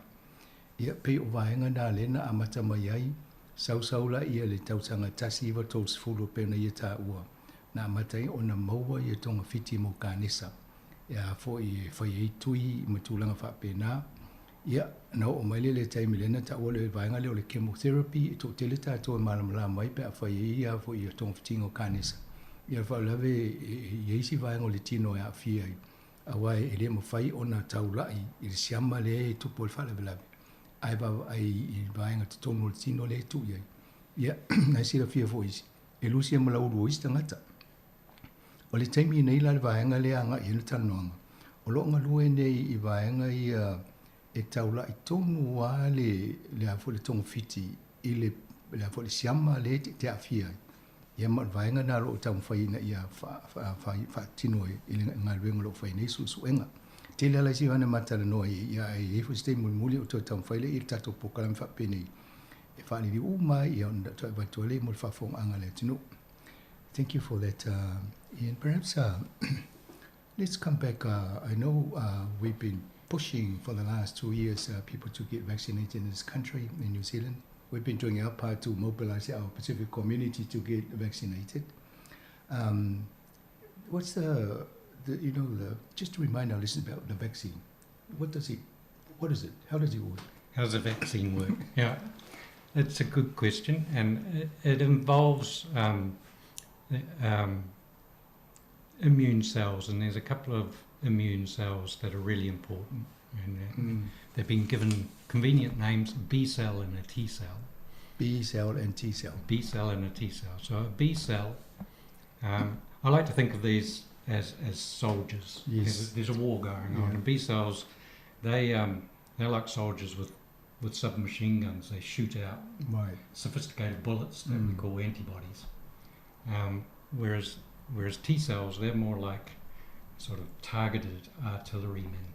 They find where the cells that viruses are hiding in, and they actually kill the cell to stop. Because the virus actually just takes over a cell. Its whole purpose is to infect the cell and make more copies of itself. So it needs the cell. It absolutely needs a cell. It uses all the cell's machinery to make copies of itself. So T cells are designed to find those cells that are infected and just kill them, and that'll stop the spread of infection. So you've got these antibodies. They go around and they actually latch on to the virus when it's between cells, when it's moving between cells, and just coat it and stop it from infecting. It just basically block it from getting into a cell. Whereas the T cell goes around looking for cells to see if there's a sign that it's been infected and kills it. So that's how immune response works. But your body had to develop a pretty sophisticated system to be able to recognize what is a bad bacteria or a virus compared to something that is not dangerous. Yes. And also to recognize that there are structures that are your own that you shouldn't be attacking. So, so it's got to be able to work out this thing that I've encountered is not my own, and two, it could be dangerous, so it's got to kill it. Right. And when you're born, you don't know what you're going to be attacked by. So the immune system has evolved these cells. So you've got your B cell and your T cells, and they've actually, each one of those has a series of what we call receptors on the cell surface. I like to think of them as hands. Yes. You got 50,000 copies of this hand on the cell surface that can grip things. But they're not very sophisticated hands. They can only hold one position, sort of like a Lego hand. But every different B cell or T cell has 50,000 copies of a slightly different hand that can bind to a molecular shape. Right. And your body just pumps out whole billions and billions of B cells and T cells, each one that can recognize a slightly different molecular shape. So it's anticipating any sort of foreign molecules being thrown at the body. And all of those ones that could potentially recognize your own proteins or whatever, they're carefully deleted. You kill them off very early, so they're born and they basically die within a few hours. But everything that's left, there's a whole series, there's billions of them, each one with a slightly different receptor. So when a virus comes in, there will be, within this huge repertoire of cells that can recognize different molecular shapes, there will be a handful that could recognize the virus. Just, just the numbers. But the problem is there's only 5 of them, or 6 of them. Yes. So what those cells have to do is to make copies of themselves. So when they see a virus, the first thing they do is they make clones of themselves. And they make billions of clones of themselves. So they go from a handful to billions of them, a big enough army to kill off the virus. And that takes about 5 or 6 days. So when you get sick from an infection, what's happening is the virus comes in, those first few cells recognize it, and then they start dividing, and then they start killing. And when you're feeling sick from an infection, you're actually feeling sick because all of these millions of immune cells are shooting away, doing a bit of damage, killing off the virus. You actually get more sick from the immune response than you do from the virus. Oh, I see. But it's a necessary illness. And then those numbers of those cells come down once the virus is cleared. But the big difference is that it never comes right down to 5 or 6 anymore. It comes down to several million. And so if you encounter that same infection several years down the road, there's going to be a bigger army to respond. So big enough that actually it can deal with the infection within a day, so rather than 7 days, and probably deal with it before you can even feel it. So that's why that's the word immune. You're immune because you've got enough of these cells that are able to kill the virus or the bacteria before you feel any effects whatsoever. You don't even know you got infected.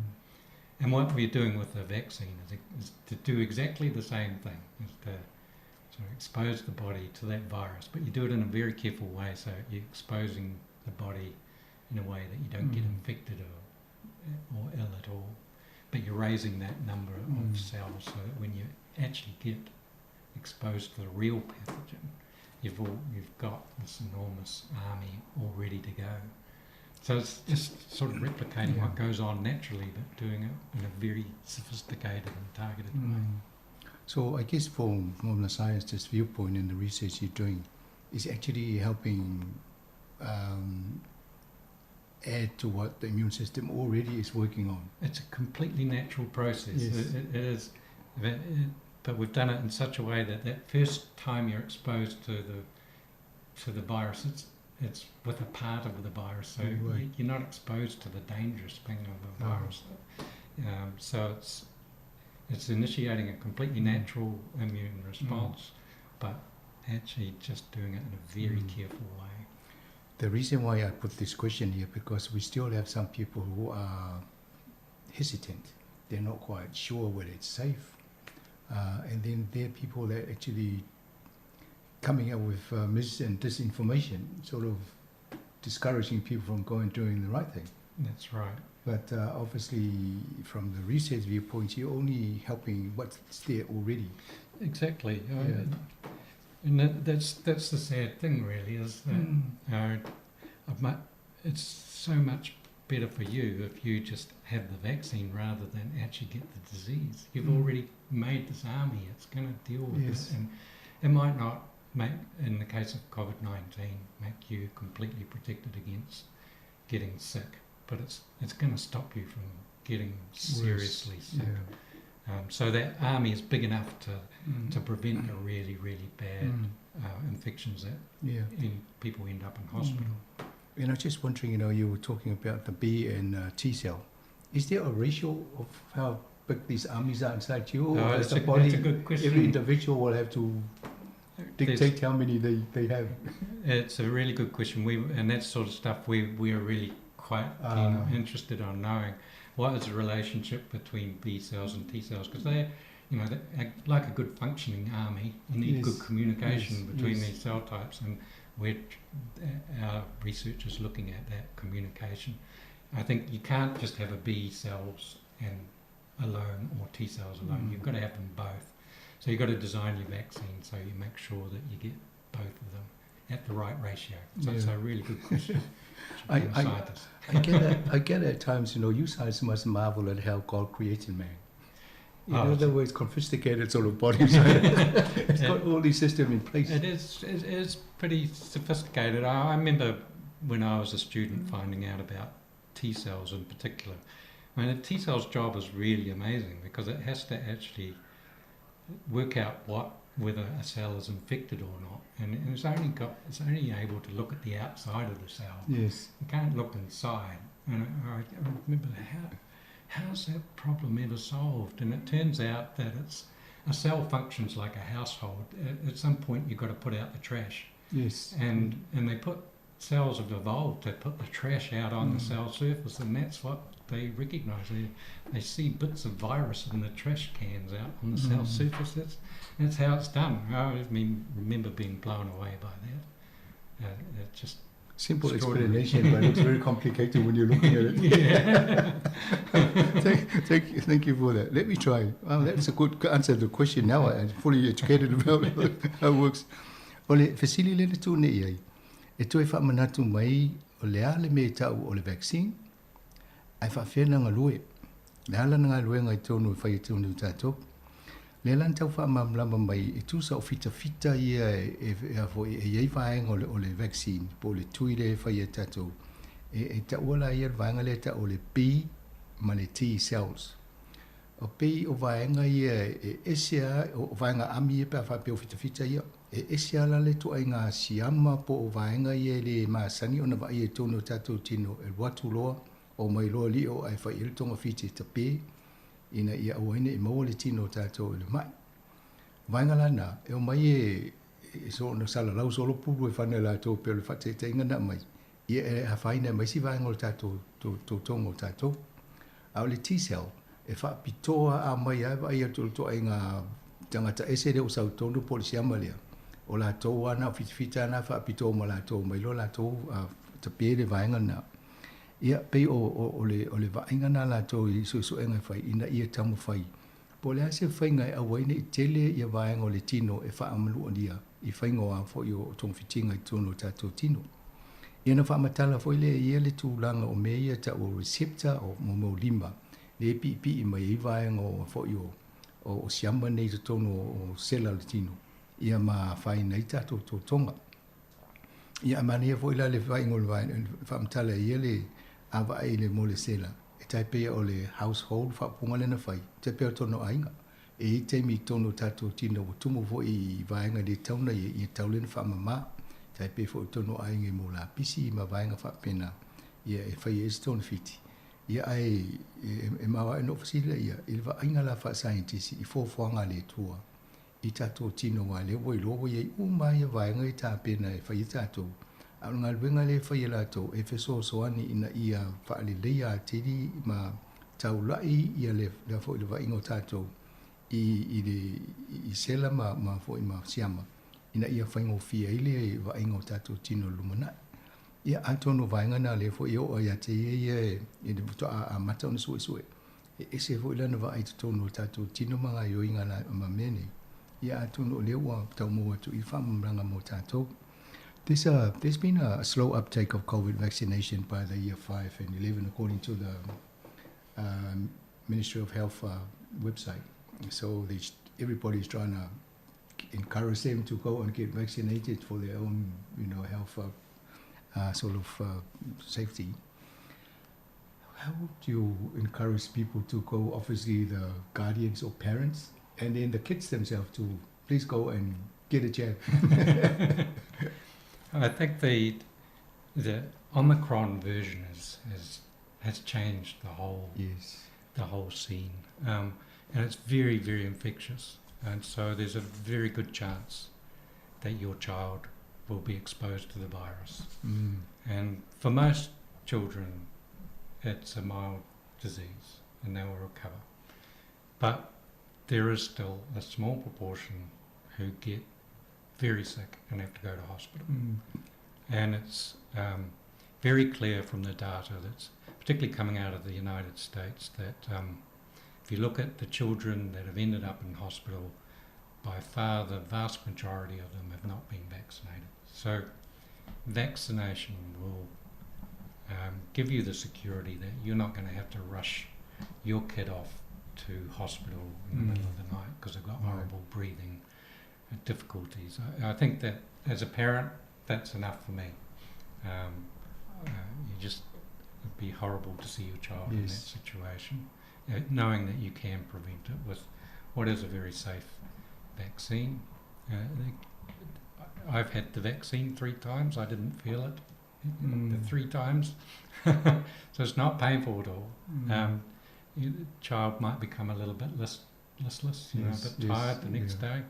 I actually took a good excuse to have a day off the next day after my second one. I slept. It was wonderful. So the side effects of the vaccine aren't that bad. And when you weigh that up against the risk of ending up in hospital from Omicron disease, and as I say, Omicron is spreading through the community like wildfire. So there is a high chance that your child will get it. As you're thinking when you said that you slept after your second dose or whatever, I was thinking as a scientist you're probably thinking, I wonder what's happening inside my body right now. I know what's going on. It's those cells dividing, and that's what's going on. It's a good sign, actually. Yes. If you feel a little bit sick after your vaccine, your immune system's doing its job. Yes. Yeah. Oh, good. Ole vainga le pe ona mo fa mo ngal tato tanga renga falmai. Ile i tau sanga lima o fulmal tasi to telia ele o faini la to tui ile taimi nei le ala tau fa malosi au fo I matua ma alum fa nau e pe o lana ia fa tusa e ai lo o mana fai tui o lo nalo ia nei lola ia ele o falmai tinga ina wala ile fa tui to tele o tamaiti e na avel falmai America pe o nei fa mo mo la to o le to tele le faini o la to tui pui ia tonu o le vaenga na si de ia ia le fai o le tui nei lola ia e fai ona momoe ai dese me ona tupu fa le tonu fo le tu nga mo le alo matamiti nei ia wala o mana fai le tui pui.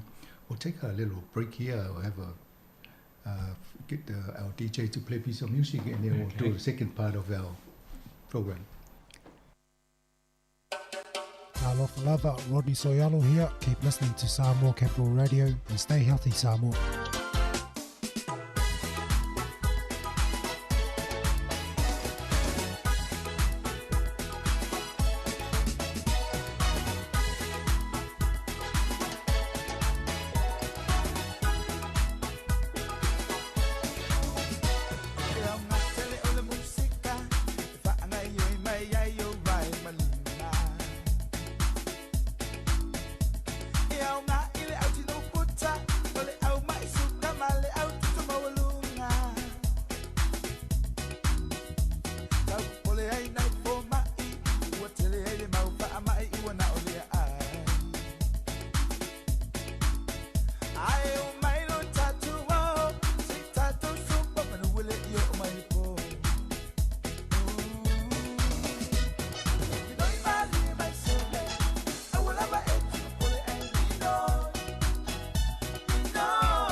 Toi fatalo fatule tato o fa fongo tau ne uma fatasi ma Professor Ian Hermans ma le American Institute of Medical Research o le tana noa I tūlanga o fa mai ma vaccine e pei ona tamu fai e pui e tato o le vaenga mo mosa tata noi vaenga lau tele I o le whaingo le vaccine po le ale meta o le vaccine ma maisi ona tūlanga le pui ngo tato ia le la matal tana noa ni so vaenga ia o ngā fo I mo le tato o fa fonga.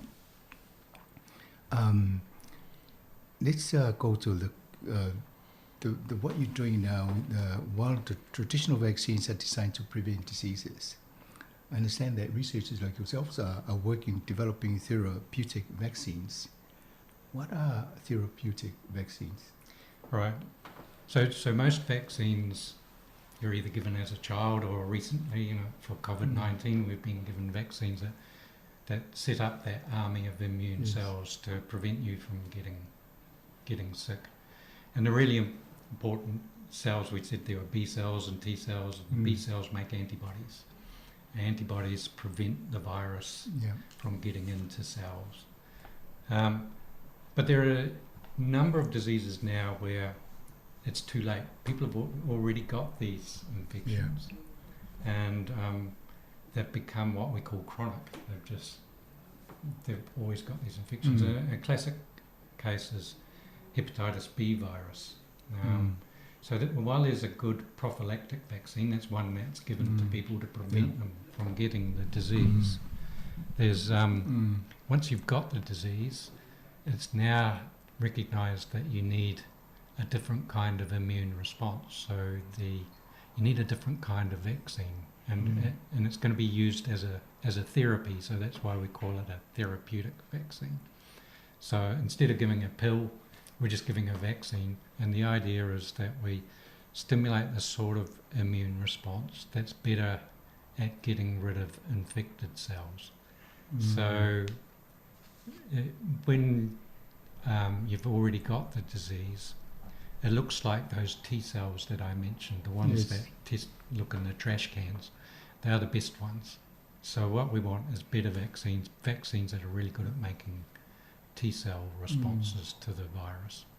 And so that's sort of work we've been doing, is really specialising our vaccines to make them much better. You were talking about that ratio of B to T cells. We want the T cell ratio up and the B cell ratio down. Right. Whereas for preventing infection, it's the other way around. Right.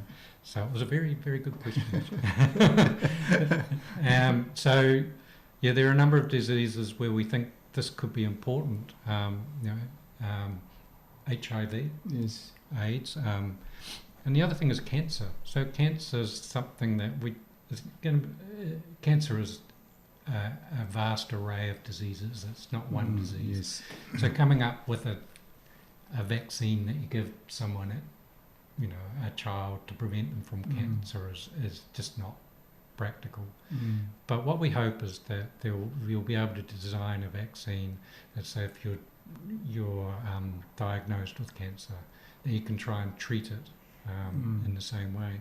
And these T cells, they can recognise, in the same way that they can recognise a virus-infected cell, they can actually recognise that a cell has changed into a cancer cell. It's because they're putting signs of this in the trash cans on the surface. Right. So the T cells, in theory, can recognise a cancer cell and kill it.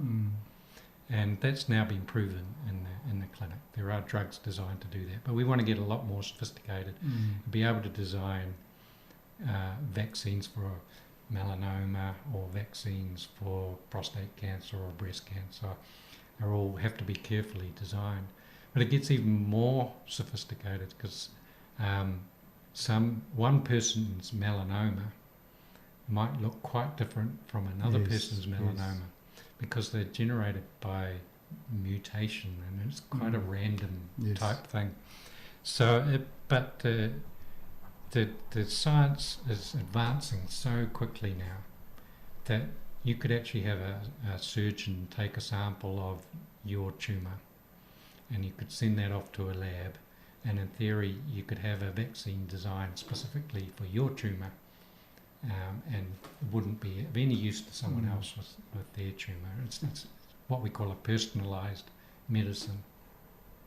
And that really is probably going to be the future of cancer treatment, is take a sample, what does it look like, what proteins do you think are in that cancer, design a vaccine against it and get it in there as early as possible to try and get the immune system to wipe it out.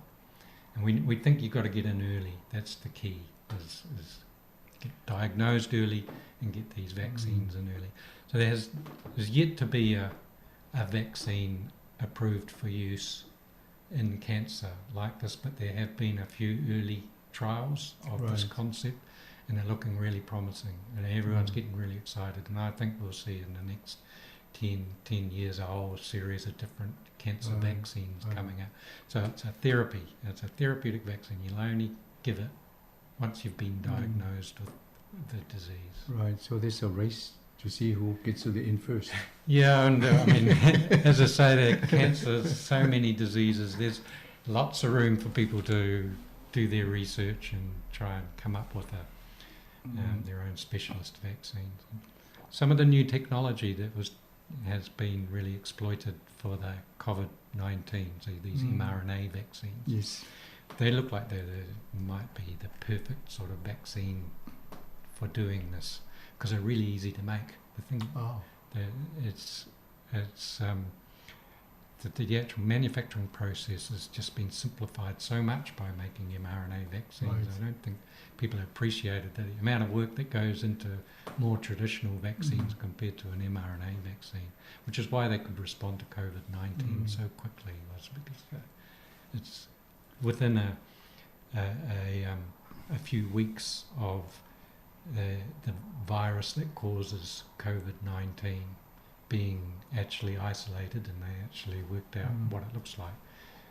They'd already made an mRNA vaccine. It only took a couple of weeks to do that. The rest of the time was just getting it through all of the manufacturing processes, which have to be highly regulated and everything. So it's a way of responding very, very quickly. So we think that those mRNA vaccines, not only are they going to be good for other infections as general vaccines, but they're going to work in this therapeutic vaccine space as well. Right. And is this mainly in the bloodstream, or does it apply to other parts of the body? Well, you inject them into the muscle normally, Right, yes. But they make proteins. The idea is mRNA is basically the sort of the instructions that is given to a cell to make a given protein. So those proteins move around in the blood, and so. But ultimately, the first injection gets your muscle cells, and there are a few immune cells that you get when you inject into a muscle as well. Yeah, why I asked the question, because many Pacific Island people, they die of lung cancer. Yes. And I thought, this treatment you're looking at, hopefully you'll come up with something that help them with the treatment of lung cancer. Yeah, well, so lung cancer is really, it's a big issue here in New Zealand and amongst Māori as well. Yes. So it is one of the ones that the immune system is going to work against, and there have been a few drugs approved for lung cancer, but we need to get it more sophisticated. And so I think there will potentially be cancer vaccines for lung cancer. And the other issue with diseases like lung cancers is that they are what we call solid tumours. They make a fairly solid mass. Yeah. And it's hard to get the immune cells into these solid masses. So we need to be able to combine these immune therapies with chemotherapeutic agents or some other agent that actually maybe softens the tumour up somehow so that the T cells get in there, or somehow recreates that solid tumour mass in a way that the T cells function better. And that is where a lot of our work is going at the moment, actually. Right. So you need something more potent than B and T cells. You need the B and T cells and something else to help them. Yeah. I think that there's always something else. You always want more power and everything, but I think they're sort of combination therapies, particularly in cancer. So for a long time we've just had chemotherapy and surgery and radiation therapy, and now we've got immune therapy. And a lot of the research that's going on at the moment is, can you actually combine them? So and so combining immune therapy with chemotherapy is the area that I think is going to be really quite fascinating going forward. Can that chemotherapy, just as I say, change that solid mass to make it just that little bit better at the T cells getting in there and killing it? Okay, thank you. Ole vaingani matatano nei ile mo o avo yo tui le faine pui o tātou le vaccine e tele ina fai e pui e tātou ai le mo tātou senga se ai ole vaingani le fai ne susu e ngā pe ona tala no e Professor Hermans e tango fai ina ia se tui e tonga fitelenga senga se pe mo tātou Olondo winga o lela sifi o le faina le pui a lela ava e treat e fai e tong fiti e tato ma tūlanga tōna o le tawa vai langa o i mo meo kānesa pele no ta o i kānesa le tele na mo tato Pacific o le lung cancer kānesa o le mama ia ai le fa mai fala vela ve mena e fainga tai e to inga sela le i le of matong fita to o no lu fia ia le meo le ano me fa pena ale la tawa va ai se awale nga lu fa te se i fainga pe o le chemotherapy le fa i chemo male fainga se vaile e fainga fie no lu fia matong fiti ia fo ia mo ano nao le ia tato mama e fai mo kanesa ai e fo e fo linga mai i le tau fainga lo inei ina ia sui le tonga fiti wa le temi nei na le kemo mo le surgery tu se i lua vaenga le tonga fiti tato i te leonga se ngase o kanesa ai le tonga le fai le la toso su inga research ina ia mawhai o na whaia se to ai ngā vai e whaongaila le mRNA le ta o le fo in whai ele tuile whai ele COVID o le teknolosi na o le wawaila to e whai ngofia na sui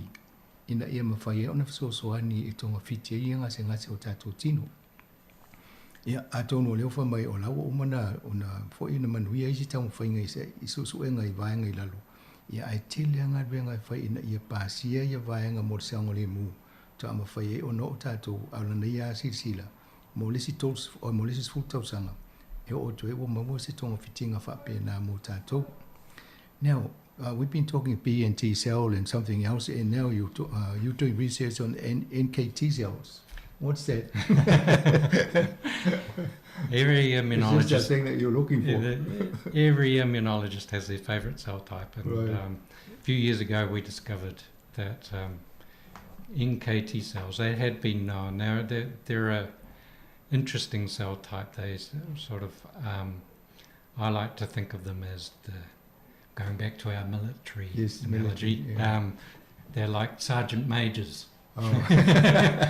So you've got your B cells and T cells are your foot soldiers, and your NKT cells are the guys who yell at them and tell them what to do and which direction to point the guns and everything. Right. And so we'd known that NKT cells existed for a few years when I started working on them in the early 2000s. And we did a bit of research to show that if you can somehow make your vaccine get these NKT cells on board as well to direct the immune response in the right way and make it bigger, then that could be a useful addition to a vaccine. And that's a concept that we've been working on for a number of years now. We want to get a product based on this concept into the clinic. We're getting close, but it's still kind of a novel idea that we've developed. There's a few other groups around the world who've been interested in a similar concept. So one day I hope to have a drug that's based on this concept of bringing in the sergeant majors to direct the response and make it better. We're always looking at ways to actually make that immune response to a vaccine stronger, but more effective and less danger to the patient. So any refinement to a vaccine is seen as something good. We know in the sorts of vaccines we think you might need NKT cells, probably in these therapeutic vaccines that we've just been talking about. Yes. Where you really want to get particularly those T cells, you want them to be marching in the right direction and killing the right cells, and we think NKT cells are the right ones to bring on. So board. the NKT cells are already present in our bodies? Yeah, we've actually got quite a lot of them, and it hadn't been appreciated, but they're distributed at various locations around the body, and no one actually really knows why they're there. That's one thing I'd like to find out. We just know how to exploit them, but no one really knows why, and it's really interesting because humans have got them, a lot of other mammals have got them, dogs and cats, but some don't. It's like sheep and cattle don't have them, and we just don't know why. So it's a real question. We don't know why, but we do know that you can exploit them, make use of them in a vaccine, and that's what we're trying to do. So I guess one has to be careful how to maintain harmonious or relationship between this and the B and T, because if you want them to be the major sergeant major, and the other ones down tools and walk away.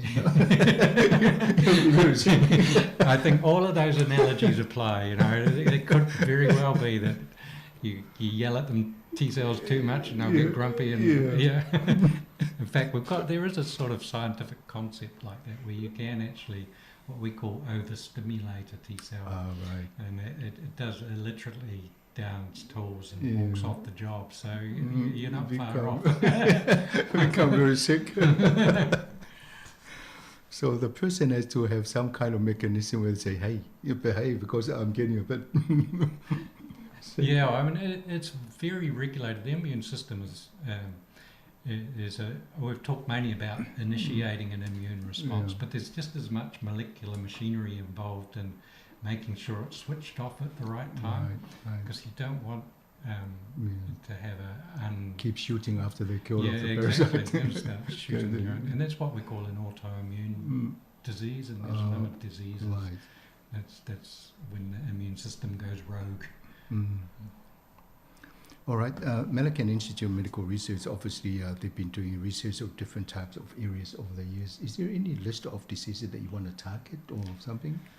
Or do you just look at the general concept and then branch out to the individual? We look at opportunities and we look at the science and we see what's the best fit. Right. So I understand you've talked about some of the therapies we've been developing, like CAR T-cell therapy in the past, which is really focused on blood cancers and works really well. So we've chosen that as a target. And then I mentioned these therapeutic vaccines. We think probably hepatitis B virus and malaria. Yes, and the reason we've chosen those ones is we not only do we know we're getting good T-cell responses, but we know that they are actually really good immune responses in the liver, which is where the hepatitis B virus resides, and where malaria often it's a part of the life cycle of malaria. So we choose it based on the science. We just know we've got a T-cell response that goes to the liver. What diseases would that be good for? Yes, And we're thinking along those same lines, then maybe liver cancer might be an opportunity in the future, and we're building up our research capability to explore that. And then lung cancer, because it really is a big New Zealand and Pacific problem, and so we've deliberately chosen that as something that we're working together actually with groups up in Auckland who've got their own chemotherapies that they're working, and this was this idea of combining the immune therapy with the chemotherapy together. And then that means they got prostate cancer. Prostate cancer was something that we looked at a while ago, and we were particularly interested in the NKT cells and prostate cancer, and whether it might be a good one to test the vaccines that involve NKT cells. And in the end, probably not. We might we sort of redirected our focus a little away. But we always keep these possibilities alive. Just you might come across a scientific discovery that will say, "Oh, prostate cancer, we've got to try it in that." Are scientists open to sharing the discoveries, or do some hide their little gems away and then bring it out when they develop something? Well, it's always been a very sharing sort of culture, but then we now know that to get a drug through all the way into patients, you've got to put a company around it, and you've got to have patents, and so you've got to play off let's share this information, but you've also got to patent your ideas, otherwise someone will steal them and the idea will go off to someone else. So it's public good versus and reality, commercial reality. Commercial reality. Yeah. But the truth of the matter is you won't get a drug into patients without commercial backing. So you've got to play the game. So you've got to be thinking about, and we're learning. There's something that as a research community in New Zealand, we're getting better at is the sort of commercial reality. If we want to make our science count and have real health impact, we've got to be thinking about how to commercialise our projects. I think it'll help New Zealand if we can. I think so. I've been asking questions with previous interviews. What's the cost of one dose of Pfizer? And how many billions are being administered around the world? And who's making all this money? Well, I imagine, I don't actually know what the cost is, but I imagine it's not very much at all. But the main beneficiaries of these have been the big pharmaceutical companies who they'll always claim that they're trying to claw back a lot of the research costs that went into developing them, but I'm sure the balance could be I think a little bit better. The COVID response minister actually announced about $36 per dose. Right. It's a lot of money. Thank you for that. Let me discuss it. Oh, my last other question before I move to the translation. Obviously, the treatment, the vaccine treatment will actually replace some of the pills that we take. Do you see that? We hope so. Okay. Yeah. Because why I want to check that, if you're actually creating something which is targeted, some of the pills we're now taking from all the programs we've done on health, you take one pill and it's got side effects. Then you take another pill to fix the side effects, and some people end up with 4 different pills. But if what you're proposing to do can actually target that bacteria and then kill it, then you shouldn't have side effects, hopefully. No, and what's more is this, if you can treat it with the immune system, as I was describing before, you've ended up with a large number of these cells, these B cells and T cells, and they carry on, they can live. If you get it right, they can survive for your whole life. So you don't need to keep on giving the treatment. Right. Ideal situation is you go through a couple of injections and you've got this effectively a living drug, your own natural drug against the disease. So help with your army, just bolster the army's defenses. Exactly, and so you don't need to keep on taking it. Would be the ideal, and we moved to that in some situations. I think how many minutes have we got? We did an exercise once where we invited people to come with their pills, anybody with over 2, and they turned up, one had 11. So I got this Dr. Dunlop with me, and he said, "So why do you take that?" And this guy, I said, "I don't know." So obviously the doctor never explained himself. No wonder they got even sicker. Thank you. Ole vaenga lena matala no nei ai I susu enga o lo fai nei. E wha moe ina ia mawhai o na mauwale tui e pui o e fo e fiso soani ina ia whaalelei a tele ia tato fita ia te ena ia fo ia pui tato tino te ena ia mo virusi ma siama e ulfale tono tato tino. Ma le whanaunga ina ia mawhai o na iese tui wha pēr mo le lumanai. E tonga fiti e tato, wala te minei pēna mau mai, o lo tamu whai tui pui ina ia soani I tato immune system. Po vaenga ia te ena ia ngase o ia mo siama mea pena. Ai am whairona whaise mea ina ia whaalelei e ma vai tonu ale siama le tupo al whaaleo. Ena leilo le mo tato. Ia ma le atono ese te mua.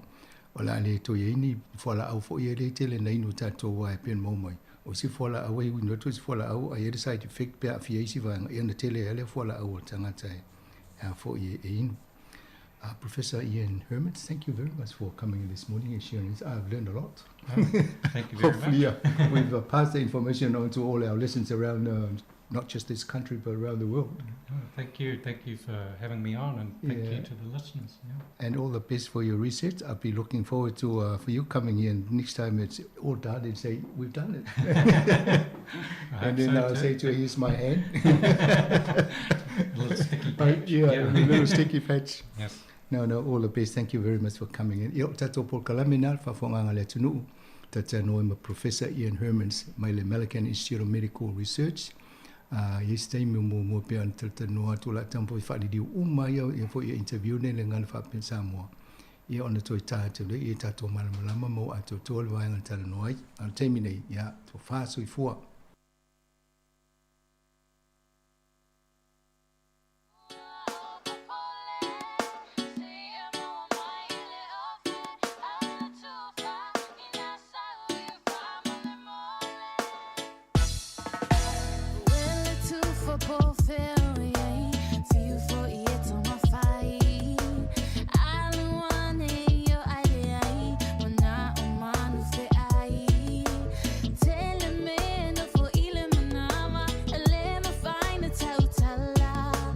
See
Talo falava o telefou o le si ufongo le lau mua i Wellingtone.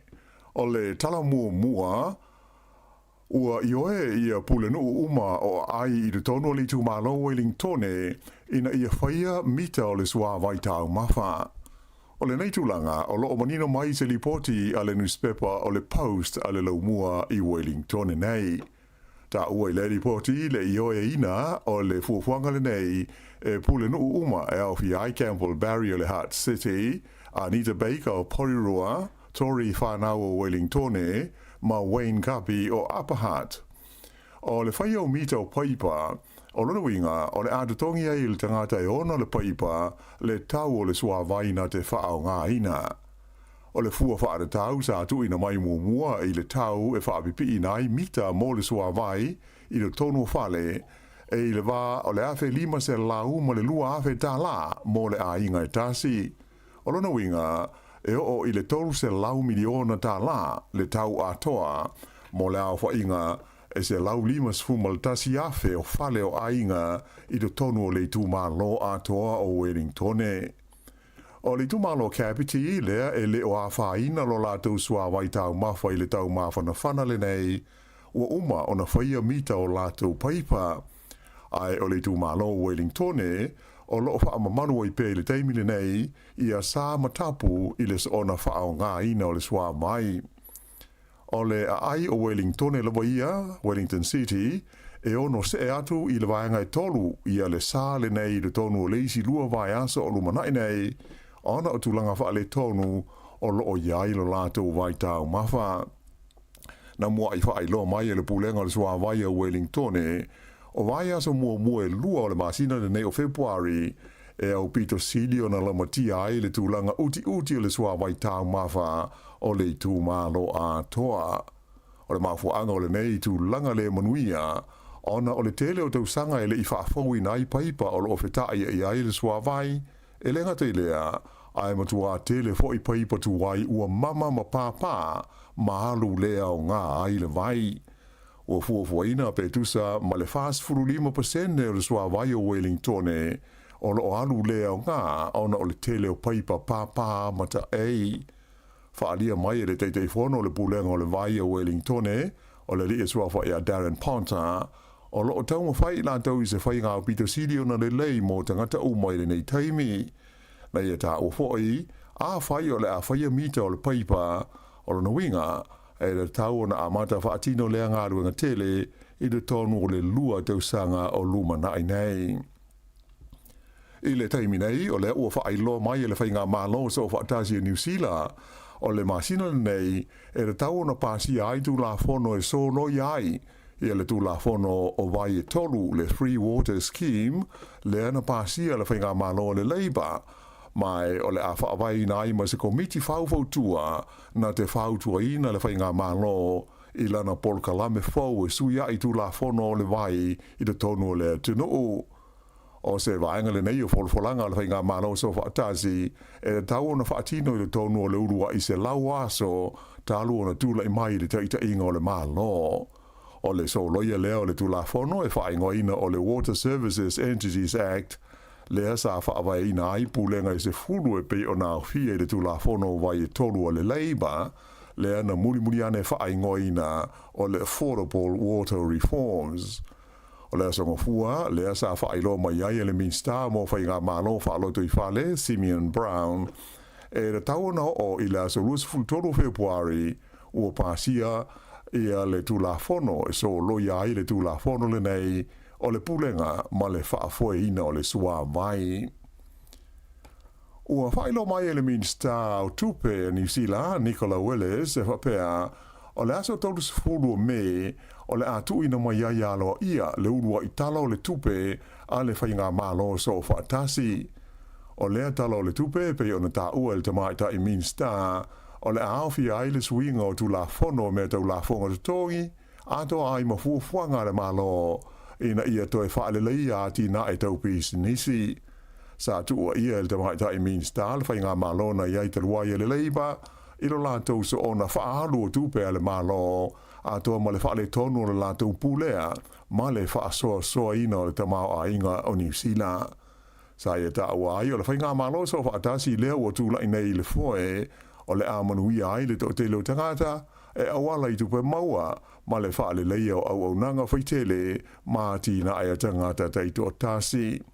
O le vaenga o le awe iai ia le wha mua le malo i lana tala o le tupe le nei o le a whaailoa ma wha amanino mai i le aso luas fulufitu o le masino mati mo le sila fia o tangata uma. O se tamai tai e limas furulua te usanga le matua le soifua o tawhia le teminei le tuina mai o lona ingoa ua molia nei e leo i le fasio di tangata ona o le whalawe na mali wai le tina matua i Wellington e ngoa ia Helen Gregory. O le whalawe le nei na mawai le tina e fitus fruiwa te usanga o le soifua ua maliu i lona whale i le pitanu o Kendala i le aso luas furuma le whao i Januari.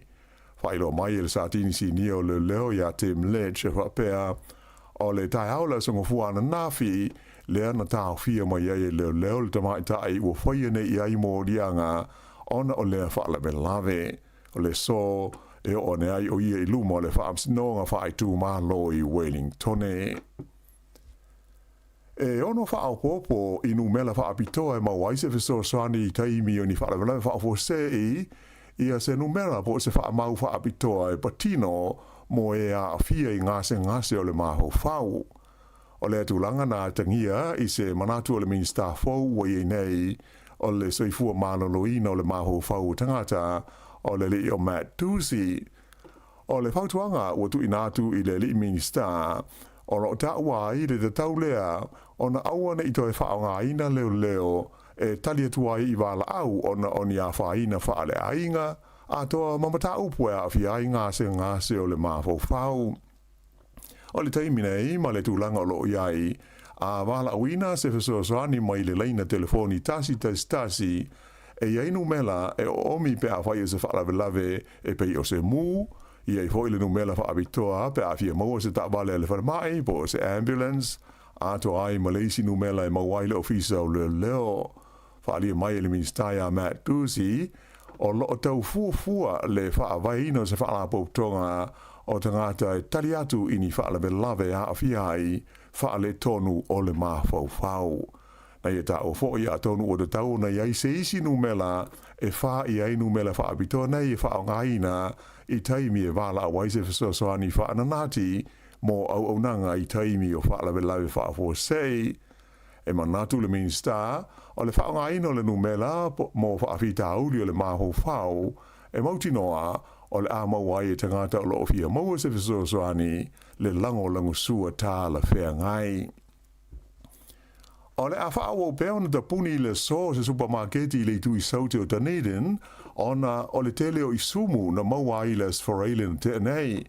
E si lia le rua se furu la whaio ni Isumu na maua I whanga Isumu na ta tau ai le tonu o le supermarketi. Tu ina mai lea whaalinga I le tuana I ai, ona moli mawina I whaasara launga tele wawawe I se hata video na ilo ai se Isumu o te tolo I lunga o se salati I te tonu o le supermarketi le Eastgate Countdown I le ai o kalai tete. Wa atoa nei le masina o whaia suenga I Isumu I supermarketi le nei le Countdown I Dunedin I saute. Mai na wha mao nia mai le vaenga le songa le mua mea tau mawha New Zealand Food Safety, la fia le awhinga luenga I ia suenga I supermarketi umanei lua e le ngate Dunedin ai whape ai ma Christchurch. Whaadia whape sa amata ia o ke tōpo le tausanga teruai o na whaia taunga whainga le kompania le Woolworths lea e ona le Countdown e tautonga fiti le ia I Isumu I le supermarketi le South Dunedin. Na iei le manatu o le o to iai ni Isumu ai veitai o le vai aso na tenei na toi maua ai isi Isumu e wha ma whape ai o na toi tāpu nia lea whale o loa tele I le whai unga le vai aso taruai. Sa whamawina sa si tanga I la whainga o mai whau o le COVID-19 fuiwa I le tono New Zealand nei talu mai le vai aso ua mawai. Wadi ni mai lea tūlanga I le taimi ua tuana I atuai I a afianga o le vaianga 5 o le vai Lucy o le wha mai I le tonu o le tunu. O wha maunga le mtanga luenga le soifo maana roina le te whatuora ta ua mai ai e o mai le sana tenei e tu sa male 5 afe valu se lau fitu valu le a whai o mai whau COVID le tonu o New Zealand ai se furu male 5 le a whai o e na mali liwai. O le tolu afe valu se lau male fitu o nei mai o tangata sa maua mua fo'i I le wha mai. E lua se lau whaas furu 5 la whai o tangata na tau fie I whale mai mō tonga fitinga. O le vai aso I ona tua, e 5 afe 5 se lau 5 la whai inga o mai whauna iai, ai lua se furu la whai o maliu. Ua te tala nei le ai o Porirua, ia le au nanga fau, e mawai le awanoa e tā e ele ai, ma whaia tanga mea tangata ele ai ni ainga o le nei ai. O le whaalapo tonga e wha ingoa ina o le Orange Sky, o lo o whaafua ina le nei tautua ma le au nanga, o lo ngā lulu e whelangalonga mai ai, ma le whaalapo tonga le turunanga o toa rangatira, ma le pūlenga o le ai o Porirua, le Porirua City Council. O le nei au nanga e whaonga ina I se ta vale o se van e whaato tonga ina ini masini ta lava se lua e lua fo I masini e whaamamango ai lava a toa ai ma se whale ta ele e mau ai le vai mawhana whana. E 5 isi ta vale whaape nei e le whaalapo tonga le nei le Orange Sky o lo whaatino ina le nei tautua I le tonu o isi ai e pei o Aukilani, Hamilton, Wellington e whaapea ma Christchurch. Sa whaaftai e le pulenu o Porirua ia Anita Baker ia le nei au onanga ona o se tautua e mtua mo o mia tele Porirua. Whaadia le tamaita I pulenu o le tūma ma o se aia de tau mo tangata uma. Na ia whaadia ua mai tauina le whaatupula ia pea o le a whae o tangata I le aini ainga I le tono Porirua I le nei taimi. O le tele I la tau nei e iai whaafi tāuli le soifua mālolo ina o le māwhawhau, ia ma ua mana o mia tele aitu a inga o nanga e pei o le tautua le nei ua whaia ele Orange Sky. Whaalia mai whoi le tamaita I whaipule le tū mālo mana ia Barbara Edmonds o se au nanga tā ua le nei tūlanga ua maua e Porirua ma o se tūlanga I tau o na lelei mo I la tau ele o iai ni a inga e wha amautu iai.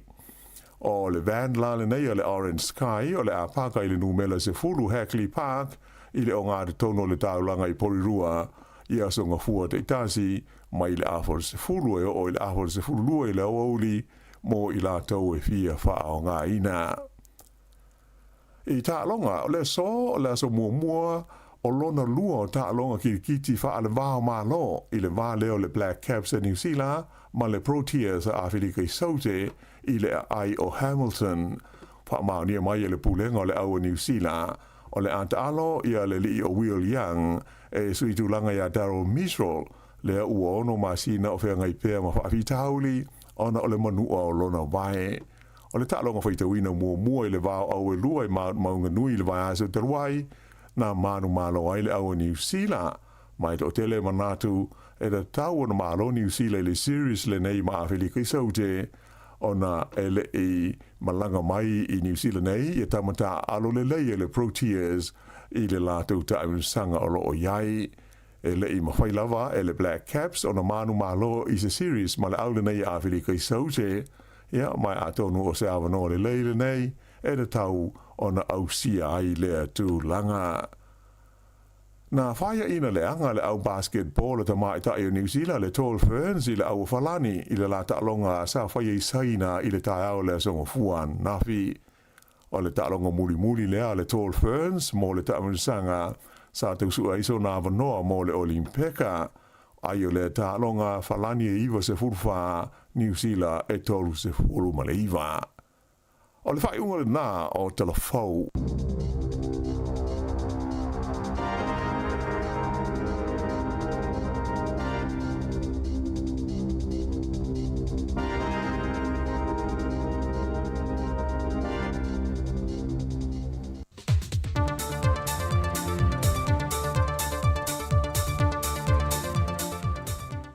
Lange mama soi fo mawal pa ia lo tātou tino pa angal tautua se fonga le mua e se whao poponga fwere nei o tātou tala i mea lo tupu lo tātou tino i Samoa.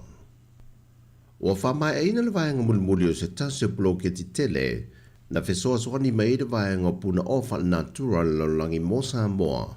Le na whamai e mai le vaenga mulimuli o le 1 miliona fetus ful 5 afe valu se lau 2 ful male valu tala Amerika. Mai le whaita wau whai a tō le tau le bloketi na whāsol solo mai lo na vaenga tupe e whāsa furu 1 miliona tala Amerika. O vaenga tupe nei na whamatu mai e le vesoa swani mai le whaalapo betonga puna ofa natura mai se usio manga laulangi. Molo tātua tunu le atina i na leo mausi anga whaafowina e le ngato au wala fau e toe sa ili a e whaale leia ma wha wau pēr marusi anga mga ayo inga lo whaatino le teimile nei e peo bloketi wa whaonga ina i le savilia mo mai eile ele tise, ma teo ata e pue na mai eile malusi anga mai aweo le la. O nisi o wha ai longa o lo wha tino e Samoa, e tū lai atua e wha alia lo la tū langolango, e la vea ina le larolangi a mai se le nei tū langi o le Pasifika, mai iswinga o ngaonga o le tau. Wa te lele viso soani mo alo ma whana uno wa o ina li Universitea wa o Samoa i Savai, e na watau nuu se fiso soani mai se tasio sa Maria ngane lei.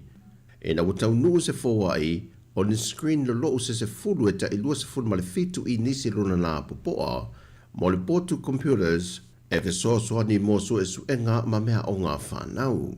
O le fiso soani nea se tasio tina mai Brisbane au se tālia, na malanga mai sa moa i le tausangan te nei, ma siasi le no whanga o le a onga Universite i Savai, ma ia whaamawina ai se mana onga o loo iai le portu computer moa awa onga le whanau. Na toe foi i le tina le a fionga ia moanga titi a whea alfani a siata, whata sei ma toala lia ita ma le ainga, e mai le a fio anga vai ngā sa tupa i te Savai. Ma o lātou tā pena mai le a whesoa soani tene, wa tualo i nātu nei, e le tamaitai whauru ulo le Universitea o Samoa. Professor Tuifuisa Apatila Mosa. O se fesoasoa ni tele na whaai noe le nganga fia me le fionga le Professor Tuifuisa na whai masui o le pūlenga le Universitea o le atunu. E mo moli e tuai le nganga whaaftai le nei ai nganga le lei. O le afesoasoa ni le si tia i leo le tūlanga o oina i whanau o lo i ai le moto tele i sa la whai. Wa leina tutusai le Universitea o Samoa i Savai. Man me whai tino wha teknolosi o lo whaongaina e isi fo Universitea o langi. O le vai aso nei le wai ele fuafanga o le awha sa fua atu e loa i a onga e ka le sia, a onga matata ese, o a onga tu mooti, a onga i lanto e a fianga tu mau le soifua, ma le a onga le School of Hope, a onga lea o loa o ina i alo mawhanau sa waina, O le a vai atu i ele feso swani mai de malo le se furu ma le valu miliona tala e lalo le pokalame o ta o le One Government Grant na mata wha vai mai e le malo e le tausanga e awhi se lau valu se furu ma le wha e feso swani atua ia onga pi o le ta ua. E fofo lava se le nina ia tu ina atu le malo e le whaita ua wha i o whana wolo o a o ina i se a onga mai lua vai ngai vai lua ina ia feso swani. O le ono se furu pasene e feso swani le i tutongi o whaia onga, ma le wha se furu pasene e feso swani le mea onga ma mea mo mia mo whanawa onga. O ia feso swani na whaatuina na malo, sa amata mai fua le na waitau, mai le 5 miliona tala. Mai il whaamasinonga, wa toe tolu atu le asonga fua le vea so fau le toe wahala wina o le mata au pua se tasi o li televou, e toe tūla i elu mo le whaamasinonga, i mōri anga o lo tua ia i olo na whaia leo niwinga mātanga, e se tama i ta ia o ngai se furma le ono tausanga le matua. O lea alii, o lo a o ngai temi nei se kolisi mawalunga ia pia, ma e au mau ia tunu e fafo, pe ta ina malanga mai sa moa e aso fia le whai unga le tausanga te nei, le na tūla i mai ei mōri anga ia ua whaasanga ia te ia. Na fesiringia le whaamsino i a whipulia e amperosa Roma lea televau po o a onga pea, o lo a onga pea e o mai le temi nei. Wa polo ina ia le whaamsino, e nei e tau fia le whaalawilo ina le swafa o le ua mōlia, whaata seimbalo nā fiu anga, ma le swafa o le o lo a fia. Wa talia fo e le whaamsino le tau sanga mai le tua leo, e whiriwhiria mai ai se lo ia e tutongi le malo, e tūla e whina wina le mata opune nei le tua le ua mōlia. O le tolo poa i o le mata opune nei le talo sanga leo, e na ia whamai a mai a lātou mōlianga, ma lātou whamaumaunga, mō le toi wāla a wina o le nei mata opo. O tala fōwia mai lo tātua tanu mō le nei fo ia solua, manu te leina whaiva matiu te o le awhianga iai, whāsoi fōia.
Saulo ka fa go fa umalo fia fa ya ba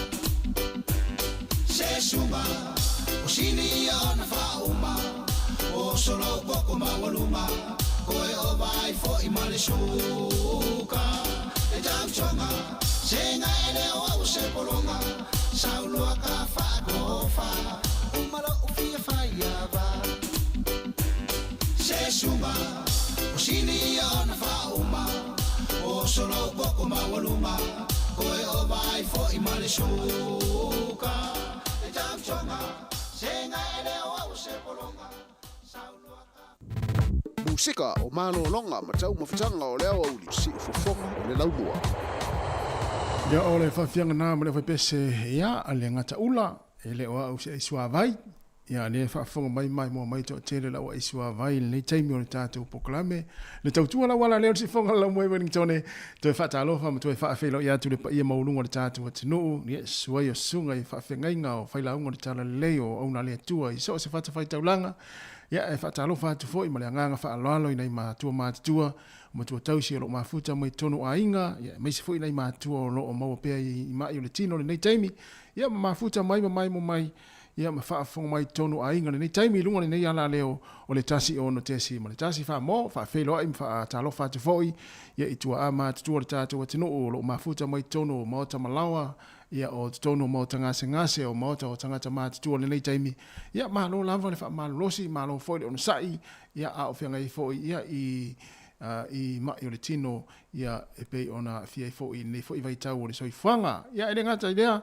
pa talo fa mo to fa felo ya tu ya I na yo tato wo ma pa anga ila to foi lo mafuta mai tono fa le fainga luenga ya me se lava le tele o ai sua vai ia leo lo mafuta mai fa fonga mai tono fa le fainga luenga le taimi ya o anga I fo I mana longa fo I matau mafutanga le nei ya uli ya fe fa talo fa fo ia te o na sa nga lue mai la fo le tai ona le la ya e tele I mana lo la va le taimi ya o lo mo pe o le malosi ya wa le fa wina ya o nga luenga fo ya ne fo I vai nga le aso ya ele ngata lea fa talo fa foi la wa fa vale lunga la wala ya wa ngai fo I tele o fo nga luenga ya I le pisi ai lunga la wala le taimi ma lo lava le so fo la le ma lo fo le langi mama ma lo le fo le nei taimi o le uli ya ole fo wa se mai fo ya wa fo le fa wino le tatu tu nei fo ya so tale tasi mai ale tatu o nanga lunga le tatu wala le o le tasi on te si ma le tasi fa mo ya e fa wo pe le tatu maftanga I lunga le Facebook mo le YouTube ale si fongo la mua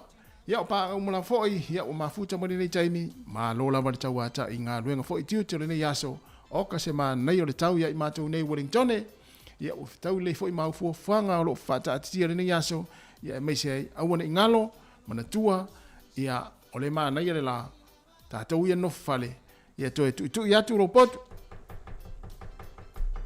ya vai po wa le vai po wa vil masini fa nga ye la ya fa pele I vidina le la po ya le tu ya fina petelo vai po vilil masini Larry Perry ya vai po vilil masini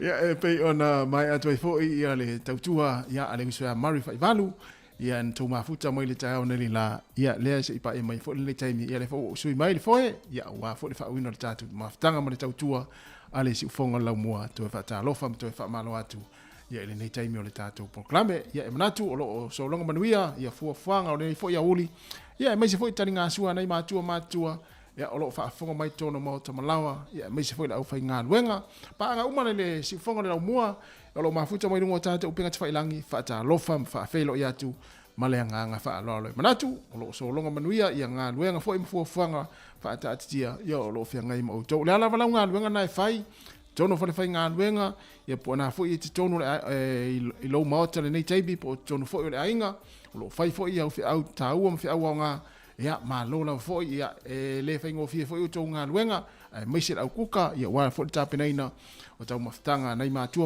nei au li matanga o fi le tau le lau mo nei o Wellington ya tata wo sina fa fi fianga nei ya mata tu mafuta tu la fo ile wa luas forever minute te nei le tu la se full male lua Musika o mano longa matau mafutanga o leo au si fofonga o le laumua.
ta pelea tani maya soa fa pila ola o tasila feelinga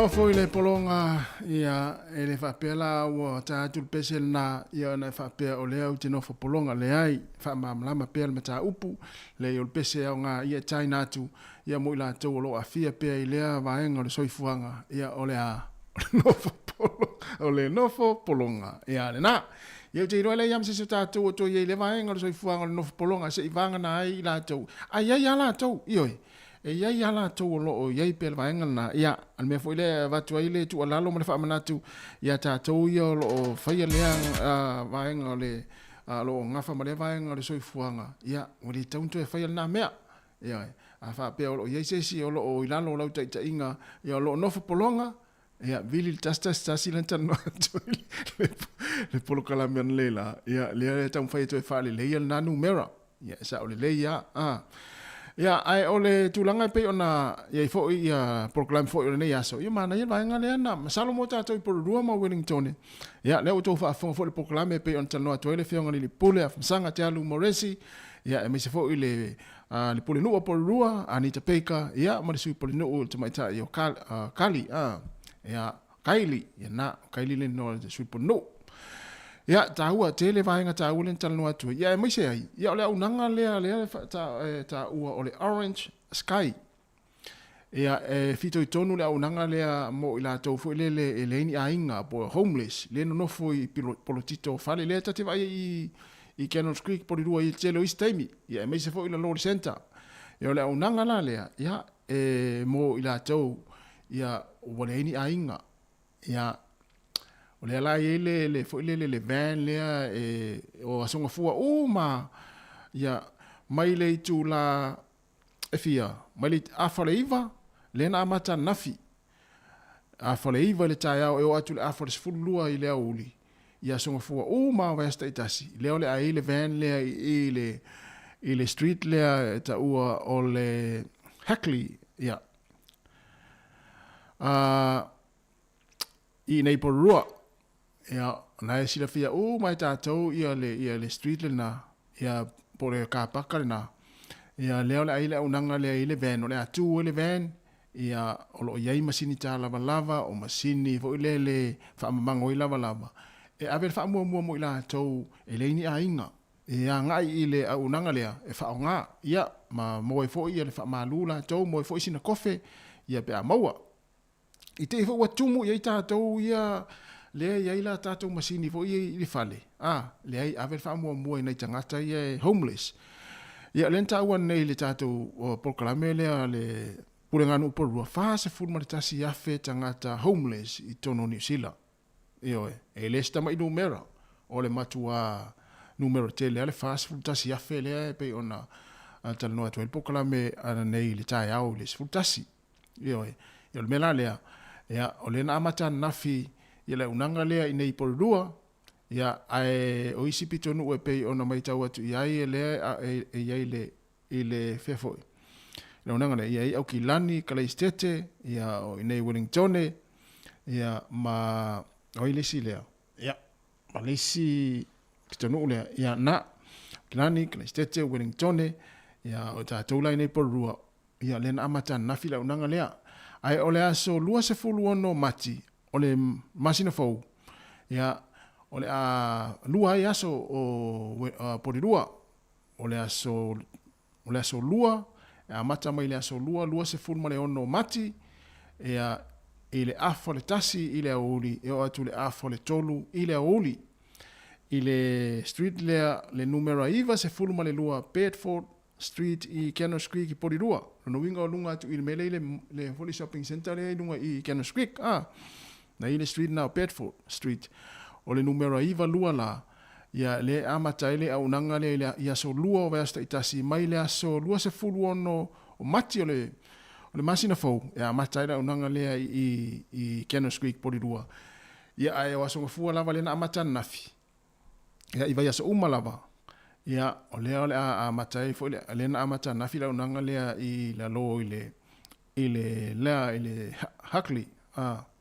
Huckley Park ia le silfia mo tātou le lo center ia le tu ele van ia te i fo wa atu nei tangata ia homeless le ni ainga e faini la tu tanga lava i wa tu mo i fo tātou ia tangata lau tele ia e watu i tau tanga lava fa mango ia tau tanga mea se tu lo tanga lava ia ai avel fa mo nei tangata ia e le ni ainga ia e te tai la tu tanga lava la tu lava ia ma mo ai sina fa malu ia me se fo ia mo fo sina kofe mo la tau ia na o le aunanga e mo ila tau le ni ainga ana ia te fo so ani fo ina ni tangata o le ni ainga no foi wa to los frutasi minuto na tale o le tu la tasi le si fonga la mo Wellington ia tata wo sina fa afia fianga nei ia ai ma lo lava le mafuta mai nei tai mo le tata proklame fa afia fianga ia mai le tautua ale si fonga le la mo i Wellington ia lau se mai le sunga malasa i sanga ma le pese la e papai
Yesu tele esile teine ma e u iai.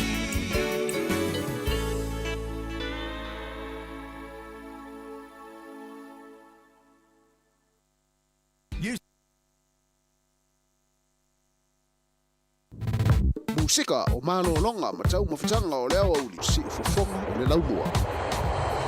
Afia marasunga malai sa ilisanga ia male pese ia na tatu fia tau te pese ia so la le la e papae ia tatu fa longa te foi le fa tunga nei matango fia foi ia le leo toi o mai tamai e tamatua musika fa talo fa tu se o fa Nicola Pepe ia ma lo la vausa ma futa mai ia lo fa te foi mo la so foi ma ainga ia Australia fa pe foi fa tua fenga ia sila fa talo fa tu foi ia le ala ia enga sifa lo mafuta mai si usenga sa mo awoi fa inga la si usenga ya malo la si usenga leva me le yauli ya tatu proclame ya mo le tautua si fonga la mua Laurie Perry ya fa tele lava ya fina ya o ai foi ya Naomi ya na luana na fina Naomi ya le to foi mai lava ya le lo po mo le ile anu kiliva ya paso a inga ya le na tu tu na ya ai manuia lava fo ia fo fanga fo ina nei fo ia uri ya o fenga i fo ile tinu ia i tau maftanga fo i malolonga leo just fulu 5 minute ona tale o le tula tasi ya le tautua le si fonga lau mua i Wellington ya yela fo le manatu ya ata pena fo ia o fainga malanga ya mo Samoa ya manuia lava fainga malanga le afenga i mautou ya ai mo tatou ia lo mafuta mai tono ainga ea mai le ia uli wa mai le uli au tapena fo itono le ainga nai matua wa mai o tole ne uli nai matua matua tausi ya fa pe nai mo pe fo i mai o tino ya on sai matua anga talom fa tu le tua ya ele ya se fo mai sili nai lo le fo mai ya o fo mai ya o Yesu Keriso fa talo fa tu to fine al waiva mapsua ma lo lava waiva wa mai le tau na Australia ya ai fo vela Australia Oliver Tamiti paftai le mafuta mai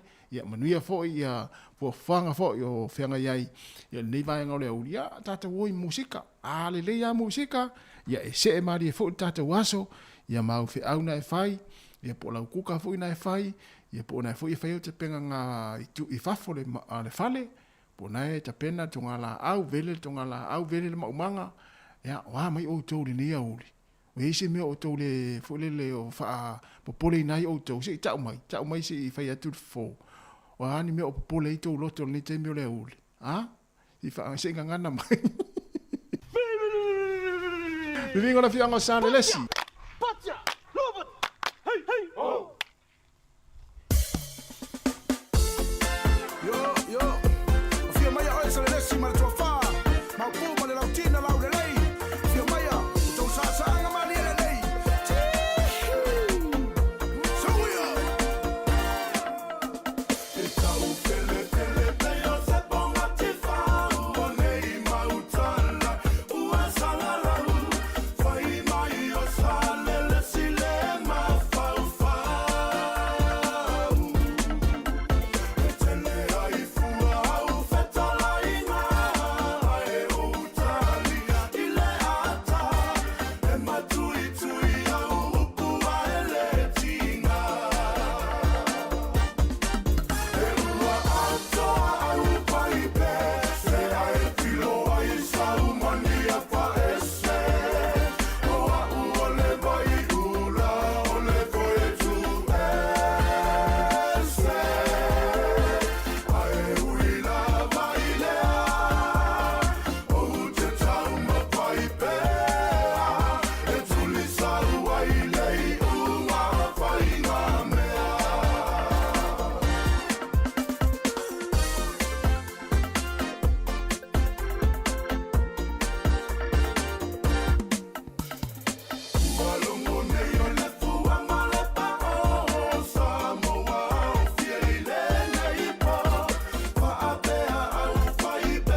tai ia ni fautu atu kuata masese malieta faamalo ole utamale pilinga faamalo le utamale tofa ua ato atino le tamalo ua ngia le fua ole alofa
Sila da mea mavivinga le fiango sale lesi.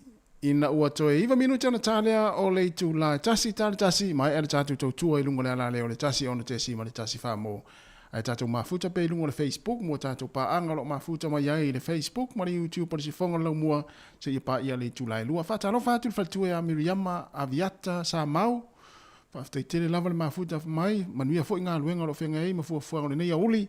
Ya, ai mai se foi ia le la leo sini Australia ia mai matafola, ya, malo lava nga lue, malo foi on sai, nga lue nga lo fenga ai.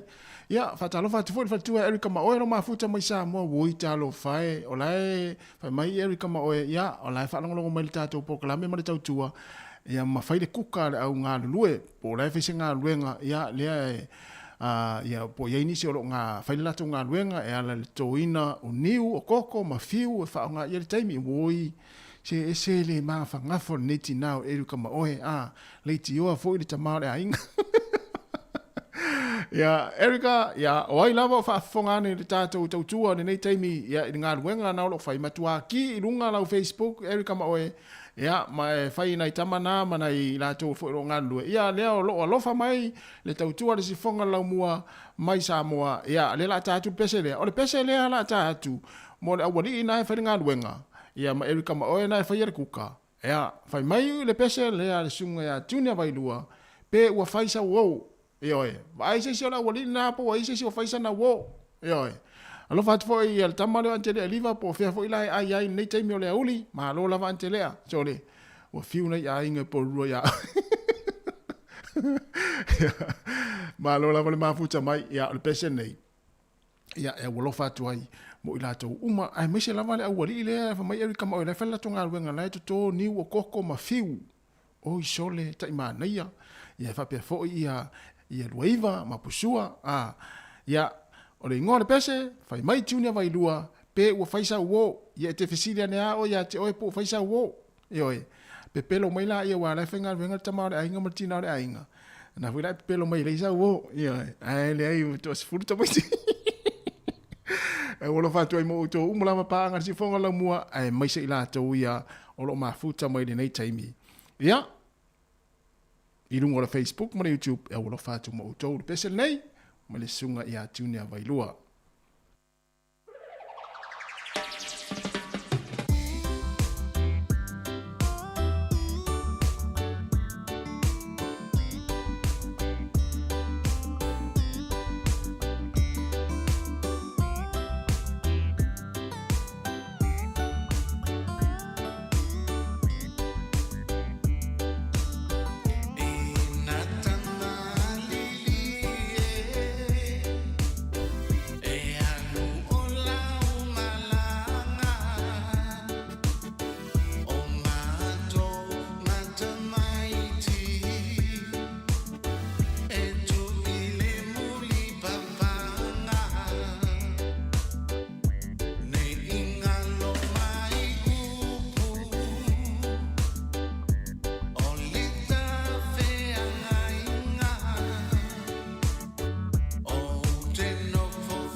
Ia, o le la umalo fa te fa umatu tatu pese au tu te pole vai o fei ta le vanga le ta umel pese o le la fa ma vai tu tatu proklame nai a la te lo mafuta mai fa nga mai lingo le ala leo o na le la taritas ia ona fa o tu le tatu pese le ia po o pe o faisa wo ia la te umala lo mafuta mai lingo le ala leo le tasi on te si ma le tasi fa mo fa afta ia tu le tatu mafutanga mai le ta ona le la pe on tu mafuta mai le sunga mari fa valu ia le o mai fo i fa wina tatu to tua e mo le toile nga fa aftai tele fa aftai lo tapu inga la fa so mai fo le ne yaso i mata upu proclame pe ona vatu le tai au ia mo le atu le nga fa aftai tele fa malu lu fo i se upu fo i wa le longo malie e ana le tua le au fa nga luenga ne yaso ia tatu to e fero i tai tai masani le tu la fitu ia le la tatu pese le ia fa mai atu le tua i lungo le ala le si fonga la mua fa mnia le tua ma tua lo fa fonga mai tono a inga ia mo tanga singase mo tanga tamatua ale la fa o tatu pese le ia fa so i foia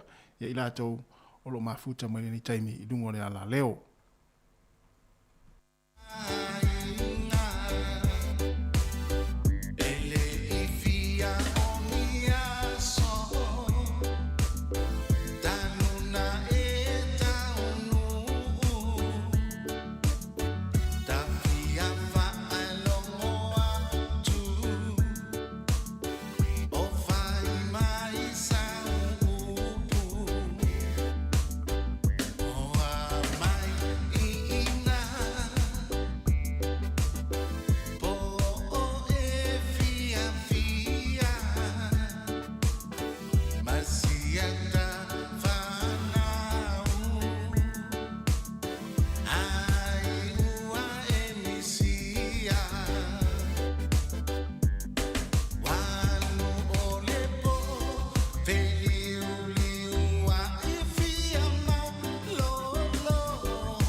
Ta alofa lava o telefou o le si ufonga le lau mua i Wellington.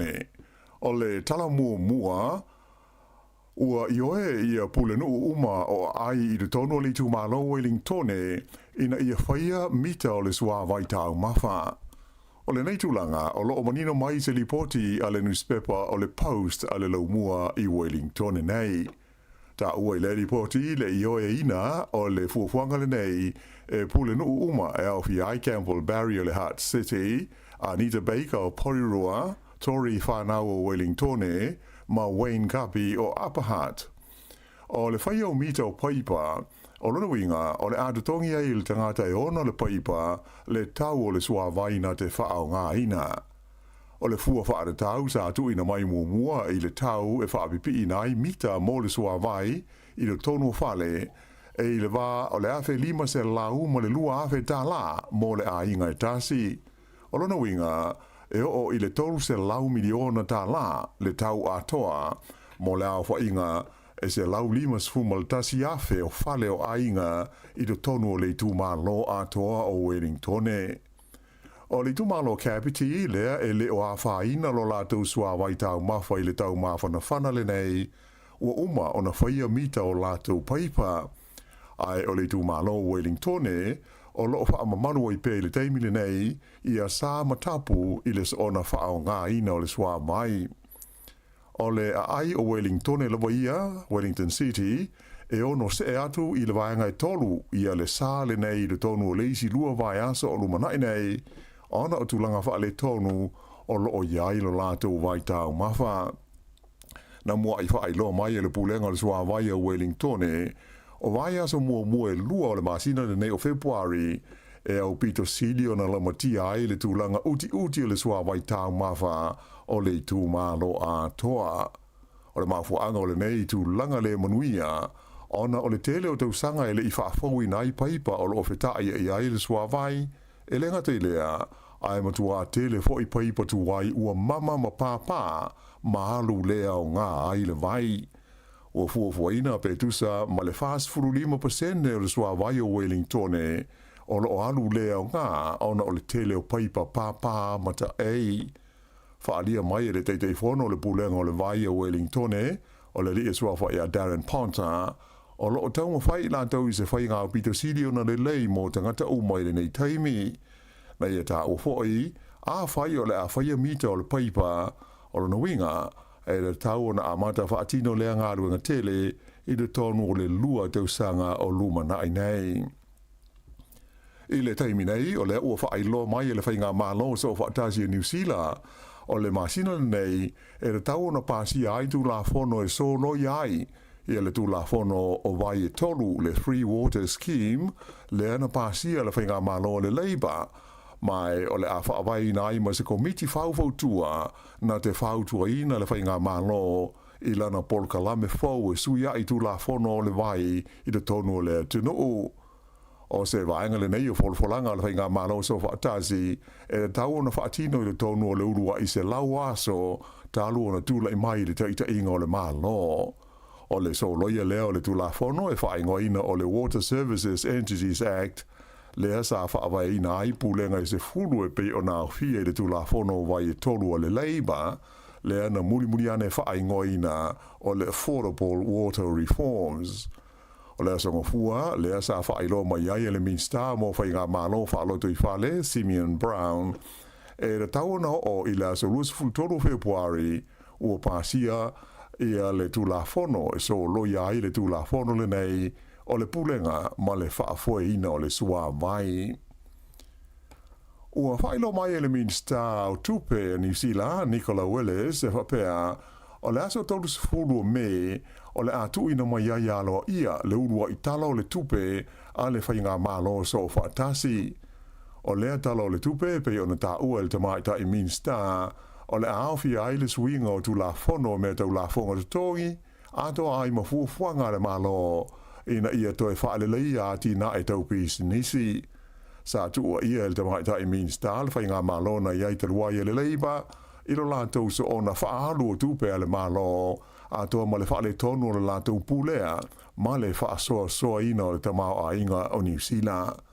Sa ia ta wa ai o le whainga malo so fa atasi lea o tu lai nei le foe o le amanuia ai le to te lo tangata e awala i tupe maua ma le wha le leia o au nanga whaitele ma tina ai tangata te i to tasi. O le vaenga o le awe iai ia le wha mua le malo i lana talo le tupe le nei o le a wha ailoa ma wha manino mai i le aso luas fulufitu o le masino mati mo le sila fia o tangata uma. O se tamai tai e limas furulua te usanga le matua le soifua o tawhia le teiminei le tuina mai o lona ingoa, ua molia nei e leo i le fasio di tangata, ona o le whalawe na mali wai le tina matua i Wellington e ngoa ia Helen Gregory. O le whalawe le nei na mawai le tina e fitus fruiwa te usanga o le soifua ua maliu i lona fale i le pitanu o Kendala i le aso luas fuluma le whao i Januari. Whailo mai e le satini si nio le leo ia te mlech e whapea o le tai aula songo fuana nafi le ana tau fia mai e le leo le tamai tai ua whaia ne i ai mō rianga ona o le whaala me lave o le so e o ne ai o ia i luma o le whaamsinonga whai tū malo i Wellington. E ono whao popo inu mela whaapitoa e mawaise fiso soani i taimi o ni whaala me lave whaafosei ia se numera po se wha mau wha apitoa e patino mo e a fia i ngase o le maho whau. O le tūlanga nā tangia i se manatu o le minsta fau wa i nei o le soifua manoloina o le maho whau tangata o le li o Matt Ducey. O le whautuanga ua tu inatu i le li minsta o ro taua i le te taulea o na awana i toi whaonga ina leo e tali atua i wala au ona oni a whaina whaale ainga, a toa mamata upue a fi ainga se o le mafo whau. O le teiminei ma le tūlanga o lo iai, a wala uina se fesoasoani mai le leina telefoni tasi, e iainu mela e omi pe a whai se whaalawe lave e pei o se mū, i ai fwoi le numela wha abitoa pe a fia maua se ta'wale le wharmai po se ambulance, a toa ai Malaysi numela e mawaile ofisa o le leo. Whaalia mai e le ministaia Matt Ducey, o loo tau fuafua le whaavaino se whaalapou tonga o tangata e tali atu ini whaalawe lave a awhiai whaale tonu o le mawhau. Na ia ta o fo ia tonu o te tau na iai se isi numela e wha iai numela whaabitoa nei e whaongaina i taimi e wala a waise fisosoani whaananati mo au nanga i taimi o whaalawe lave whaafua sei. E manatu le minsta o le whaongaina o le numela mo whaafita auli o le maho whau e mautinoa o le a mawai e tangata o lo ofia maua se fisosoani le lango sua tā la whea ngai. O le a whaau peo na ta puni le so se supermarketi le tui saute o Dunedin ona o le tele o isumu na mawai les forailen te nei. E si lia le rua se furu la whaio ni isumu na mawai whanga isumu na ta tau ai le tonu o le supermarketi. Tu ina mai lea whaaringa i le tuana iai o na mori mawina i whaasara launga tele wawawe i se ata video na ilo ai se isumu o te tolo i lunga o se salati i te tonu o le supermarketi le Eastgate Countdown i le ai o kalai tete. Wa atoa nei le masina o whaia suenga i isumu i supermarketi le nei le Countdown i Dunedin i saute. Mai na wha mao nia mai le vaenga le saunga le mua mea tau mawha New Zealand Food Safety la fia le awhinga luenga i ia suenga i supermarketi uma nei lua e le ngata i Dunedin ai whape ai ma Christchurch. Whaadia whape sa amata ia o ke topo le tausanga te ruai o na whaia taunga whainga le kompania le Woolworths lea e ona le Countdown e tautonga fiti le ia i sumu i le supermarketi le South Dunedin na iai le manatu o le o to iai ni sumu ai beitai o le vai aso na tenei na toi maua ai isi isumu e wha ma whape ai o na toi tāpu nia lea whale o loa tele i le whai unga le vai aso te ruai. Sa whamawina se si tanga i la whainga o mai whau o le COVID-19 fruiwa i le tono o New Zealand nei talu mai le vai aso ua mawai. Wadi ni mai lea tūlanga i le taimi ua tuana i atuai i a awhianga o le vaianga 5 o le vai Lucy o le wha mai i le tonu o le tunu. O wha maunga le mtanga ruenga le soifo maana roina le te whatuora ta ua mai ai e o mai le sana tenei e tu sa male lima afe valu se lau fitu valu le a whai o mai fau koviti le tonu o New Zealand ai se furu male lima le a whai o e na mali liwai. O le tolu afe valu se lau male fitu o nei mai o tangata sa maua mua foi i le wha mai. E lua se lau whaas furu lima la whai o tangata na tau fie i whale mai mo tonga fitinga. O le vai aso i ona tua ai lima afe lima se lau lima la fa ingo mai fona yai ai lua se furu la fa i o maliu. Ua te tala nei le ai o Porirua ia le au nanga fau e mawai le avanoa e ta ele ai ma whaia tanga mea tangata ele ai ni ainga o le nei ai. O le whaalapo tonga e wha ingo ina o le Orange Sky o lo o whaafo ina le nei tautua ma le au nanga o lo ngā lulu e whelangolongo mai ai ma le whaalapo tonga le turunanga o toa rangatira ma le pūlenga o le ai o Porirua le Porirua City Council. O le nei au nanga e whaonga ina i se ta vale o se van e whaato tonga ina ini masini tā lava lava se lua e lua fo i masini e whaamamango ai lava lava a toa ai ma se whale ta ele e mau ai le vai mawhana whana. E lima isi ta wale whaape nei e le whaalapo tonga le nei le Orange Sky o lo whaatino ina le nei tau tua i le tonu o isi ai e pei o Aukilani, Hamilton, Wellington e whaapea ma Christchurch. Sa whaaftai e le pulenu o Porirua ia Anita Baker ia le nei au onanga ona o se tautua e mtua mo o mia tele e Porirua. Whaalia le tamaita i pulenu o le tūma ma o se aia de tau mo tangata uma. Na ia whaalia ua mai tauina le whaatupula ia pēr o le a whae o tangata i le aini ainga i le tono o Porirua i le nei taimi. O le tōtelo i la tau nei e iai whaafi tāuli i le soifua māloloina o le māwhawhau. Ia ma ua mana o mia tele aitu a inga o nanga e pei o le tautua le nei ua whaia ele Orange Sky. Whaalia mai fwoi le tamaita i whaipule le tū mālo mana ia Barbara Edmonds o se au nanga tā ua le nei tūlanga ua maua e Porirua ma o se tūlanga i tau na lele i mo i la tau e le o iai ni ainga e wha amautu iai. O le van la le nei o le Orange Sky o le a paka i le numela se fulu Hackley Park i le o ngā te tono le taulanga i Porirua i aso ngā fua te itasi mai i le afor se fulu e o i le afor se fulu lua i le auli mo i la tau e fia wha o ngā ina. I ta longa o le so o le aso mua o lona lua o ta longa ki kiti wha ale vāo mālo i le vā leo le Black Caps e New Zealand ma le Proteas a Awhirika i Saute i le ai o Hamilton. Wha maonia mai e le pulenga o le au New Zealand o le anta alo ia le li o Will Young e suitu langa ia Darryl Misrol le ua ono masina o whea ngai pēr ma whaafitauli ona o le manua o lona vai.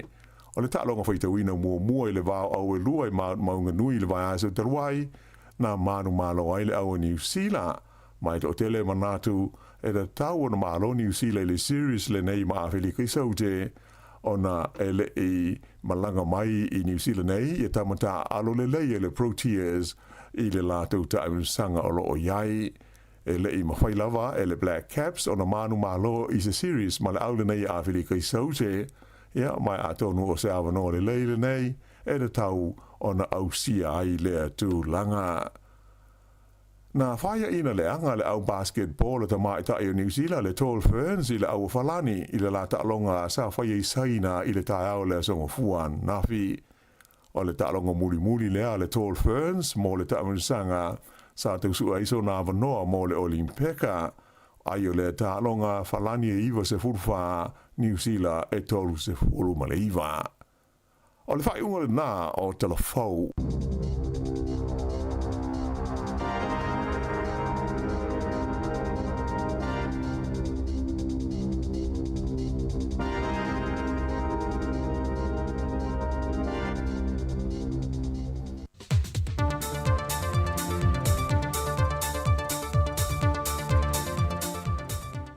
Lange mama soi fo mawal pa ia lo tātou tino pa angal tautua se fonga le mua e se whao poponga fwere nei o tātou tala i mea lo tupu lo tātou tino i Samoa. O whamai eina le vaenga muli o se tase bloke ti tele na fesoa soani mai de vaenga puna ofa natural lo langi mo Samoa. Lena whaamai e mai de vaenga muli o le ono miliona fetus fulima fe valu se lau luas fulma le valu tala Amerika. Mai le whaita wau whai a to le tau le bloketi na whaasol solo mai lo na vaenga tupe e whaasa fulu ono miliona tala Amerika. O vaenga tupe ne na whaamatu mai e le fesoa soani mai le whaalapo betonga puna ofa natura mai le seo manga laulangi. Molo tātua tunu le atina i na leo maasi anga whaafawina. E le ngato o wala fau e toe sa ili, a e whaale leia ma wha wau pēr marusi anga mga yo inga lo whaatino le teimile nei, e peo bloketi wa wha ngai na aile savilia mo mai eile ele tise, ma teo ata e pue na mai eile marusi anga mai aweo le la. O nisi o wha ai longa o lo whaatino e Samoa, e tū lai e toi e wha alia lo la tū langolango, e lawea ina le larolangi a mai se le nei tū langi o le Pasifika, mai i swinga o ngaonga le tau. Wa te lele visosoani mo alo mawhana uno wa o uina li Universitea wa o Samoa i Savai, e na watau nuu se visosoani mai se tasio Samaria angane lei, e na watau nuu se fowai, o ni screen lo loo se fulu e ta ilua se fulu ma le fitu i nisi luna la popoa, mo le portu computers, e visosoani mo so e suenga ma mea o ngā whanau. O le fesoasoani nea se tasio tina mai Brisbane au se tālia, na malanga mai Samoa i le tausanga te nei, ma siasi le no whanga o le a onga Universite i Savai, mai e whaamawina ai se mana onga o lo iai le portu computer, moa awa onga le whanau. Na toe foi i le tina le a fionga ia moanga pstia whea alfani a siata, whata sei ma toala lia i tamale a inga, e mai le a fionga vai ngasa tupa i te i Savai, ma o lātou tā pena mai lea fesoasoani tene, wa tualo i nātu nei, e le tamaitai whaurulu le Universitea o Samoa, Professor Tuifuisaa Patila Mosa. O se fesoasoani tene, na whae noe le nganga fia mai le fionga Professor Tuifuisaa, na whai masui o le pūlenga le Universitea o le atunu, e momoli e tuai le nganga whaaftai le nei a inga anga le lei, o le afsoasoani le siti ai leo le tūlanga o uina i whanau o lo i ai le moto tele i sala whai, wa leina tutusai le Universitea o Samoa i Savai, man mea whai tino wha teknolosi o lo whaongaina e isi fo Universitea o Lalangi. O le vai aso nei le wai ele fuafanga o le awha sa fua atu e loa i a onga e ka le sia, a onga matata ese, o a onga tu maoti, a onga i lanto e ia a fianga tu mau le soifua, ma le a onga le School of Hope, a onga lea o loa o ina i alo mawhanau sa waina, o le a vai atu i ele fesoasoani mai de mano le se fudu ma le valu miliona tā la, e lano le pokalame o ta o le One Government Grant, na amata wha vai mai e le malo e le tausanga e awhi se lau valu se fudu ma le wha, e fesoasoani atua i a onga pi o le tā ua, e fofo lava se le nina ia tu ina tu le malo e le whaita wā whai o whanau o loa o ina i se a onga, ma e lua vai ngai vai lua ina ia ia fesoasoani. O le ono se 40%, e fesoasoani le i tutongi o whai a onga, ma le wha se 40%, e fesoasoani le mea onga ma mea mo mia mo whanau a onga. O ia fesoasoani na whaatuina na malo, sa amata mai fuafua le na vaitau, mai le 5 miliona tāla. Mai il whaamasinonga, wa toe tolu atu le asonga fua le vea so fau le toe vahala wina o le mata au pua se tasi o li televou. E toe tūla i e lumo le whaamasinonga, i mōri anga o lo tua ia i o lo na whaia leo niwinga mātanga, e se tama i ta ia onga se funma le ono tausanga le matua. O le alii, o lo a onga le timinei se kolisi mawalunga ia pia, ma e au mau ia tunu e whafo, pe tai na malanga mai Samoa e aso fia le whai unga le tausanga te nei, le na tūla i mai ei mōni anga ia ua whaasanga i ante ia. Na whasiringia e le whaamsino i a whipulia e Amperosa Roma le televou po o a onga pea, o loo a onga pea e o mai le temi nei. Ua polo ina ia le whaamsino, e nei e tau fia le whaalawilo ina le swafa o le ua mōnia, whaatesei malu nā fio anga, ma le swafa o le olo o a fia. Ua talia fo e le whaamsino le tau sanga mai dei tua leo leo, e whiriwhiria mai ai se lo ia e tutongi le malo, e tula e fina wina le mata opu nei le tua le ua mo lia. O le tolo po i le mata opu nei le talo sanga leo leo. E na ia wha mai a mai a lato mo nianga, ma lato wha maunga, mo le toe vala a wina o le nei mata opu. O tala fo wia mai lo tātua tanu mo le nei fo ia solua, manu te leina whaiva matiu te o le awhianga iai, wha soi fo ia.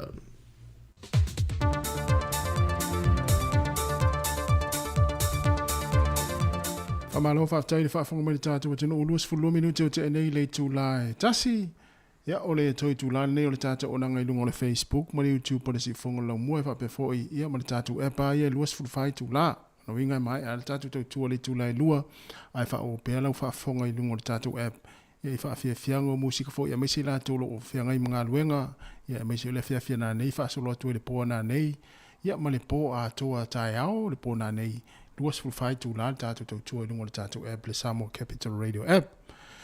Ya, to mori hatu fa malo na tu no to tele la tu to ya nga luenga ina ua tai tasi ya ole o tele tasi minute luas ful tolu. Ya malo la on sa nga luenga fo yo nei fo ya uli. Me se fo ila to nei ma tu o ki mai le TV ya i lungo le Facebook mo le tatu YouTube le time ya to fa malo fa ta ya tu la mai mo mai ya i lungo le tatu wala lungo le tatu unanga nei ya o nungo penga te whaidangi ane si whonga lau mua i Wellington. Ai tau te sila fia la, so le o lea matua ngaloa ia te a ua tae a o le Valentine. Lea so fwede o le Valentine, lea e whata ua, ia le o ai la tau e whail e tina, ia o lau paanga ma oe te lua tina. Alea ana le lafo mai ai le isi fa la ina ia ne mo meo te ufunga la au ma fa manatu mai atea. Fa manatu mai han. O e lo tai au Valentine. Alea la foto au loanga, foto au manatua tua ri ole Valentine na so tai au. Ya. E ha mai la o ani o tapenanga. O e lo o tai au le Valentine. Po na ua leva na e tapena fo i o la ave fo ini au sau rosa. Ia mo lau mana mea, po lau paanga, po le pele ia te oe, po le na ai tu ai. O te rei loe le aso le ape whaapitoni tangata fo i le whaapito iai. Wata te vai ai nungo pinga te whairangi wha mai isi. Ia. O le Valentine ia e whaapito mo i la tau fo i ele fo i le sinko. Ia po i la tau fo i ele i whaini a inga ma. Ia e o mai fo i la ufai a inga ia mo i la tau fo i le ua whai whana wha mai ia o ana me wha meina e whaapito mo o tau na le i whaini teito o lua le aso le ai o le aso ai e whaapito mo tātou umai o whai wompa angam teito o lua. Alea la ua fulele e se le manga whangafa o ia lele mantang dano se le lafo mai mo meo o rosa ma te ufunga la au ma ia o le tāasa o le atai au ma ia o tā ua le atai au va i le whaapoto ina e se le ia wa e tā pena e ave tina po le tamatai au e ave te lua tina i vai pi mana ia fune na i vise whapea o ni sisi tu ia ai mane foi fata wai foi le aso le Valentine ia wai ele ole sa ngore o le Valentine ele fa meisi o ina pe mata na sole o ta o vaso foi le ai pe o vaso nei fa mai o vaso foi le Valentine ele o le Valentine le ta ngore o le Valentine TINE ele o le TIME o le N nu ia fa pe foi no ta pena e te foi le fa surprise ia sia wo io sia paanga io sia to lua o la umana mea ia e te lua ta o te lua tina ia mana ia te fo ia e foi le wo mo te mana tua no ia lele no fo la fo mai ia rosa o ka ni pusa rosa na la fo mai ai na o lua se fo minuto o te nei le tu la e lua a tas ia ta pena leip ia lau Valentine tai au e te lua ta fafao ma faise lua tina ia pe te lua whelava te lua Valentine tai au ia fata ua fui le aso ia aso le sa mo te li whaalongo i le aso ia atonu asa fata ua nisi ia e se asa ona o tawa i sa mo i lea e fui le fata ua i le aso ia aso leo tano atu tourist food fast food tau sa taruai ia nei ia o sa mo foi le taimi nei o fa manatu aso se aso ia man mo tino ai o foi urunga li ma Ma fo le fa manatu le aso le ata o le atele fo losa. Ia rosa lanu mu le afe ave ai solo i tono fa le fai ngā luenga. La fa se price fo ia leisi tono la ngā luenga e watu e le rosa. Ia manatua. Ia sao le tangata e ave i lau rosa. Ia sao le tangata e ave i lau rosa. Aua te alufua ave lau rosa.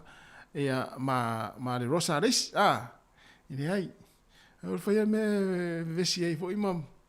Ma vodele ma ve wai fa patu tai wa tele voi fa patu ve wa tai o pe se le me ave ila rosa ia taua ia sa o tangata ia ave ila fu rosa tai o le asol valentine fa taua ia na mana ia fa pe na te la o leva no lua plan ma le tama politina fo te ta fa tai o mana ia tele Luas for 2 minutos te ne le tuna ta si fonga la mo o pese la fo ila o nga fo ila fa mana tu mai ia le no fo mana fo mai rosa ia tia ia o le ala ba tu pese nga fo ye fa tau le valentine taiao ia pese nga fo ye fa so le yo ma fo ngo de ia oli ma le sunga ya weno ia ma le pese se ulo polonga ia pese tuai ia le uto usu mai weno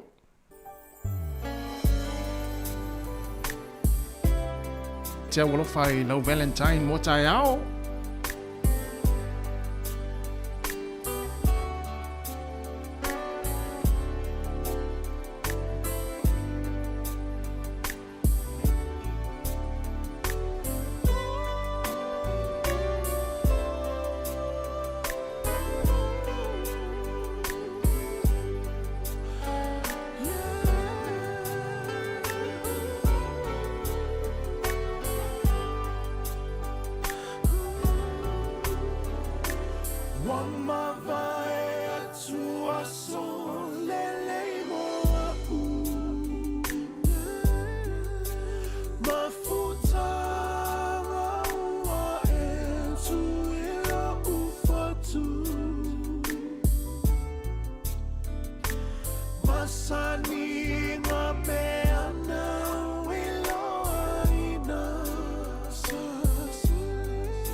Road.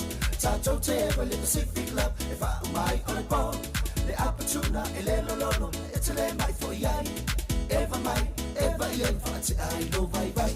Yati, Ties, Tia, Sector, Visa, Music, let's be high. So my lopang, a famanga, Yaila, Webanga. Ole Polu, quite for you, if she wait for a mouth from a fanga. Yeah, I'll lay for Yolinga, we saw Casima from a fanga. Faseki, I owe Fico, walk with my good musica. Put your hands in the air.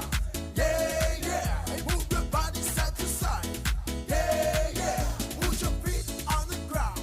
Shake me on the round. Move your body, shake your body, jump up and down.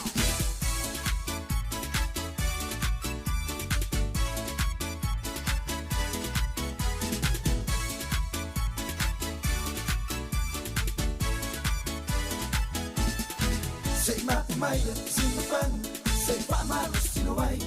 Make it gassy, make it was so let's say 544. Fire Lima, fire why, they are every Malaway. SS Malo Musica, it's a vibe Maya. Yati, Ties, Tia, Seka, Visa, Musica, it's a FI. So my Lopanga, Famanga, Yaila, Webanga. Elma Ole Polu, quite for you, if she wait for a mouth from a fanga. Yeah, I'll lay for Yolinga, we saw Casima from a fanga. Faseki, I owe Fico, walk with my ole musica. Put your hands in the air. Yeah, yeah. Move your body side to side. Yeah, yeah. Put your feet on the ground. Shake me on the round. Move your body, shake your body, jump up and down.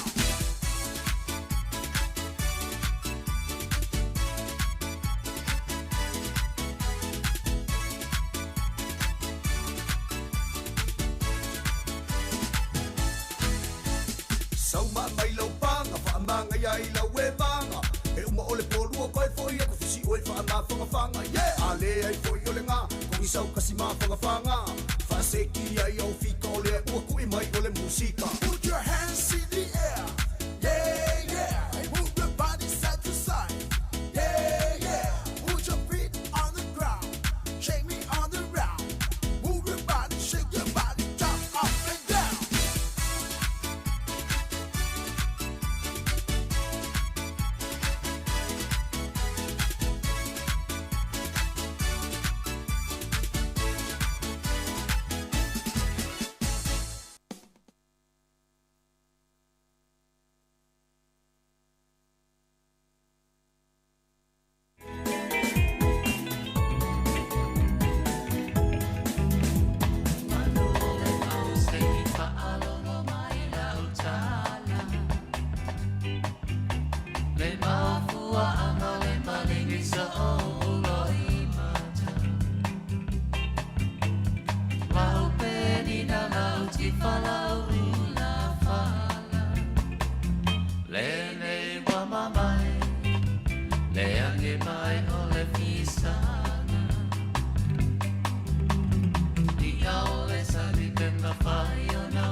Oh,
Sau se tau talamai Ele au halo Itama e somago E tinga ai lo Ula tamasia o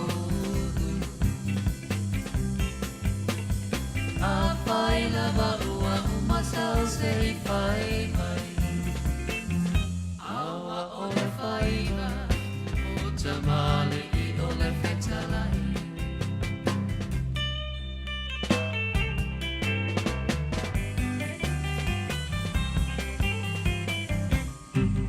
Le whawhiwhianga ma sio whong mani lo pese le peni no tia whau manu o le vau ina ua lua se fulufia 2 minuta na tāle o le tūlai lua tāle lua o na mai ale o le tātou au nanga ma le tautua e me se fo le tātou maftanga e ala le tautua le si whonga lau mua ia i Wellington e le fo i vaenga le aso ia me se fo i le yaso ia mo le toi le whamalo whaftai tele le mafuta mai ia matou tala no mai fo i le taimi ia o whanga solo tu whawhiwhianga o pese ia e taito ruina i fo i oile naolo e mana o mia ni musika o le auli ia fa fa ngofie fo ia fia mga luenga ia o lo fia ngai mo tau ia me se foi ila tau fo lo mai mo mai fo i tonu ainga ma fai fo i au tau le nei fo yaso ia me se foi nei ma tu lo tau to lava fo i lungo la tau moenga o lungo no fo ia po la fo i no fo mai fo i lungo no fo se i tu lo ia ma mai mo mai nei ma tu i tonu mo to tanga ma tua fa ta lo fa tu le taimi ia o i lava o lo fa mai le tau tu se fonga la mo toi fa ta lofa ma toi fa felo e tu nei taimi ia le to telefo statu taimi le to 5 minute ona mai ale o tatu tu o nei fo ia so mai tawat foi ia pe ona mai foi tatu telefo nei fo ia so ma nei oli ia o le tatu o nei tu pau i sumu sole o te ofori e sa anda vai tu foi lungo la televisione ma news foi na mai sole mo le ia i sumu e luali le la fi mai tono le sta si fo io fata ia ila lo mo tu sauti ia le mai tau atu o sole ai le la tele ali ile sumo li la lo mo tu sauteri PlayStation countdown na lo o tau mai foi ia ina le falo lo na pe na vai telefo ola luas fruisum esa luas fruisum oka foi ia si tele lo no winga ia ile po le se pu o lo sawa tu i sumu tonu ana foi po lunga o foi le fa alo fa le na feto lo fia tu i sumu se o te o fo sole ia nai si le fia o tou nai o ile motu i sau te falo lo nai pe on fa ilo atu tatu telefo ia te tu nai ti fu o so fa ia ne o se isumu tono lo wa i tanga ta sobre le matu a fe le anga i mene yo isumu ni io e matu ata va il tanga ta fu le fe le isumu sole pi la vesta vale pe o so ai va i se isumu sole to es fu 1 minute tali tu lai lua le si fonga la moa patalo fatu ia le tamatai ia pole ma fine ia sina leo ma lo lava sina leo ia me se fo isi utina ia alof te atu ia muni fo le nei fo ia oli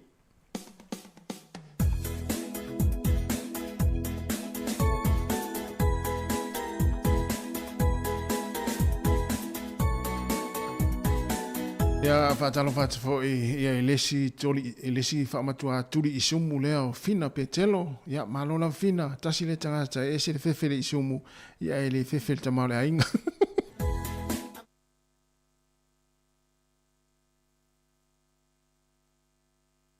ai tata fo fefele isumu ai le fefele i tina por tamale ainga fatu fo ia ele mai tele fina petelo tasile fefele isumu ele fefele tamale ainga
Fong Maria sunga tau fifa Sofia.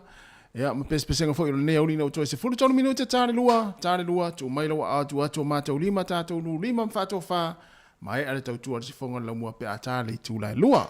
Ya, pe ona fa ilo te mu fano ta ya o Valentine pe fa pe na fa to e mafuta mai ya. Ma ai se fuanga le lei mo ta ya o. Avel ta ma por tina fo ye o te lua ta fa ma e ma po fe vai. Ya na fa se a fo nei se tamostanga i le fale. Ya, te lua fia ya lua me se uto, lua me se lua whanau. Ai o te lua lua aina nā le fale, i o le fale inga, e te aina tamiti le fale. Ya ma wha i tete ya so wha pēnei, i te ua se atu se fua rosa ya te oe. Ala ia i se uto o lua, ia na visiri fo ilai, oai mai le fua rosa le, oai na mai le fua rosa le. Ya, fa i tete ai aso fa pene wa tasi foi nei aso tele na vevese i fu eu nga ali ona o se foi le rosa wa ave le si ya ai te loa ya e tu pu ame fa pena i tau sanga uma i as fa pene ta lo fa tia Erika mano Erika ya manu ya foi fu anga le mo to Samoa ya ma ya fa foi mga ruenga e mi se foi ya tulanga pe ona i ai ngai Samoa al pesa nei e lo fa tu ta to pokalame mo lau Valentine. Mo lau Valentine. Pese nei. E urofa tu ai i le tātou puklame. Mo lau Valentine tai au. Ia sao lau Valentine. Ia lofa i lau Valentine. Ia ua le umarole Valentine tai au. Ia ona e whaapea pēa tu e fo i ala valea. Ia wai le anu fo i siau Valentine na e. Ia na. Ia pese la nei. Ia e urofa tu ai tātou puklame. Mai le fai isi.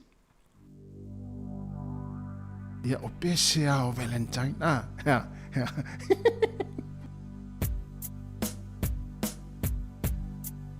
Fai o Arieta lau Valentine. Ia fai Arieta. Ya. Pese le mo. Oi,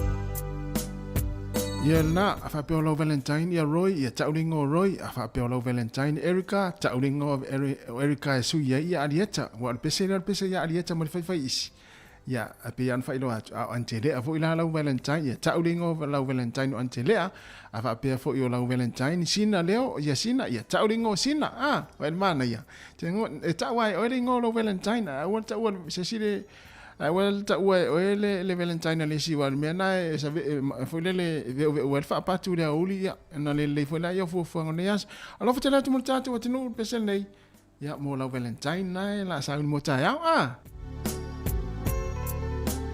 fa pe foi la Valentine ya tasi ta ulingo tasi ulpo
Si ufafonga maria lo pese le fai isi alieta ya e ulo fatu ai mo to u malama le ata pena wa fo ile Valentine tai au ya fa pele sa me alo fa le sa rosa usu ye le pese le e vai le fai u por pese le fai mai e fa tau va ita e mativa lo ainga va ai me alo ita to a e mativa le ainga le e mctono ya so umma ya so umma ya na ya pese ngala foi fa no file mo ne ya uli tatu tunu o mai amale tatu tu mo le atu nga fa fa tele lava sa mo le atu pele ya ele tatu ma tanga i lungo le Facebook ya me se o le YouTube por le yaso fa tele fa so mai ya le tatu proclame fo yo le fo yaso mo le tole nga fa tele fa malu lu atu foi wa sala fo le ngana ya au fa nga wenga le yaso ya le tatu tu mo le tatu ona ya ma tu te fa malu lu atu fa mangalo se leu o se o fa nga wenga ai manuia lava nga luenga o tutoe le yaso i fuafuanga ya o lo fenga ele tato o tunu pero i taal te masani le tu la fitu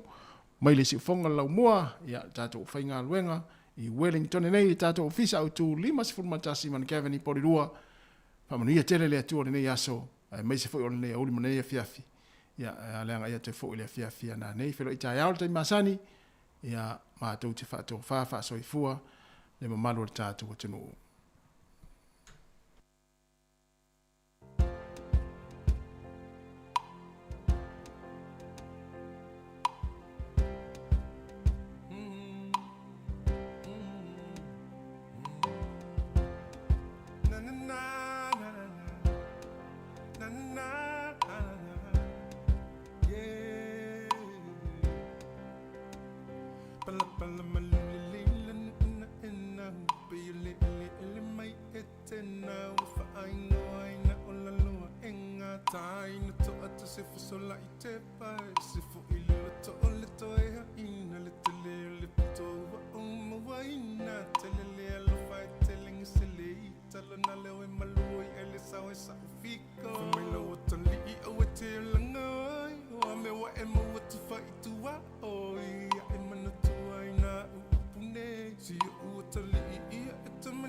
More time in my eye.